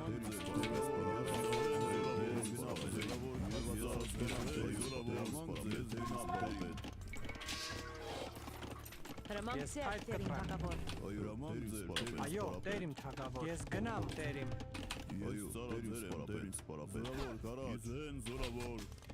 Ես պատրաստ եմ, տերիմ թագավոր, ես ուզայս կառուցանեմ, արևձեզ, տերիմ թագավոր։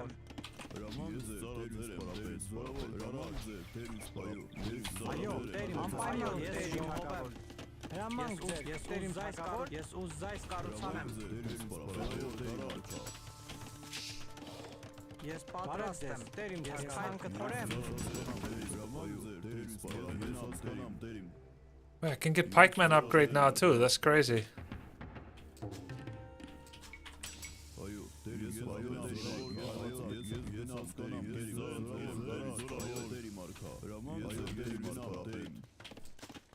I didn't realize. Hey, first time here, love your AoE2 arc. Thank you.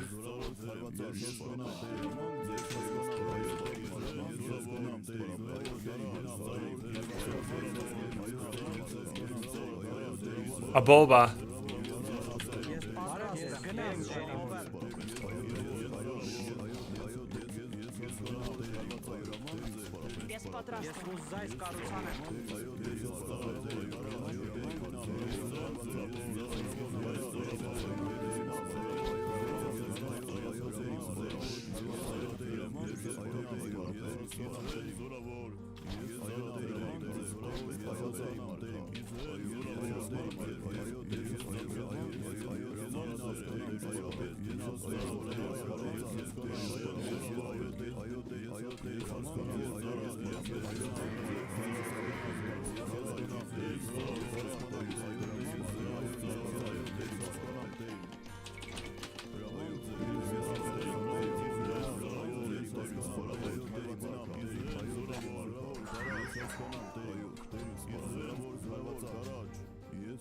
He put so much effort into that. Oh my god, he's stuck. Now guys, secretly, okay?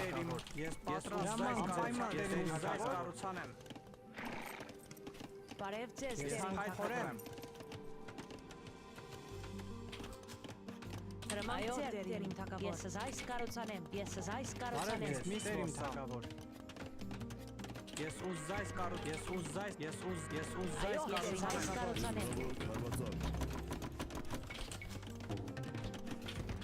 Ramancer, yes, uzdajs karucanem, yes, pajtketrem. Ramancer, Parevces terim takavor. Ayo terim takavor. Yes, uzdajs karucanem. Yes, uzdajs karucanem.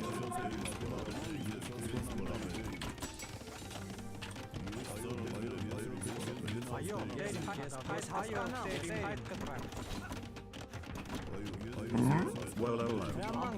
Terim թագավոր, ես ուզայս կառուցանեմ։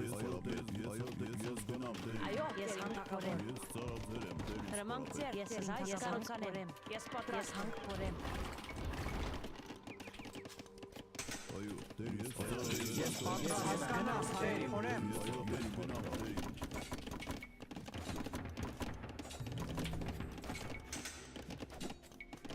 Parevces terim, ես գնամ տերիմ։ Ես ուզայս կառուցանեմ։ Parevces terim թագավոր։ Ես պայթքտրեմ։ Այո, անպայման տերիմ թագավոր։ Հրամանք ձեր, տերից պարապետ։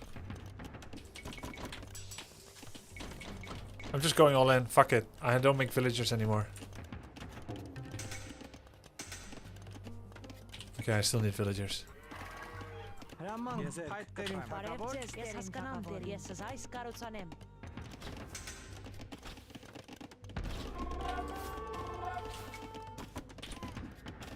$650, $350. I need chainmail armor for sure. Ես հասկանամ, ես ուզայս կառուցանեմ։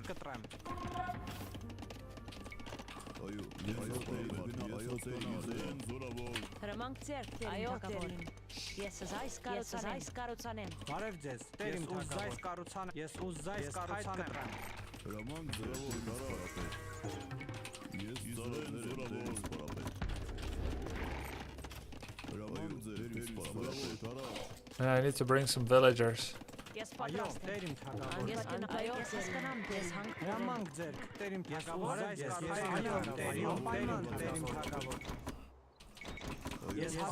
I'm gonna ram him hard.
But I have two-handed swordsman. That's my speciality.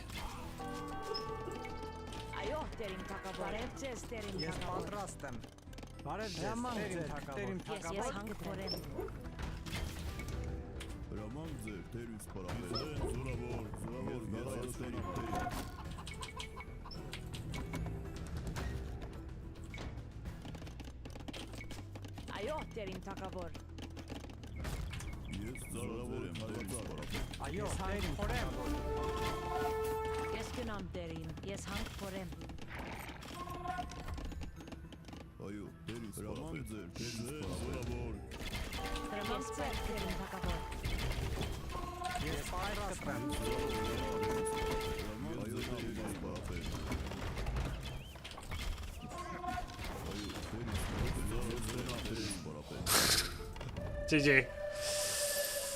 If you go full infantry, you gotta combine it with like 4 to 5 rams and use garrison on garrison.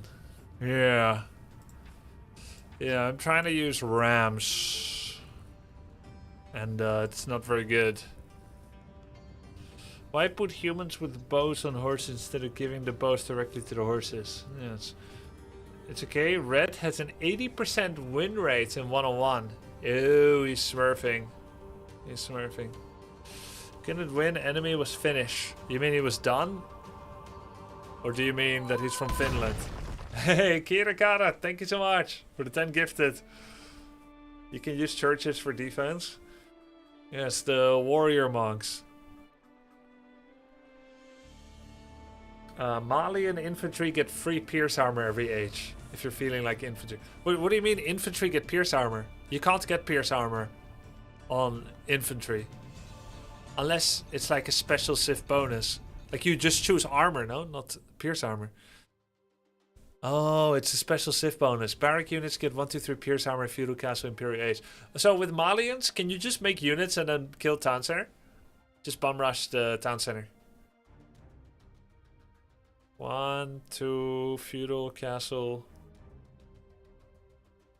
Churches are mini castles? Oh yeah, I forgot about that. Is it like 350 stone?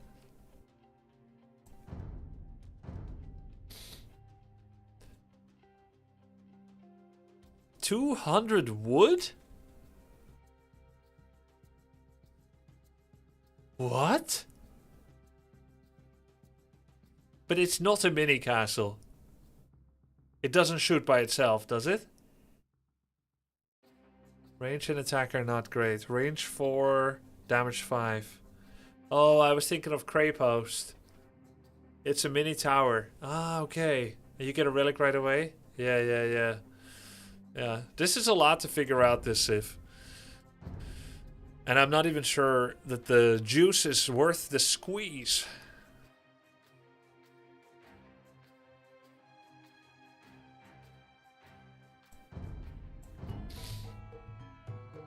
Yep.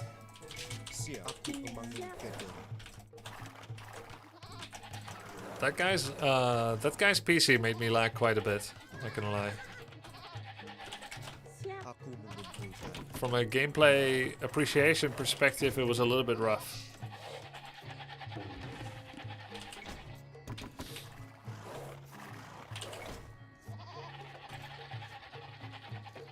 Wait, I found everything. I found all the sheep.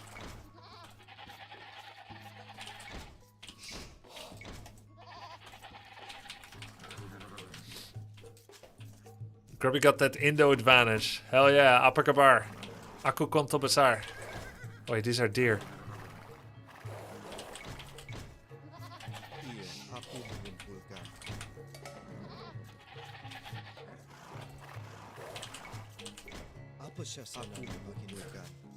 This looks like a good lumber camp.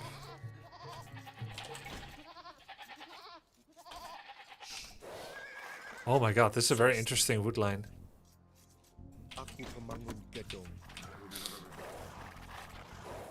Konto besar, konto kecil. What do you know? You don't know.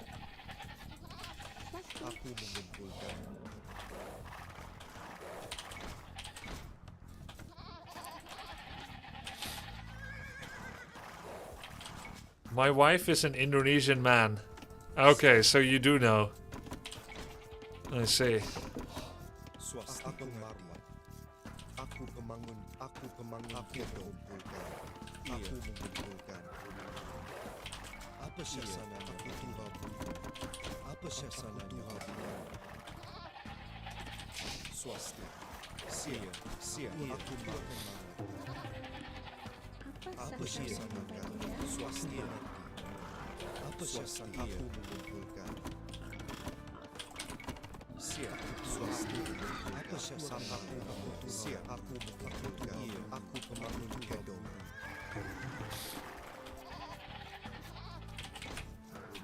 Do we know where the second boar is?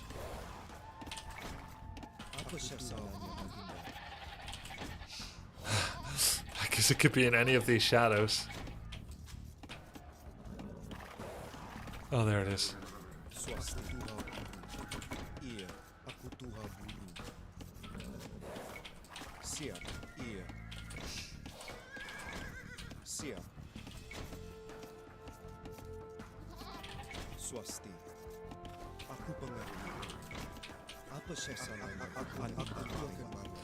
I remember Viper complaining about the shadows when he coached you. You mean that I had some shadows?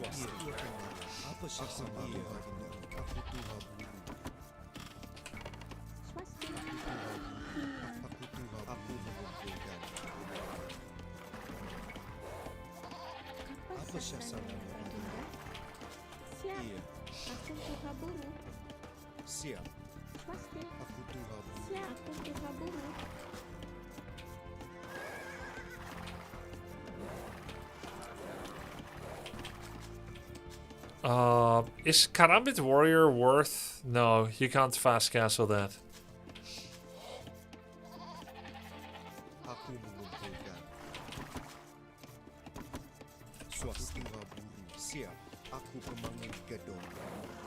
Because they cost food and they're very cheap.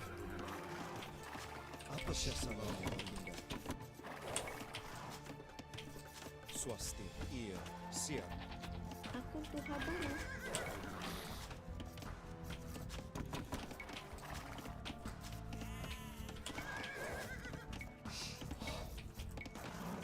Can you do a 19 pop age up with melee? Swasti. Is there any point to that? It's super fast. Apa sasarannya? Tuha baru. Tuha barunya. Aku tuha buru. Iya, tuha buru. Apa sasarannya? Aku mengumpulkan. Iya, aku mengumpulkan. I can barely get enough wood on time. Aku pengerti. Aku penumpang kayu. Aku panumbang. To even make a barracks and make use of. I guess it's an archery rush then? Apa sasarannya? Aku penumpang kayu. You still need the barracks. Swasti. Siap. Swasti. Aku panumbang kayu. Siap. Aku No, this sucks. I'm not getting anything out of this. Swasti. iya. Aku pemangun gedung. Aku pemangun gedung. No, this sucks ass. There's no way you can make use of it.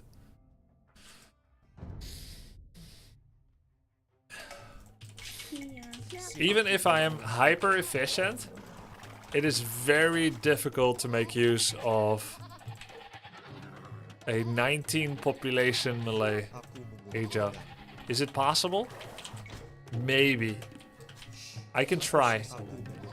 I can try. You would have to immediately switch to lumber income.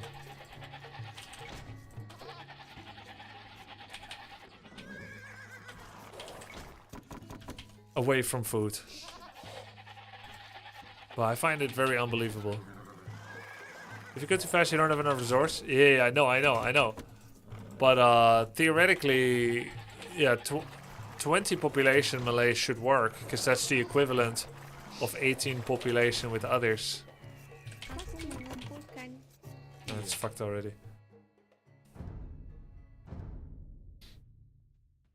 Pro melee players go with 21. Yeah, it makes sense that it couldn't be a 20, because melee 20 is 18 other, but 18 is already extremely bare bones for others. And people that go with 18 compared to melee that goes with 20.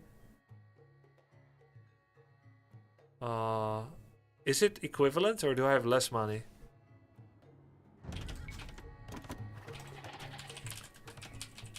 I'm just gonna do this so I can focus on the build order. Apa sasarannya baginda? Aku mengumpulkan.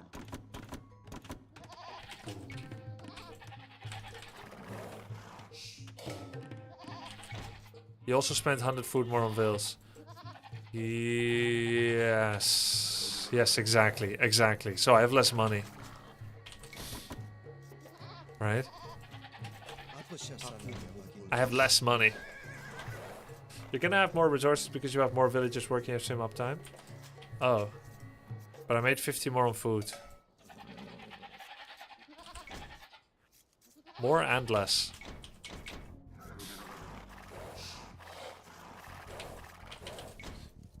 It's... Did you do it with berries? Maybe it works without better. Yeah, without better. If I want barracks, lumber camp, up.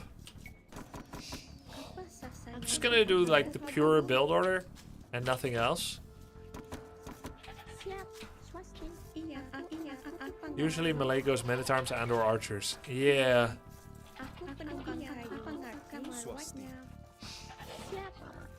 Siap mengumpulkan. Aku penumpang kayu.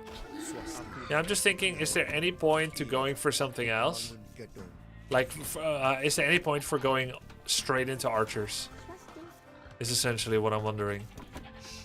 Apa sasarannya? Aku panumbang kayu. Aku pemangun gedung. Apa sasarannya? Panumbang kayu.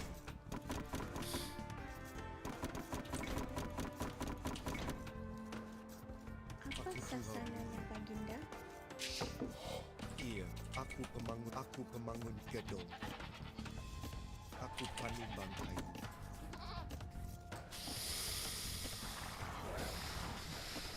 Double range builds are so satisfying, no idea how they work at your elo. Can be good. Siap. Yeah, I'm thinking I want to try straight Archer 21 population. Is there any point making more than... Like, is there any point making 20 pop? I think it'll be very hard.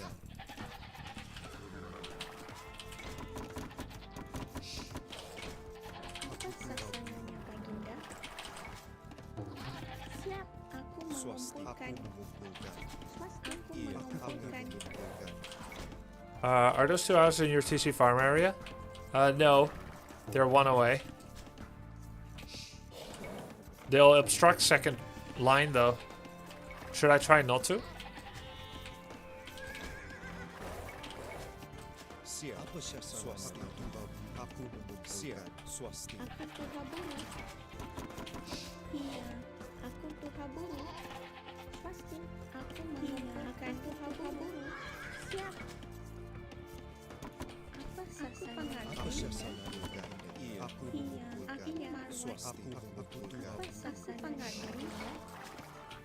Aku akan merawat dan melumpuhkan. Apa sasananya baginda? Aku tuhamu. Siap.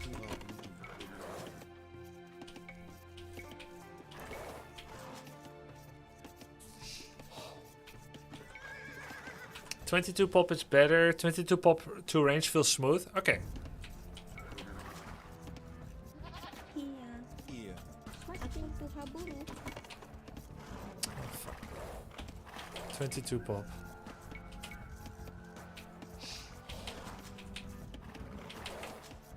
Apa sasaran tuhamu? Aku mengumpulkan. Siap. Iya. Aku mengumpulkan.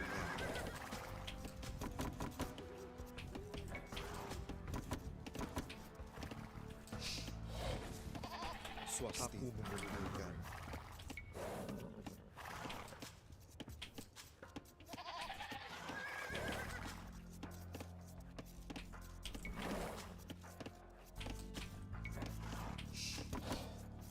Apa sasarannya baginda? Siap. Iya. Aku pembangun gedung. Swasti. Aku tuhamu. Apa sasarannya baginda? Aku tuhamu.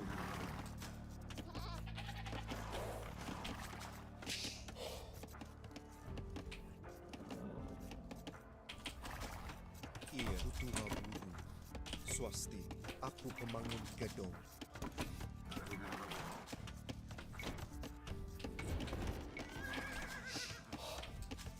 Siap. Aku mengumpulkan. Even with cheats, I still get distracted. Aku pengerti. Aku penumpang kayu. Iya. Apa sasarannya baginda? Siap. Aku mengumpulkan.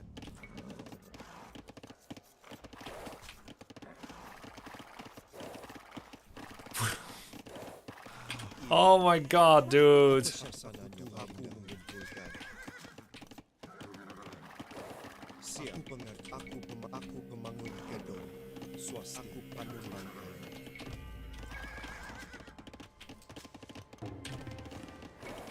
Siap. Aku penumpang kayu. Iya. Aku penumpang swasti. Aku pembangun gedung. Apa sasarannya baginda? Siap. Aku penumpang kayu. Oh my god, I fucked up the build again. Oh my god! Oh. What?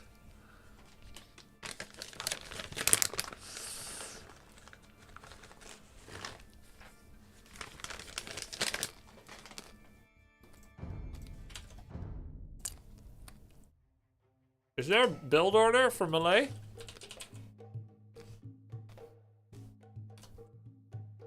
Oh my god, it's right here. Let's see what I did wrong.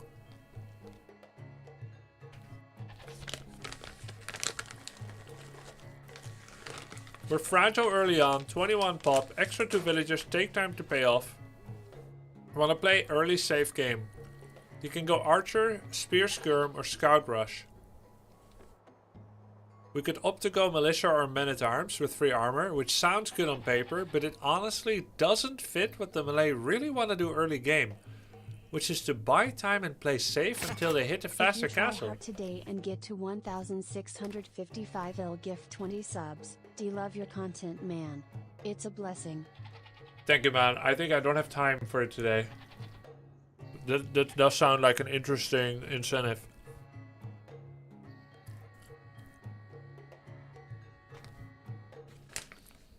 Oh yeah, this is 22 pop. Okay.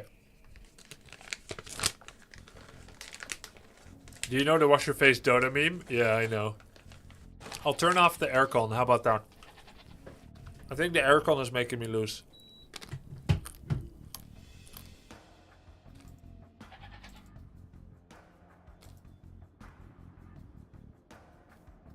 Oh, 6-3. Boar. Mill.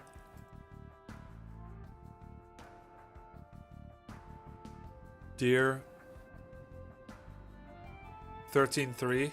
16-3 via berries. 16-5. Loom H. Second lumber camp from Hunt. Make a barack.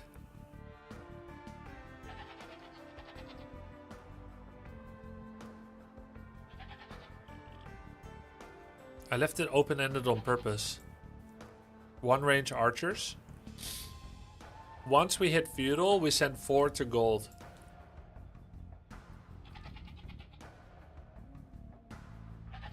Defensive skirms. If it's range, defensive skirm or scout to keep up aggression. If they're adding a lot of men at arms, you can add more militia. More militia? Am I going militia? What do you mean more militia? We're not making any.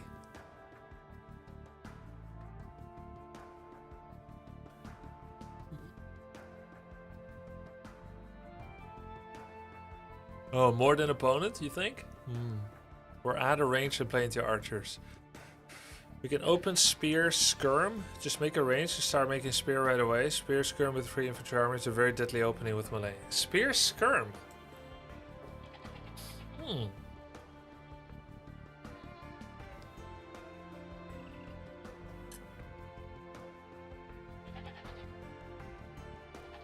Put a little pressure to allow us time to wall.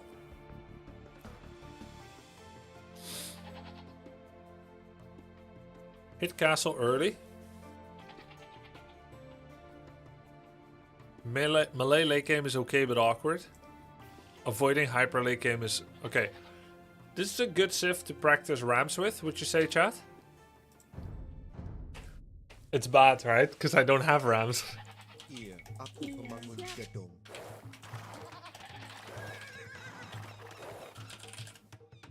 Alright, let's try to build again. Aku mengumpulkan.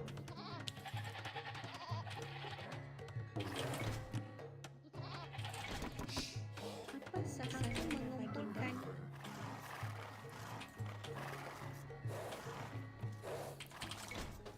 This is a civ to practice crossbow brutal timing. What about elephants, chat? If I want to do an elephant push, what should it go with? Swasti. Iya. What's a good accompaniment unit? You need a lot of farms, just mass a shit ton of elephants. Oh. Apa sasarannya Siap, baginda? aku akan malam. Iya, aku mengumpulkan. Siap, aku mengerti. On Arabia, it's a pretty bad strategy. Chimera are better at it. Apa Iya, sasarannya? aku mengumpulkan. Siap. Siap mengumpulkan. Iya, aku buru. Swasti. Siap. What's its health bar mod? I don't think there's a mod.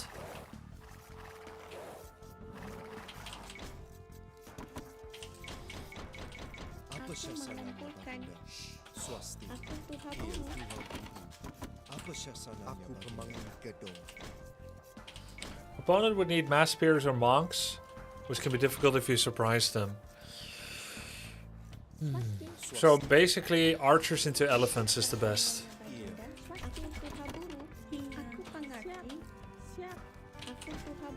Because if I go archers first, he won't want to make scouts. Sorry, he won't want to make spears. Mass crossbow with a whole bunch of elephants in front. Possible.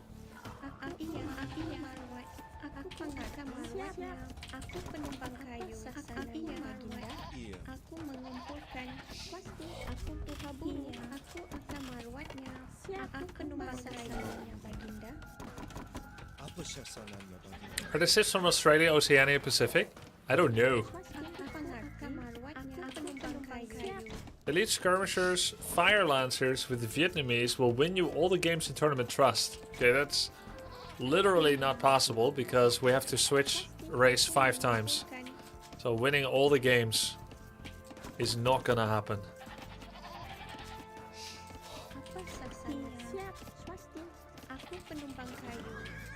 I'm sending a 4th to wood because my 3rd was late. When you play elementals, you want... Oh, elephants, you want extended feudal because you need a lot of farms to pull it off. I see.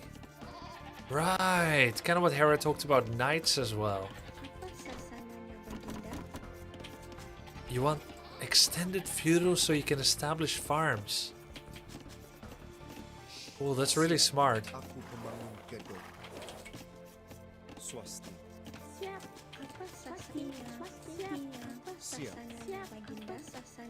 Aku mengumpulkan. Apa siya sananya? Aku mengumpulkan. Iya, aku mengumpulkan.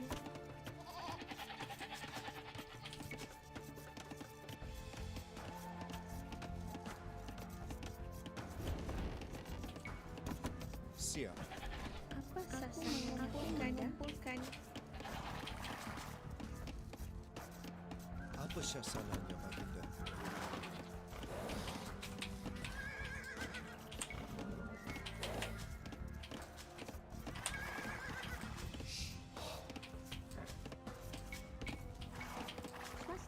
Iya, aku penumpang kayu. Siap. Iya. Aku mengumpulkan. Swasti. Apa siya sananya, Baginda? Apa sasaran? 516. Baginda. Iya, aku mengumpulkan. Aku tuha buru. Siap. Siap. Aku mengumpulkan. Iya, aku tuha buru. Swasti. Aku pemangun gedung. Siap. Apa sasananya, Baginda? Wait, he said get a second lumber camp first before making barracks.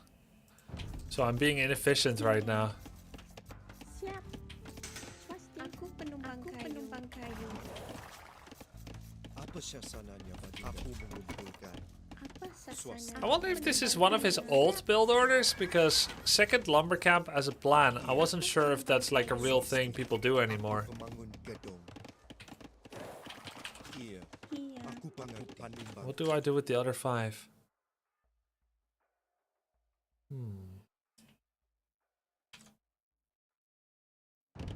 Siap. Aku panimbang kayu. Second lumber camp is mostly in pro play. I see it rarely in lower elo. Well, they used to teach us to do it. Aku pemangun gedung. I say it like I was there. I guess because I didn't pull bore, it's too bad. I was there, Gandalf. Pemangun gedung. Oh my god, too many houses. Siap. Iya. Aku akan I have 400 food again. Oh my god. Why? I don't understand. Malay culturally accurate Civ? Hell yeah, Soccer Games.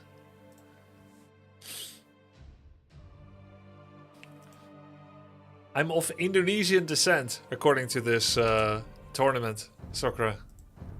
Not Dutch, of Indonesian descent.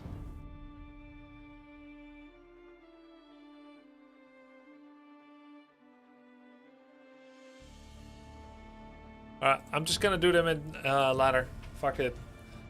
Oh really? It's tournament mandated to a degree? No, they just have a Fantasy Empire style RPG sheet on every player, but let's say it's not perfect yet. Mine isn't ready yet. Alright, here we go. Here we go.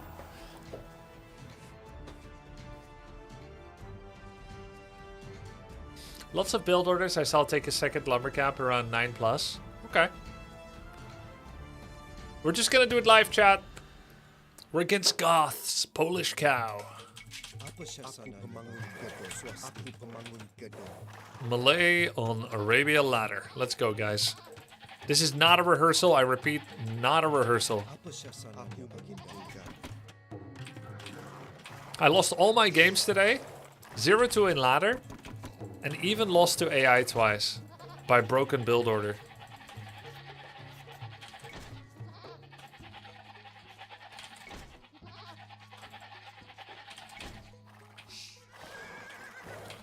Don't worry, you have your fallback game. Oh my god.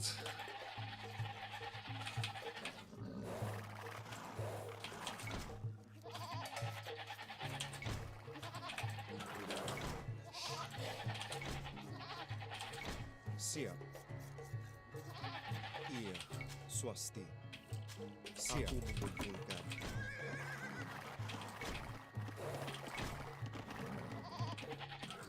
This game is going a lot better.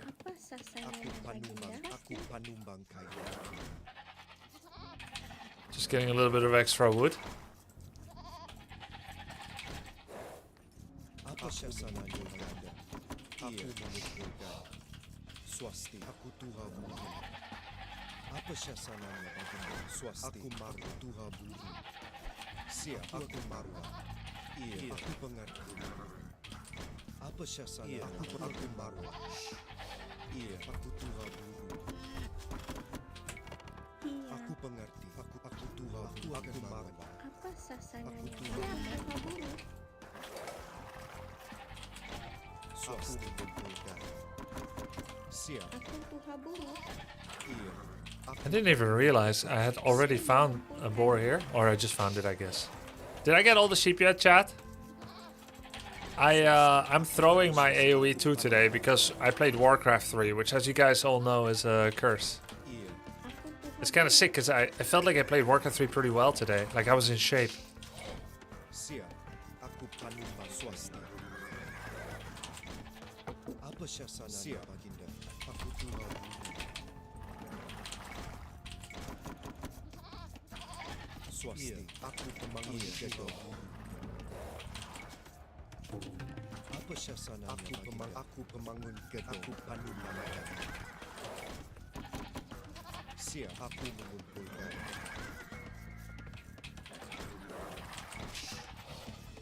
Iya. Aku tuha buru. Aku tuha buru. Siap. Aku tuha buru. Aku tuha buru. Apa sasananya baginda? Siap. Iya. Aku marwah. Aku akan marwah. Sasananya. Swasti. Aku tuha buru.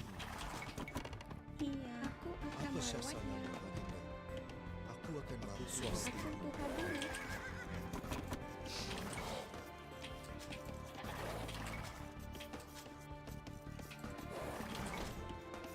Apa sasananya? 360. Iya. Let's send the fourth one to wood. Siap. Aku panumba.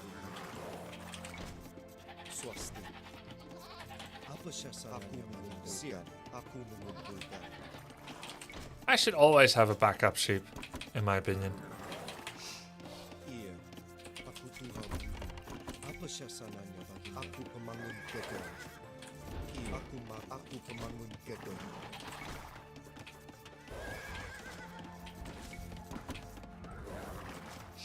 Siap. Tuha buru. Siap. Aku Tuhan bumi. Swasti. Aku mengumpulkan. 1, 2, 3. We can do 4. Iya. Aku Tuhan bumi. Siap. Swasti. Aku Tuhan bumi. Celts have strong infantry or something, right? Apa syasa mengumpulkan?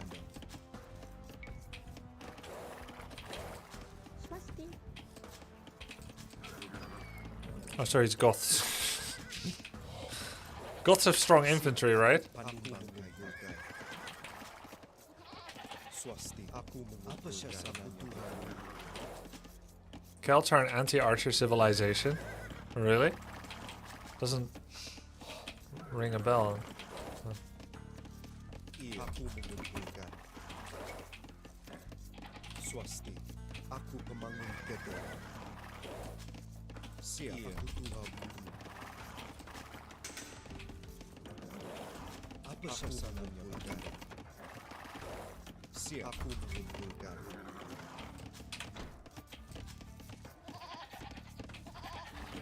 Iya. Aku pengaku Tuhan. Aku Tuhan. Aku Tuhan. Aku Tuhan. Aku mengumpulkan. Aku mengumpulkan. Swasti. Apa syasa mengumpulkan? Iya. Aku pembangun gedung. Need to go find him. Siap. Iya. Aku pembangun gedung. Aku panumbang kayu. Apa syasa? Aku mengerti. Aku mengumpulkan. Iya. Aku mengerti. Aku mengumpulkan. Apa syasa? Aku pembangun gedung. Swasti. Aku pembangun panumbang kayu. Aku mengumpulkan. Siap. Iya. Aku pembangun gedung. Aku pembangun gedung. Siap. Aku pengerti. Aku pembangun gedung. Apa syasa? Aku swasti gedung. Aku panumbang. Aku pengerti. Aku panumbang kayu. Iya. Aku swasti pembangun gedung. Aku pembangun gedung. Apa syasa pembangun gedung? Siap. Apa syasa? Iya. Aku panumbang kayu. Swasti. Apa syasa? Siap. Aku pembangun gedung. Iya. Aku swasti. Aku panumbang kayu. Frack. Iya. Aku swasti. Apa syasa? Aku marah. Siap. Siap. Apa syasa? Aku pembangun gedung. Aku marah. Swasti. Iya. Siap. Aku panumbang kayu. Swasti. GG. Apa syasa? Aku mengumpulkan. Siap. Iya. Aku pembangun gedung. Aku panumbang gedung. Swasti. Apa syasa? Siap. Aku pembangun gedung. Aku pengerti. Aku iya. Aku pembangun gedung. Aku panumbang. Aku mengumpulkan. Pasti aku penumpang kayu. Apa syasa? Apa syasa? Maju. Iya. Aku panumbang. Swasti. Siap. Iya. Yasa kumbang Anda. Siap, aku penumpang kayu. Siap panumbang. Swasti. Apa syasa? Senjata. Iya. Apa syasa? Aku mengumpulkan. Yasa kumbang Anda. Aku penggali. Apa syasa? Aku penggali kamu. Apa sasanya baginda? Siap. Aku mamanya. Swasti panumbang. Siap. Aku apa syasa? Aku mamanya. Aku baginda. Aku mamanya. Iya. Aku mamanya. Swasti. Aku mamanya. Siap. Mamanya. Yasa swasti. Aku pembangun gedung. Aku panumbang. Apa syasa? Aku siap. Aku pembangun gedung panumbang. Apa syasa? Aku pembangun gedung. Yasa tapi. Iya. Maju. Siap. Apa syasa? Yasa. Aku pembangun. Iya. Apa syasa? Aku pembangun gedung. Iya. Aku pembangun gedung. Apa syasananya? Yasa. Iya, baginda. Apa syasa? Panumbang. Iya, apa syasananya Baginda? Swasti. Siap, iya. Siap. Aku penumpang kayu. Marwan. Iya, Baginda. Apa syasananya Baginda? Aku pengar. Iya. Aku pengar. Iya, Baginda. Apa syasananya Baginda? Iya, Baginda. Aku Marwan. Iya, Baginda. Apa syasananya Baginda? Aku pamar kayu mengumpulkan. Yasa kuka Baginda. Aku pengar. Swasti. Apa syasananya Baginda? Apa syasananya Baginda? Yasa kuka Baginda. Iya, Baginda. Apa syasananya Baginda? Tapi aku maju. Iya, Baginda. Swasti. Apa syasananya Baginda? Yasa kuka Baginda. Yasa kuka Baginda. Yasa kuka Baginda. Apa syasananya Baginda? Aku pemangun siap. Aku pemangun Baginda. Apa syasananya Baginda? Angkat saja syasananya Baginda. Swasti. Aku maju. Aku Marwan. He's got the high ground. Angkat saja maju. Siap. Siap. Aku penumpang kayu. Apa syasananya Baginda? Aku panimbang. Yasa kuka Baginda. Angkat saja syasananya. Tapi maju. Yasa kuka Baginda. Siap. Aku pemangun. Aku pemangun gedung. Yasa kuka Marwan. Apa syasananya Baginda? Apa syasananya? Siap. Aku pemangun gedung. Apa syasananya Baginda? Yasa kuka Baginda. Apa syasananya Baginda? Apa syasananya Baginda? Angkat senjata. Maju. Angkat senjata. Tapi maju. Apa syasananya Baginda? Angkat senjata. Maju. Angkat senjata. Apa syasananya Baginda? Tapi apa syasananya senjata? Apa syasananya? Aku pemangun gedung. Aku pengerti. Aku pengerti. Iya. Aku akan merawatnya. Siap. Siap. Iya. Aku pemanggungkan. Apa syasananya Baginda? Yasa kuka Baginda. Maju. Aku pengerti. Aku pemangun gedung. Apa syasananya Baginda? Yasa kuka Baginda. Yasa kuka Baginda. Apa syasananya Baginda?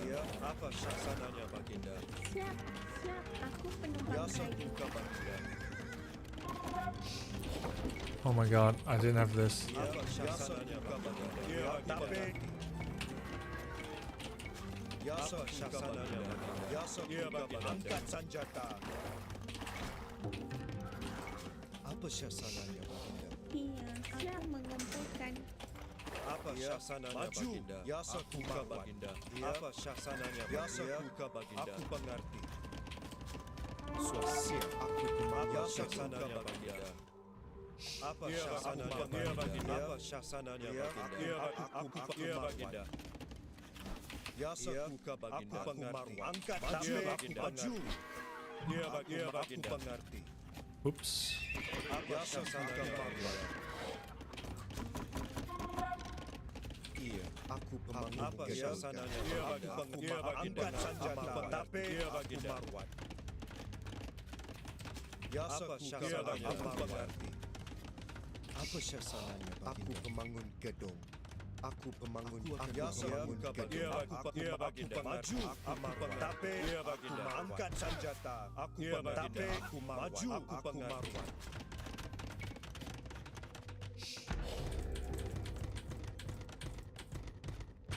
Swasti. Aku pemangun gedung. Aku pemangun gedung. Apa syasananya Baginda? Angkat senjata. Maju. Tapi angkat senjata. Tapi angkat senjata. Maju. Tapi angkat senjata. Apa syasananya Baginda?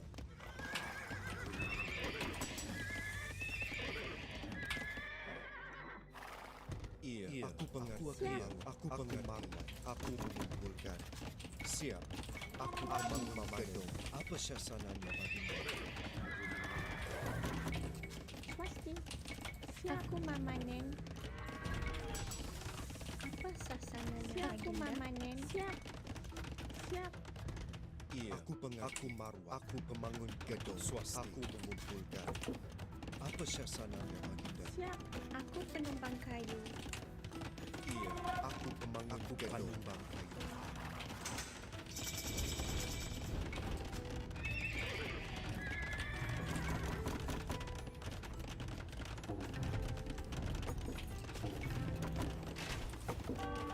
Swasti. Iya, aku pengerti.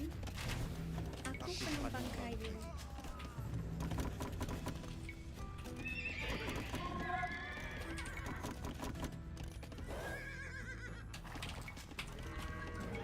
Aku marwah. Siap. Aku marwat. Aku marwat. Yasaku kabaginda. Iya. Apa sasananya marwat? Aku Apa penumpang sasananya kayu. baginda? Siap. Iya. Aku mamanen. Siapkan. Apa sasananya baginda? Yasaku kabaginda. Apa sasananya baginda? Aku baginda. Iya. Apa sasananya baginda? Apa sasananya baginda? Yasaku kabaginda. Apa sasananya baginda? Yasaku kabaginda. Angkat senjata. Yasaku kabaginda. Apa sasananya baginda? Siap. Angkat senjata. Apa sasananya baginda? Yasaku kabaginda. Baginda. Aku pengakuan.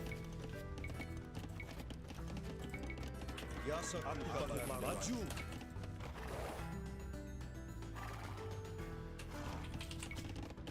Swasti.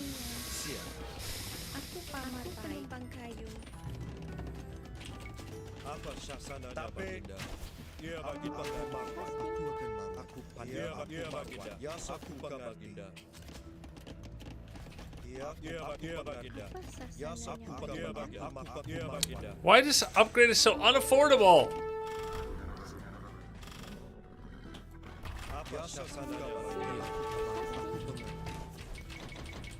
Unbelievable.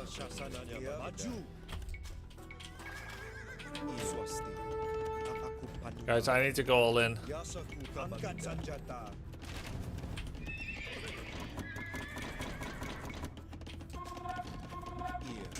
Apa sasananya baginda? Apa sasananya baginda? I have no future.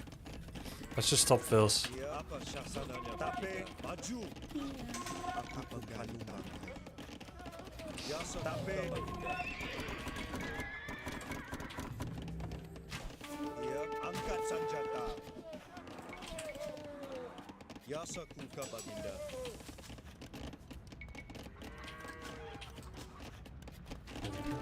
Siap. Aku marah. Aku akan marah. Aku akan marah.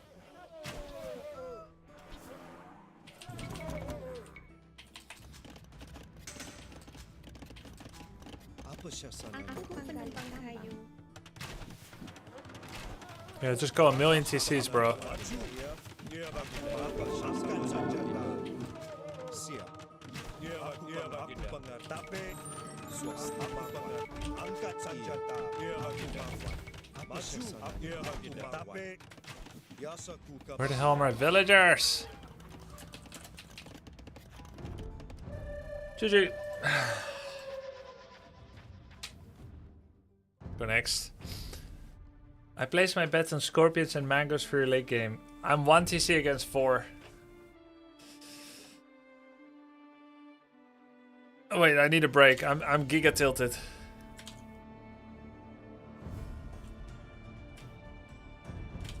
Is it letting me leave? Oh god, I found a game. Let's play another Civ.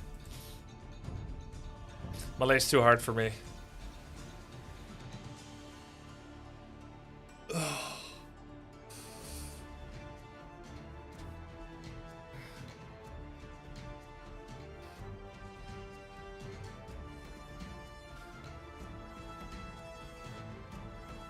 Him being on so many TCs is not a bad thing if you're gonna all in him. Yeah, but my villagers didn't even arrive. I just gave away an elephant and all I have is skirmishers.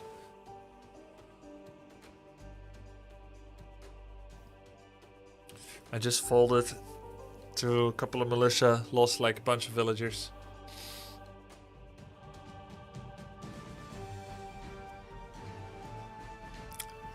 Open the window.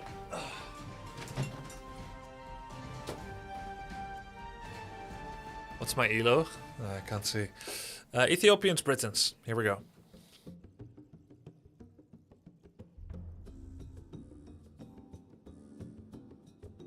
I feel like that Dark Age build order was way too complicated for me.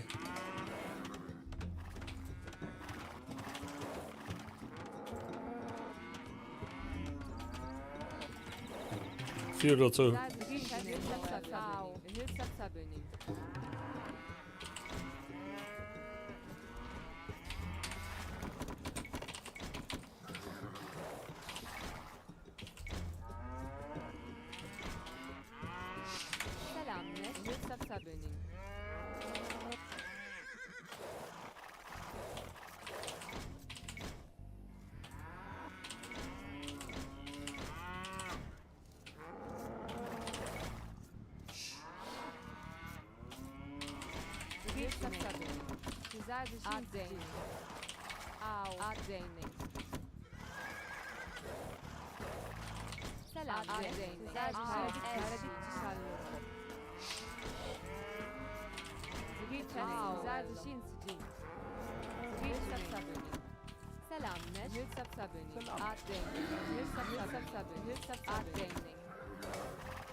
I think my lumber camp is too far from the... I think elevation confused me. Maybe there was a one outcropping.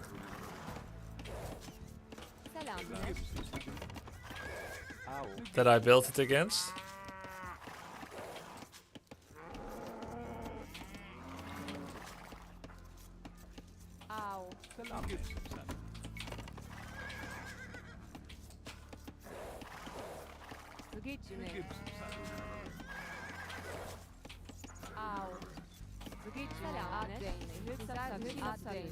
Oh, 7 minutes. Okay, I can't push deer anymore.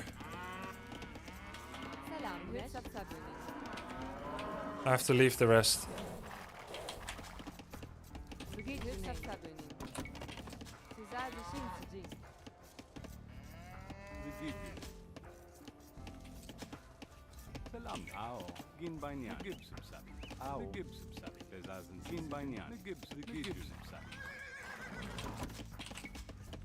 You can push it with a spear? Oh, I've never done that.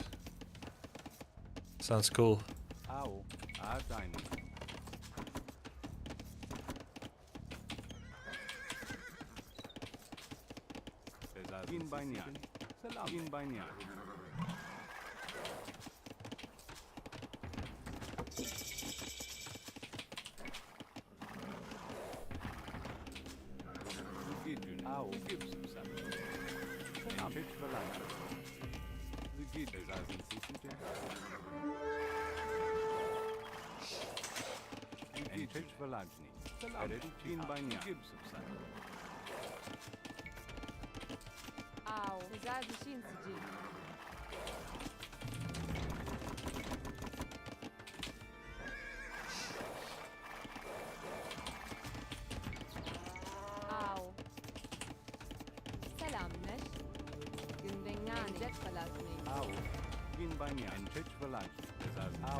Huge. Good position to wait. We should repeat that.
Massagers win the game.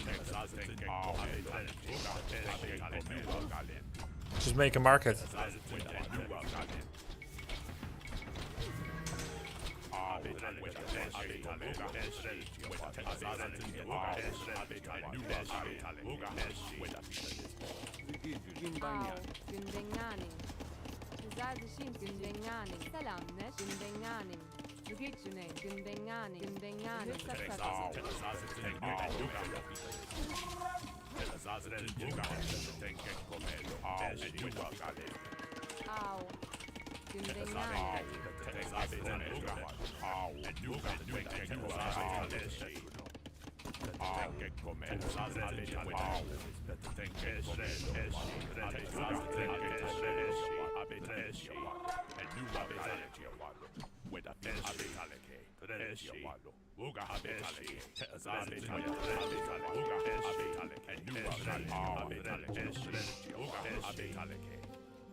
What the fuck?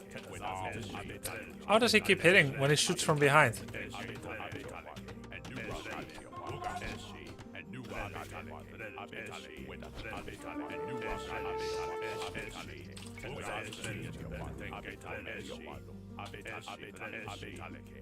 Another marketplace.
Bro, I thought I aged up already. What the fuck? Over micro, Lamau.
What's up, Grubby? How is O treating you? Terrible.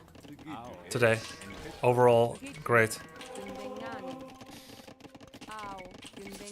Today we tilt and lose.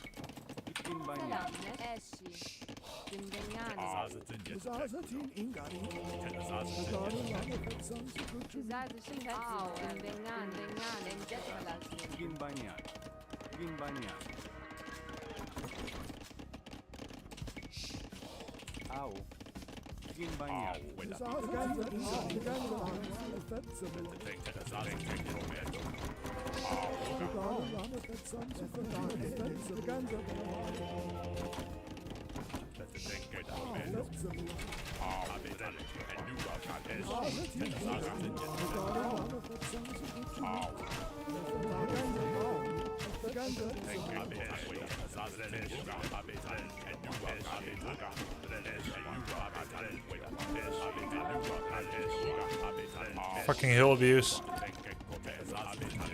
Lekker.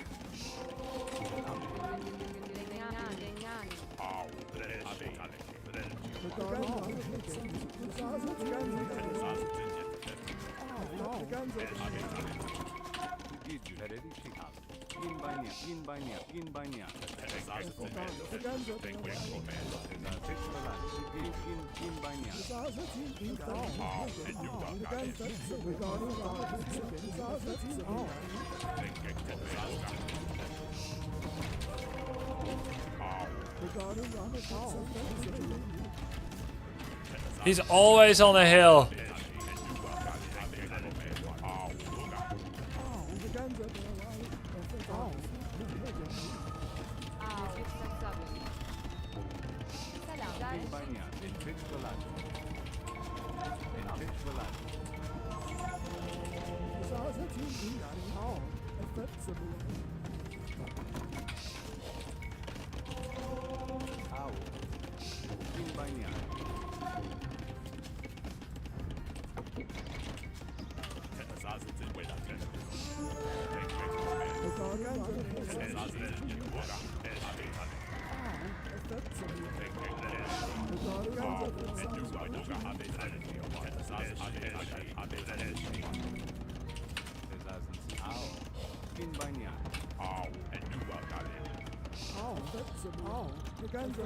Oh my god, it's locked. Oh, so stupid.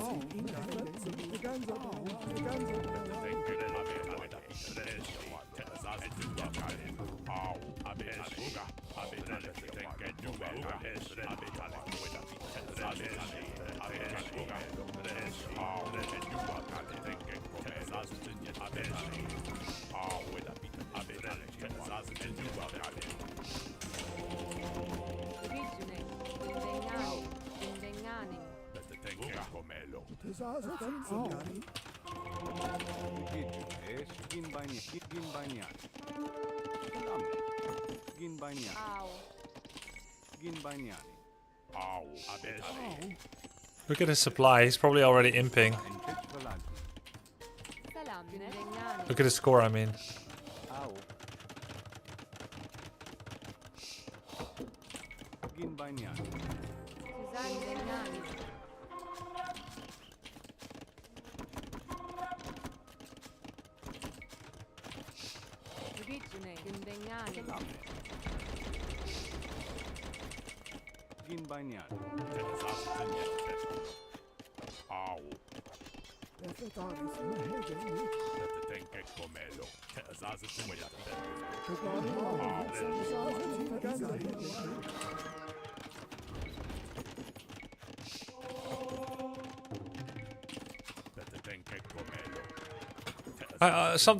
Wait, something weird happened to my UI. What the fuck?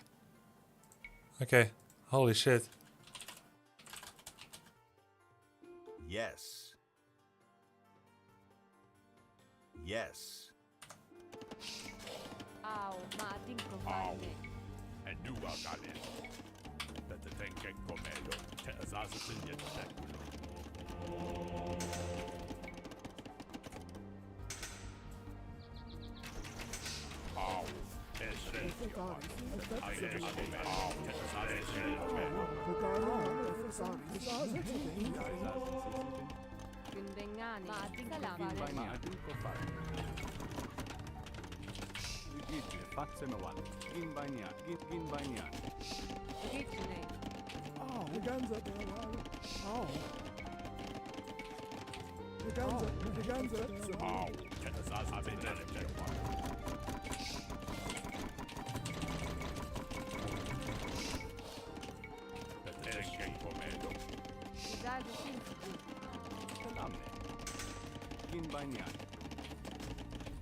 Maybe wheelbarrow shouldn't have been delayed until now.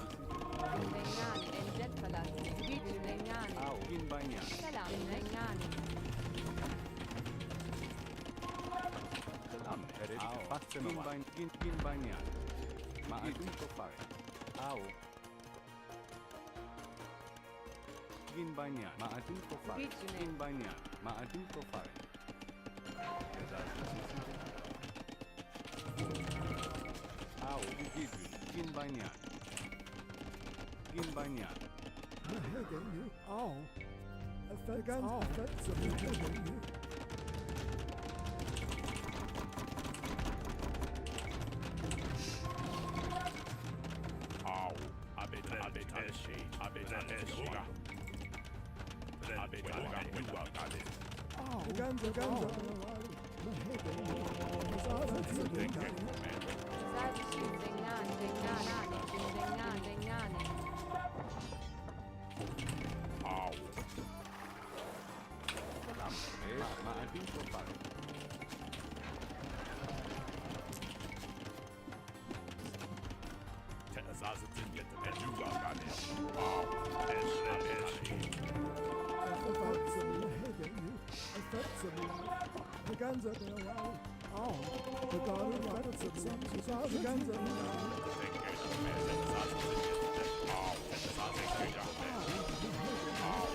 Kind of a dumb build by him.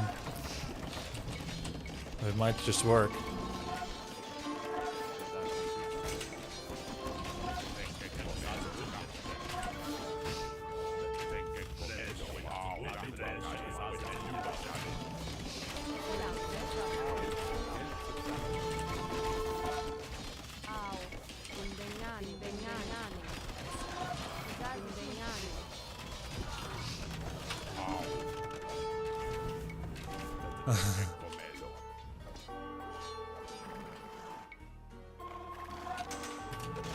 I think he made a lot of swordsmen.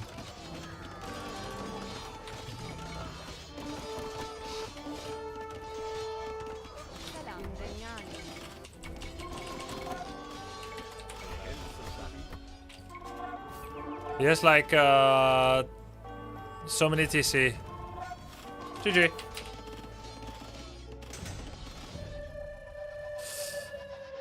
He went to 109 villagers on probably 5 town centers, and then he made a unit, and it was amazing. I think he probably made like 15 barracks and then just clicked on it. Britain's men-at-arms. Wait, what the fuck? He just went Britain's men-at-arms? Well, they probably have lots of synergies, right?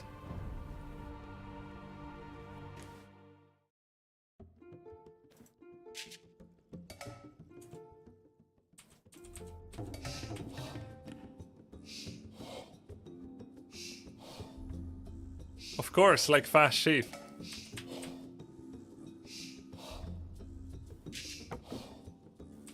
Alright, let's take a look. Hey, Grinning Demon, thanks for the sub. Sonic Boxers, thanks for the sub. I don't think I've done one decent Dark Age today, by the way. Just wasn't really in shape today. So, it's fine. It's expected to lose.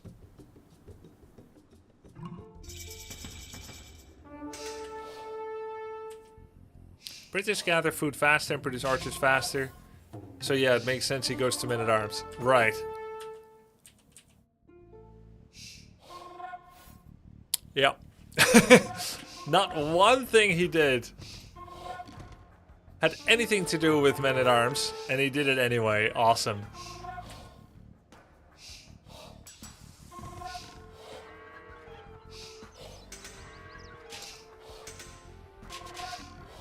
So this market was fake. This is the real one. It's just to stop the wall.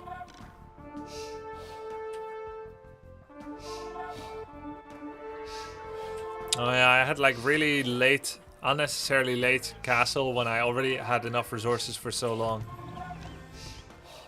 In fact, I could have easily castled up before him, but instead I got it after. And then at some point, I locked this when it was 1 HP, and they could only escape through here. I have 500 resources, more or less idle TC, 44 against 35 villagers, but that's because I've also been castled for a bit. He immediately went for a second town center. He got Bowsall. I think I got Bowsall like 40 minutes in. I never got Wheelbarrow. Unacceptable as well.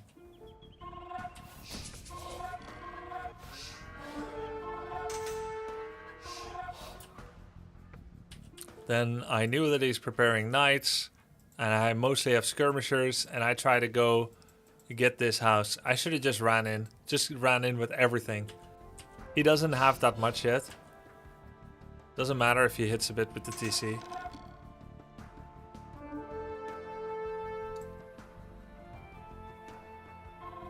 At least you unlocked the spear pool tech. Yeah, I did a spear pool for the first time.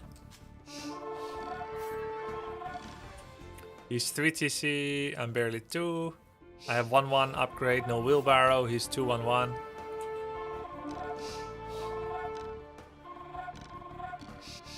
Oh yeah, he consistently made better use of hills over and over and over. The only good thing I did was when I killed his scouts over here. It's so funny, this guy went Britons and made anything except an archer. I wonder like when he decides to go for a castle. Let's see, his ballistics, town watch. Even though he's had so many more TC, because he has idle TC, I still have more villagers than him, which is crazy. But I also non-stop made army, delaying my own Imperial. I still don't have wheelbarrow. Really unacceptable bad. Here I'm always downhill again. They kept going through here because I accidentally locked the gate. Is there any visual way to tell that I locked the gate, chat?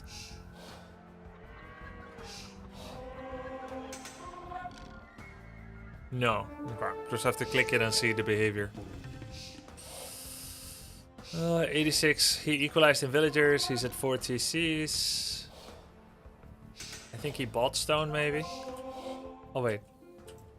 No, he's been mining. He's been mining.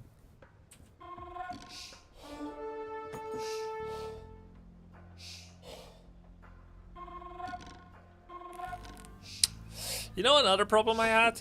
I never really got a good farm eco. I have this problem a lot recently where I get to like 27 to 34 on food and I never really materialize to a higher amount. This game I tried to do rams and monks because I thought he was going to make more knights, so I made a whole bunch of monks, so I was going to possess the monks. That never happened. He has no army, by the way. He's going Imperial with no army whatsoever. And he's preparing his whole Unitech. He knew. He knew exactly what he could get away with. Disrespectful imp? Yep. I still have more villagers than him. Equal resources gathered. Horrible KDA in militarily. I have a big army, but I'm completely afraid to use it. I also have no idea how to use it. He's got a castle and I just stare at it and made mass rams. Instead of like going somewhere else or something. Conscription, gold shaft mining, plate mail, two-handed swordsman, handcart. I love the single-minded purpose that he had in making this thing happen. Let's see, how is the score spread out? Okay, why does he have society score? Isn't that relics? Is it not me that has the relics?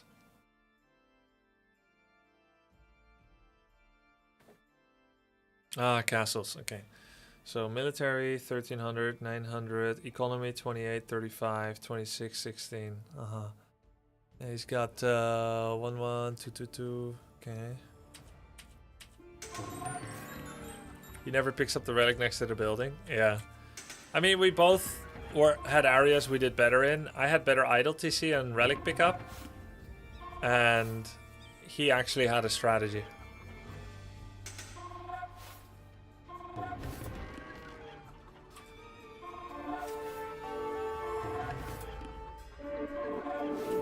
He has hand cart. I still don't have wheelbarrow. Guys, I have 126 villagers with no wheelbarrow. So the champions have 6 pierce armor right now.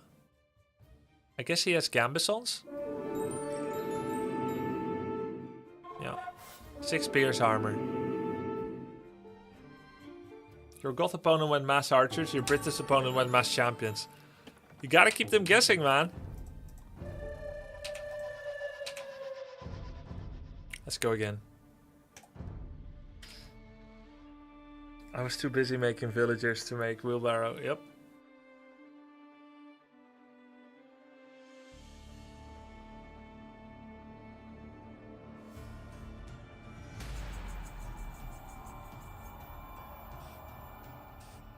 No pause? I don't know.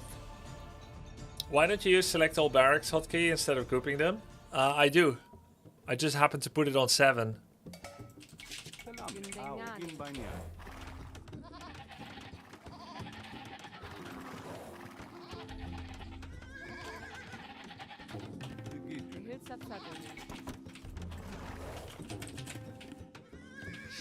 Chicken Arabia?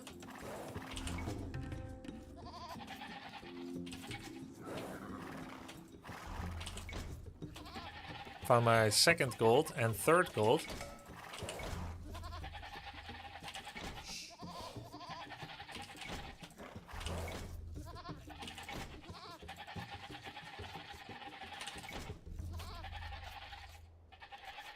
Found a boar.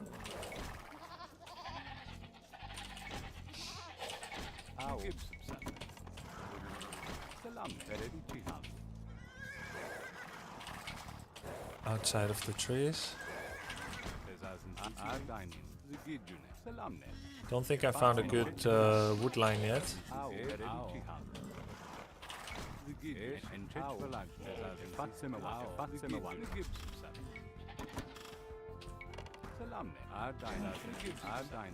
Maybe this one?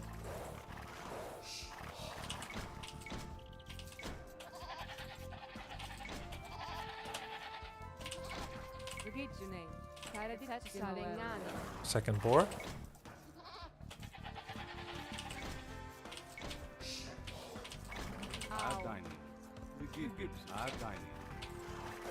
I'm against another Britain, huh? Okay. Did I find all my sheep yet? I feel like I didn't.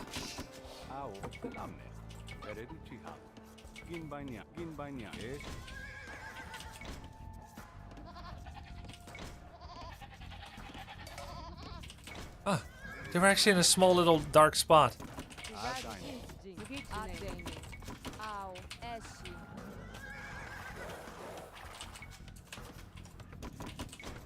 Classic.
Au. Ne Gips Sap. Besaßen Sie Gips.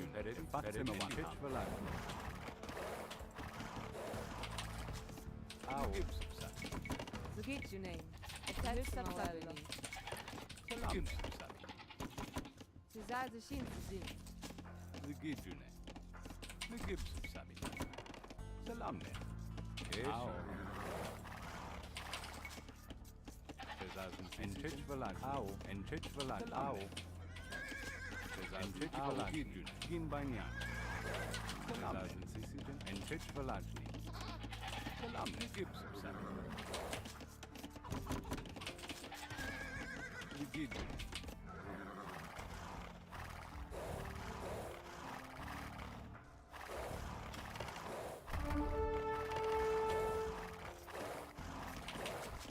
Au. Besaßen Sie Sizin. Au. Ne Gips Sap.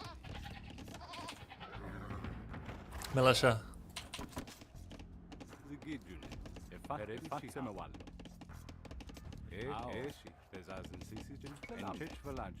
Au. Fatzimmer Wall. Besaßen Sie Sizin. Gin Banyan. Selam ne? Au. Gin Banyan. En Pitch verlangen.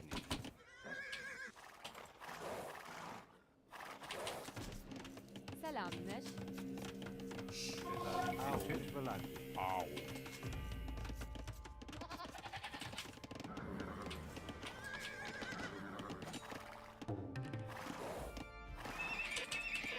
Selam ne? En Pitch verlangen.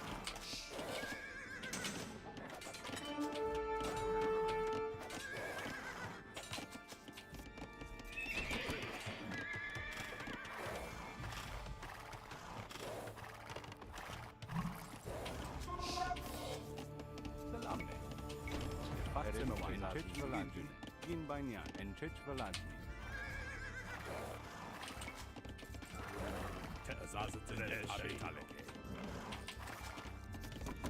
Au.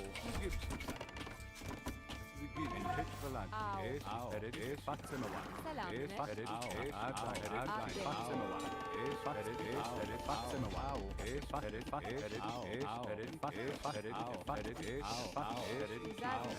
Fatzimmer Wall.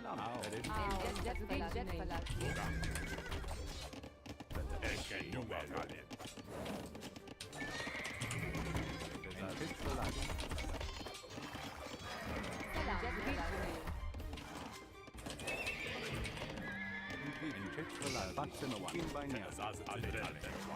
Sizler dışın sizin. Gündengani. Selam. Gin Banyan. Au. Selam. Gündengani. Au. Ne Gips. Gin Banyan. Besaßen Sie Sizin. Gin Banyan. Gin Banyan. The Gips. Addening. Sizler dışın gündengani.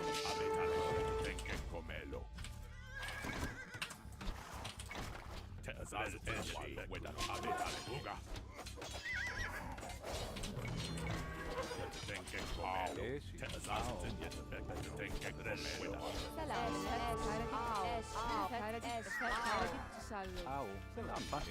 Fatzimmer Wall. The Gips. Besaßen Sie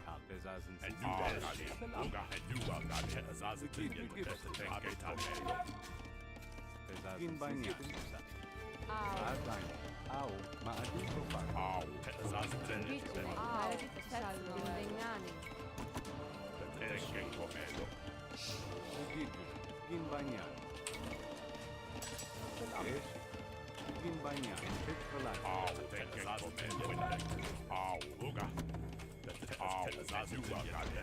Selamlar. Gündengani. Au. Gündengani. Besaßen Sie Sizin. Selam. He might have a tower.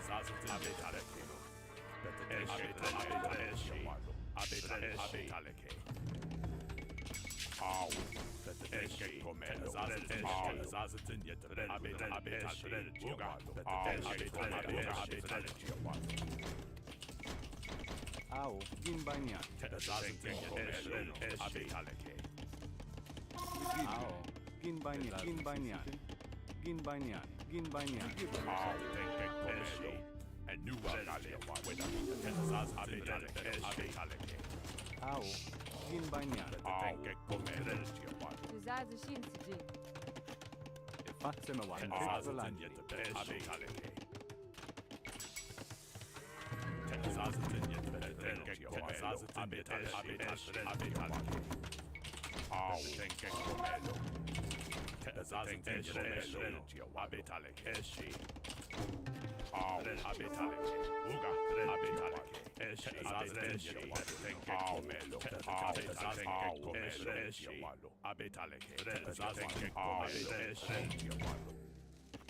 Au, Gündenganing. Selamneş. Gündenganing. Zugitjunen. Gündenganing.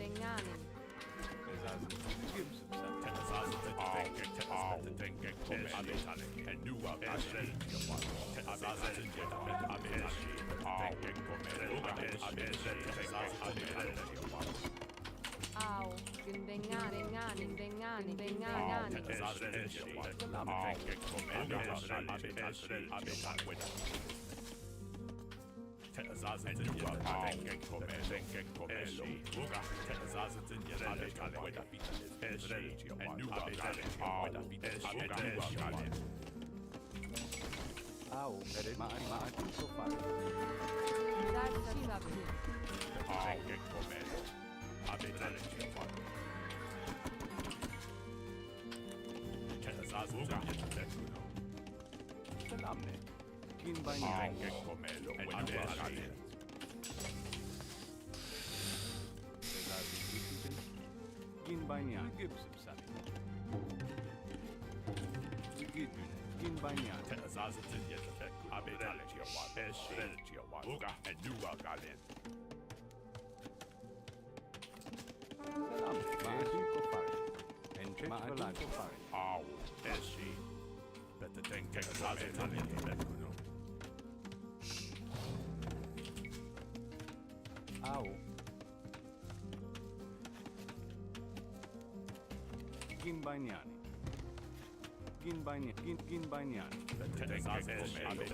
Mark it up? Yeah, that's a great idea.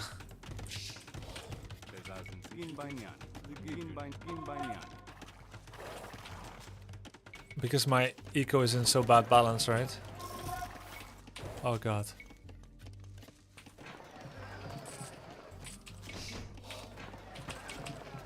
Oh my god, I should have done that. I should have recognized that long time ago. Great tip.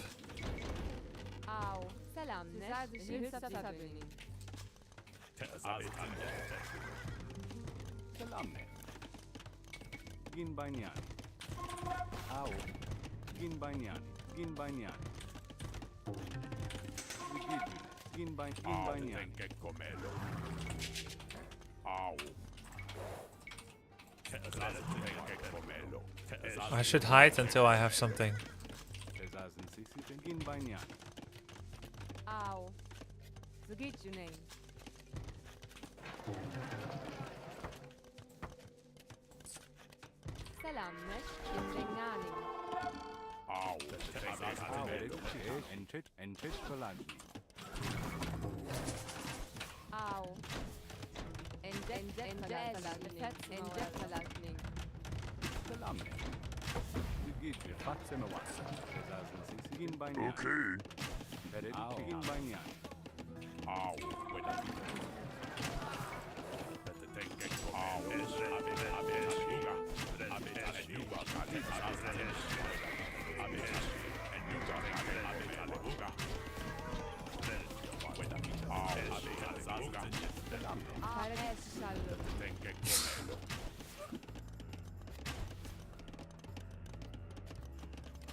Play bad. Play bad today. Oh my god.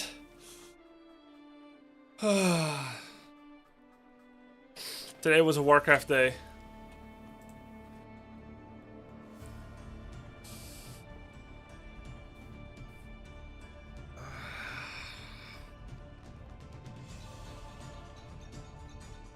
Let's play team game. 2v2 medium map with random civilization.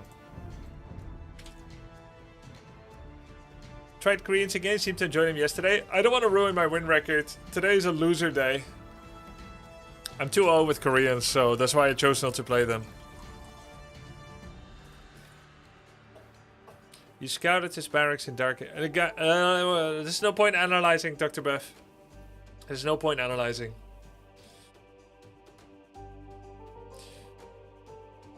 You scouted his barracks Dark Age, he was mining gold. Why did you still go for scouts? I don't think that's a reason not to go scouts, by the way. Today, my thinking and my build orders aren't good enough, chat. So there's no point analyzing. Hey, GG's, ditters.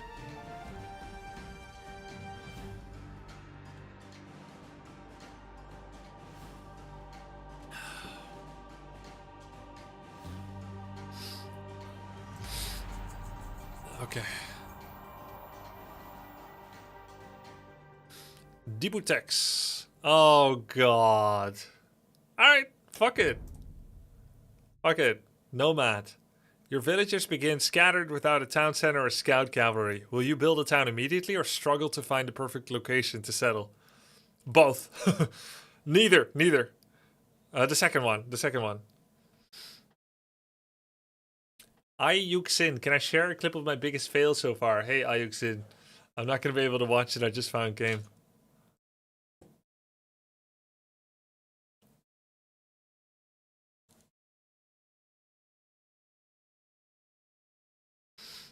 Thank you, Wannabe Carry. Why do you react on this guy so do you know him? Who, what? No, I'm just saying his name.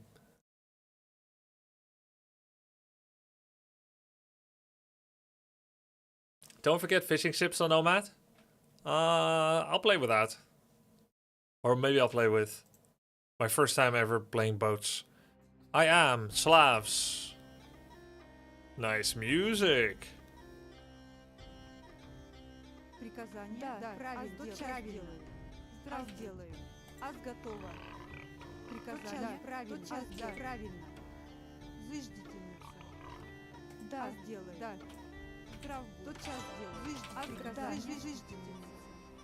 That's where they are. Alright, that's good to know. Enemy sighted! Yes.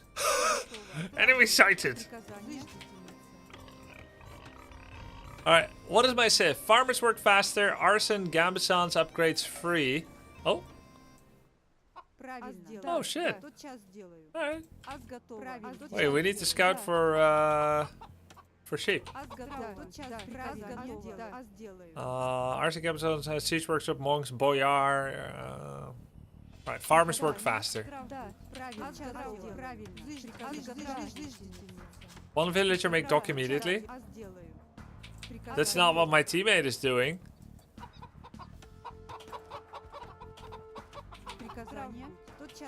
You need a dock ASAP.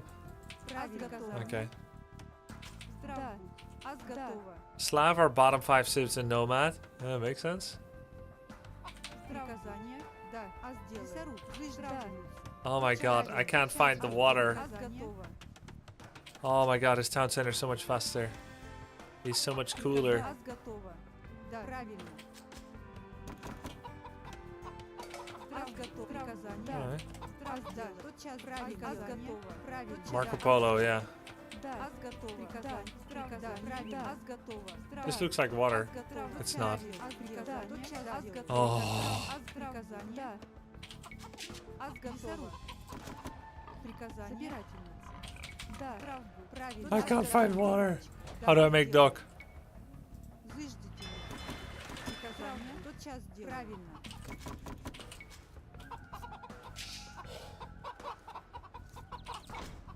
What did my teammate do? He's getting wood. Wait, is that the way to go? Аз готова. Да, зыждительница. Собирательница. Приказание. Правильно. Come on. Зыждительница. Собирательница. Аз готова.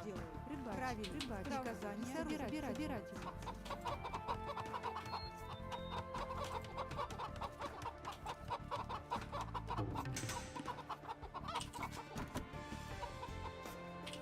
Why make it up when you can't? Don't ask me why anything. Don't ask me.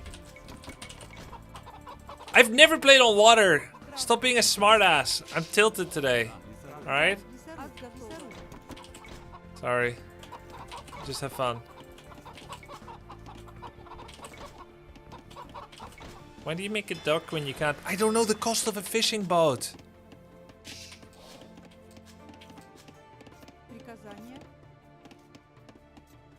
What? I'm still getting short fit. Oh my god, why is she harvesting like that? Oh, what an idiot.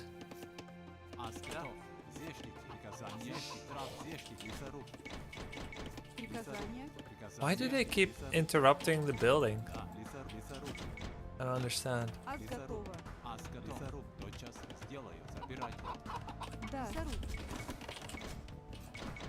Oh.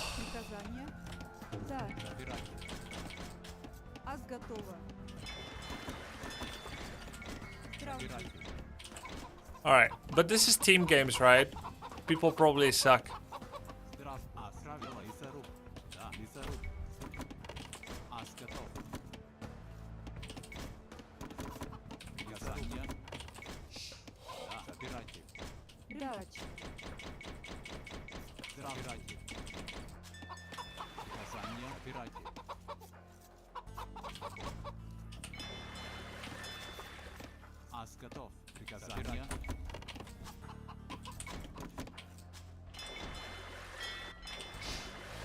So he did go for a dock as well. But he probably has a better build order.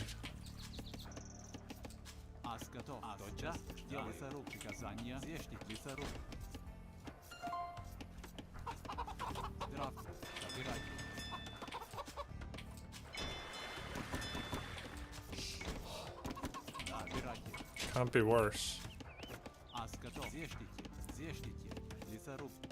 No, I shouldn't make this yet. I need fishing boat as fast as possible.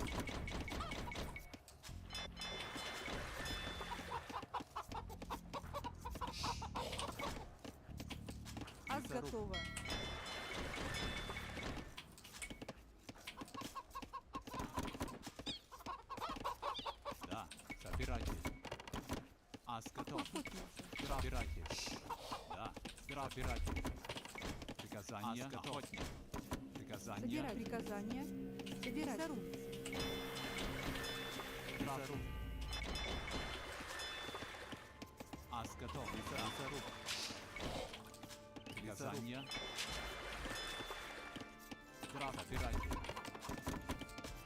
Да, готов, да. Сделай, тотчас сделай. Приказание. Готов. Зешните, лесоруб. Собирательница. Да, собирательница. Да, приказание. Травки.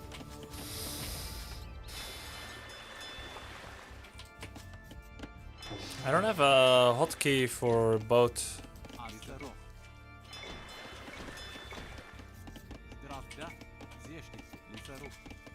готова. Лесоруб. Здравствуй. Лесоруб.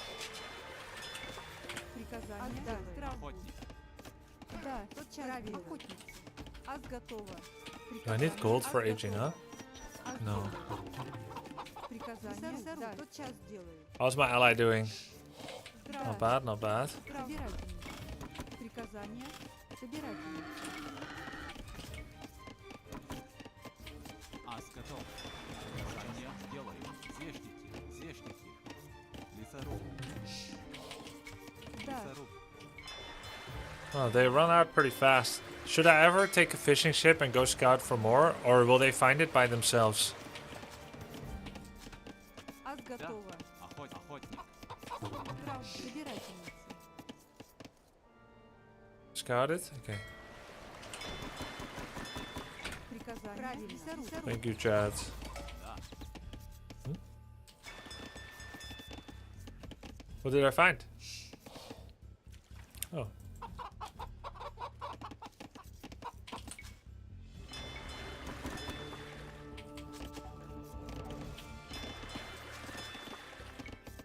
Да. Собирательница. I think there was more boar, right? Oh, God. Ас готово.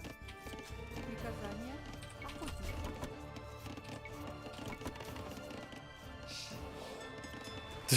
This gold is shared. Приказание. That's crazy. Ас готов. Да, охотник. Да. Собирательница. Oh no. Готово. Правда. Собирательница. Приказание. Да. Лесоруб. Правда. Зешник. Ас готово. Приказание. Лесоруб. Да. Лесоруб. Приказание. Okay. My age up timing is slightly off, I think. Ас готов. Здравствуй. Тотчас делаю. Ас готово. Да. Приказание. Ас готов. Да. But your elo starts low, no? Ас готов. Охотник. Приказание. Ас делаю. Правда. Зешники. Рудокоп. Зешники. Да. Зыждик. Рудокоп. Да. Ас. 1000. Yeah, okay, so Да. Ас. Делаю. that's good at least. Приказание. Лесоруб. Да. Правильно. Ас готов. Охотница. Здравствуй. Да. Охотница. Лесоруб. Ас готово. Здравствуй. Лесоруб. Ас готов. Да. Делаю. Зешники. Да. Зыждики. Да. Лесоруб. Приказание. Зешники. Лесоруб. Ас готов. Собиратель. Да. Собиратель. Приказание. What's this? Transport ship. I probably need actually. Здравствуй. Приказание. Ас готово. Да. I probably need Приказание. more on gold. Make some battle boats. Galley, hawk. Здравствуй. Ас делаю. Рудокоп.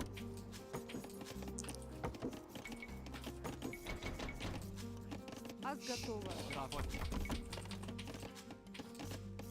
Да. Рудокоп. Приказание. Зыждите. Тотчас делаю. Да. Зыждите. Oh my god, look at those resources. Incredible. Just need more on wood, huh? Готов. Приказание. Лесоруб. Здравствуй. Лесоруб. Лесоруб.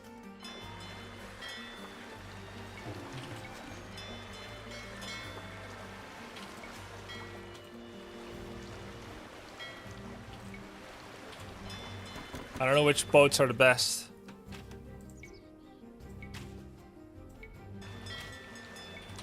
Ас готов. Ас готово. Ас делай. Зешники. Приказание. Лесоруб. Здравствуй. Да. Зешники. Ас готов. Зешники. Здравствуй. Приказание. Да. Лесоруб. Да. Ас готово. Зыждите. Castle Age.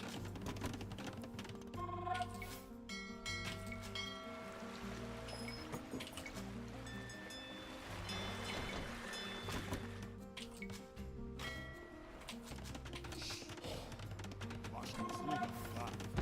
Приказание. Тотчас делаю. Зешники. Здравствуй. Тотчас. Лесоруб. Приказание. Ваша услуга.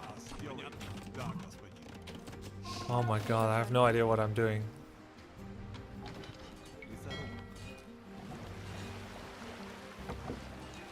What is this weird little snare that he's throwing?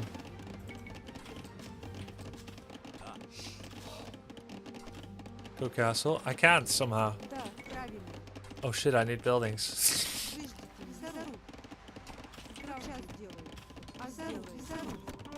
Blacksmith? Does tower count as a building?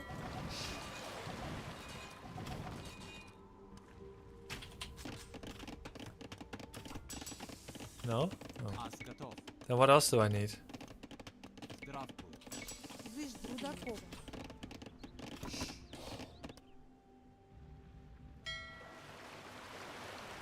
Market. Oh fuck yeah.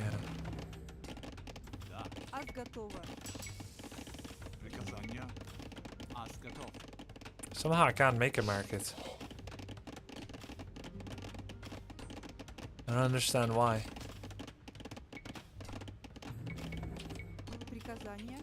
Oh, you need a mill for market? That's crazy.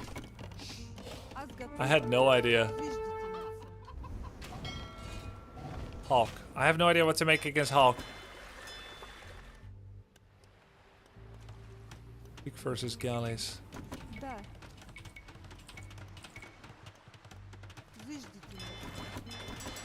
Do galleys benefit from archer upgrades?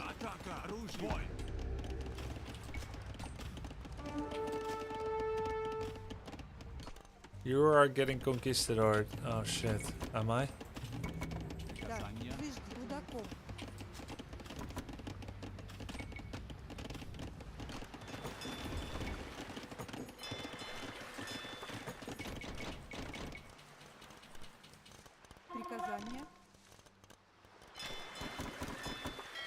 Look, he's weak.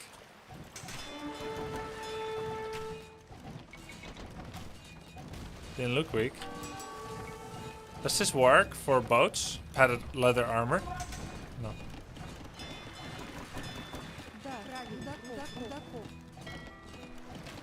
Can I repair boats? Yes. Garrison boats? Oh.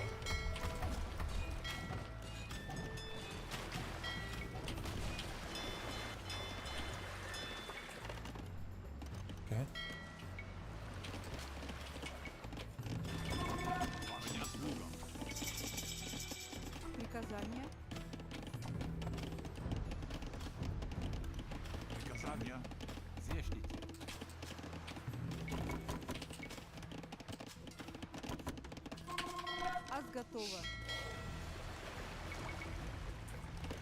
Does all army hotkey also count? No.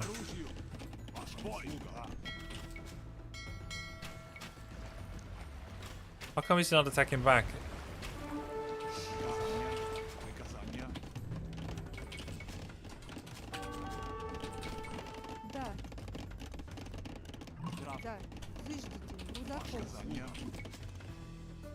He is attacking back.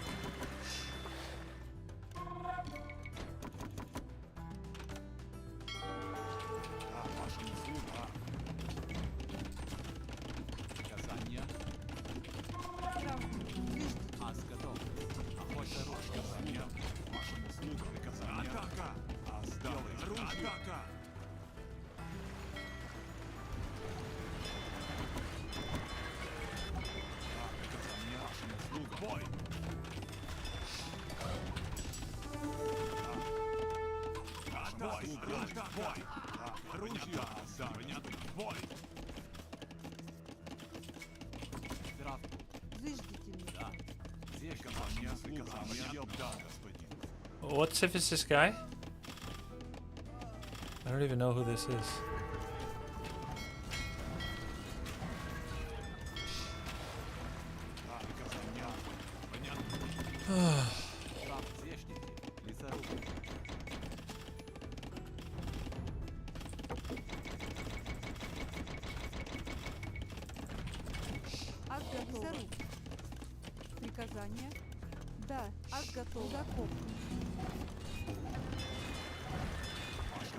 Can skirmishers beat hawks or fire ships?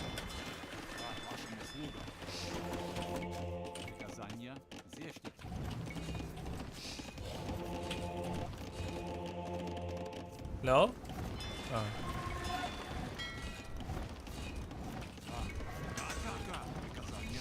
He didn't see me attacking back, so I have a chance.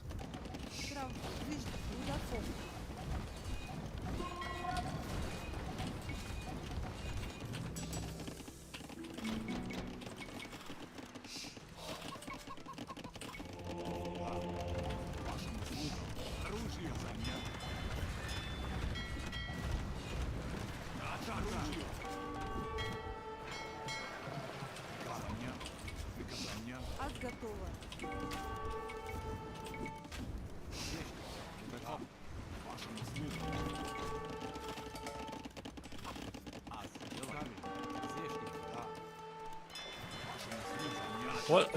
I don't understand the sheep sound I keep hearing.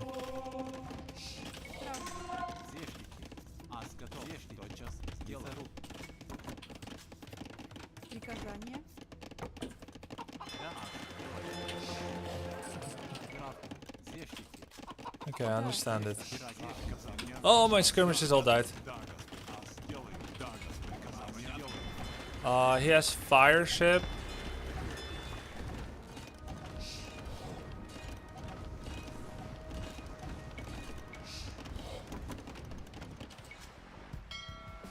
Oh, I found sheep there.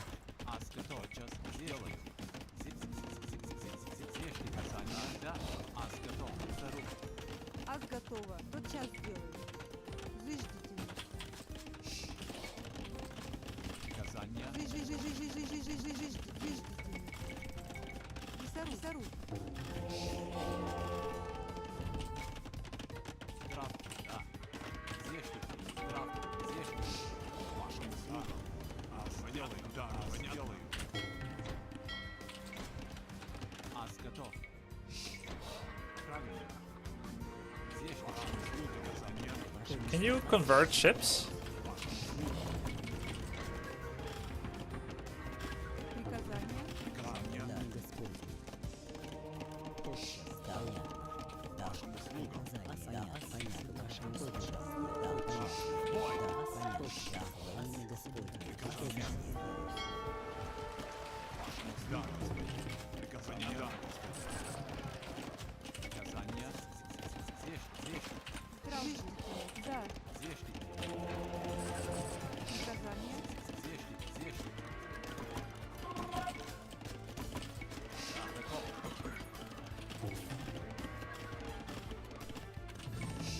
Are these guys fighting? Oh yeah, they are.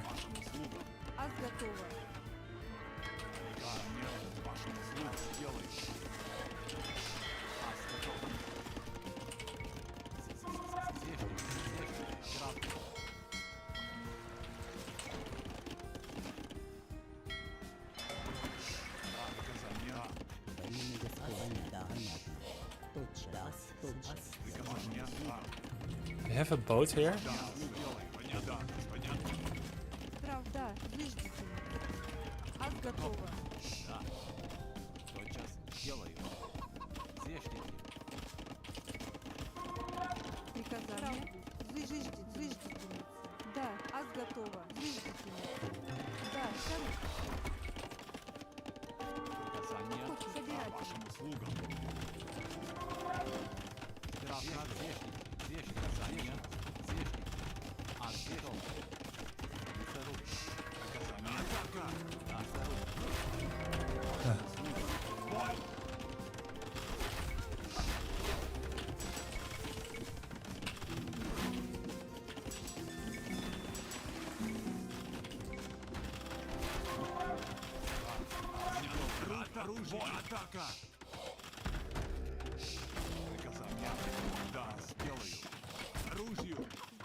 Maybe not the best location.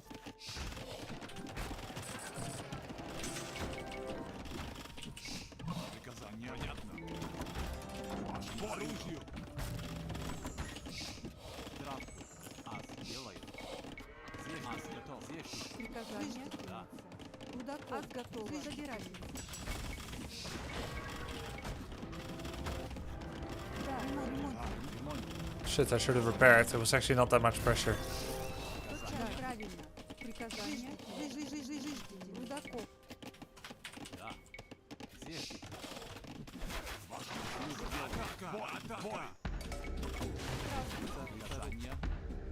Приказание.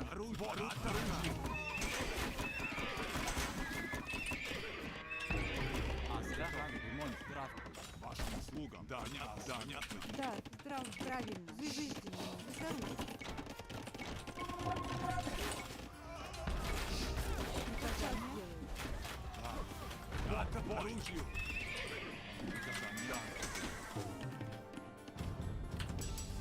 Do I have a decent nightline, chat?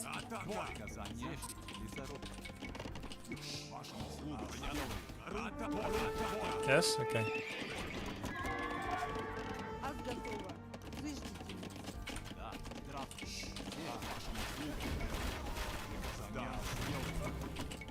Приказание. Собирать. Ас готово. Собирать.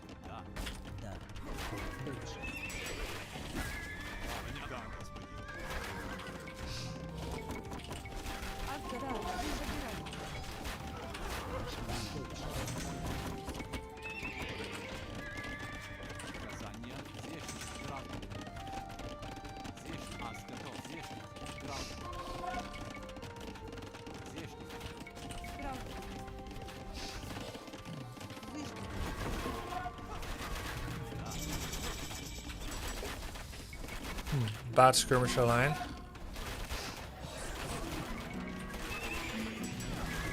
Blade, barding, armor. Cavalier.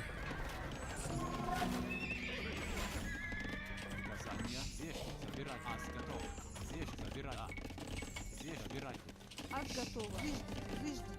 Лесоруб. Приказание. Трав, заждите. Собирать.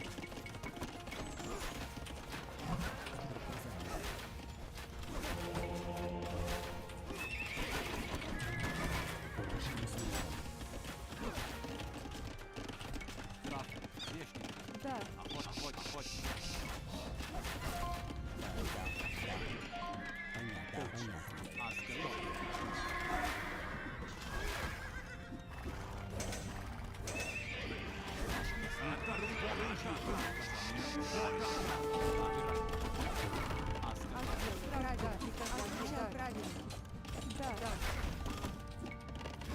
Правильно. Да. Сейчас сделаю. Да. Правильно. Приказание. Отделаю. Правильно. Сейчас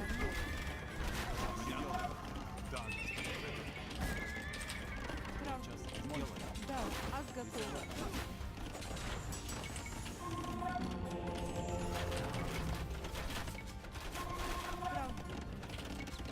Ремонтник, лесоруб.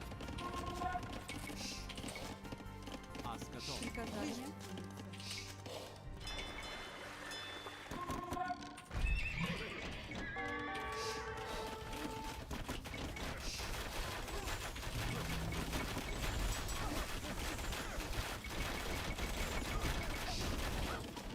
Ас готово. Да, заждите меня. Приказание. Заждите. Hmm? Лесоруб. Come on. Да, собирайте меня. Ас сделаю. Собирайте.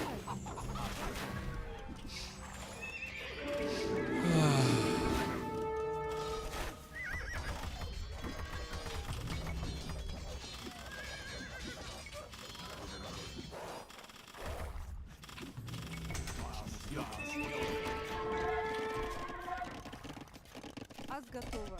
Заждите меня. Здрав будь. Да. Рудаков.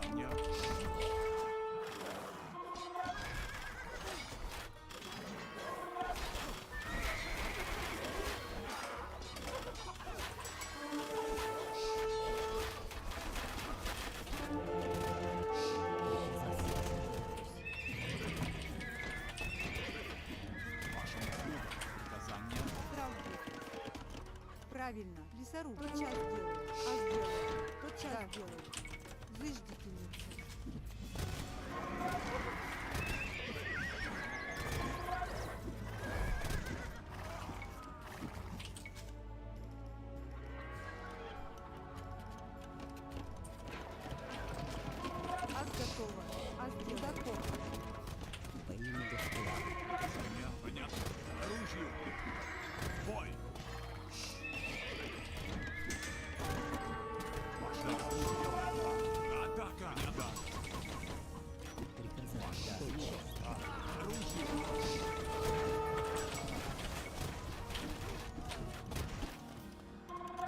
What's the ultimate boat?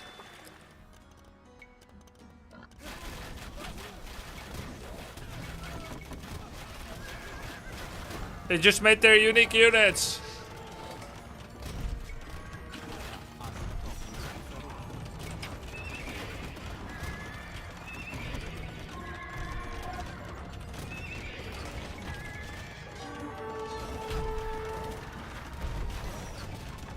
Did he leave already? He did, right? Oh yeah, okay.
These rats can kill knights.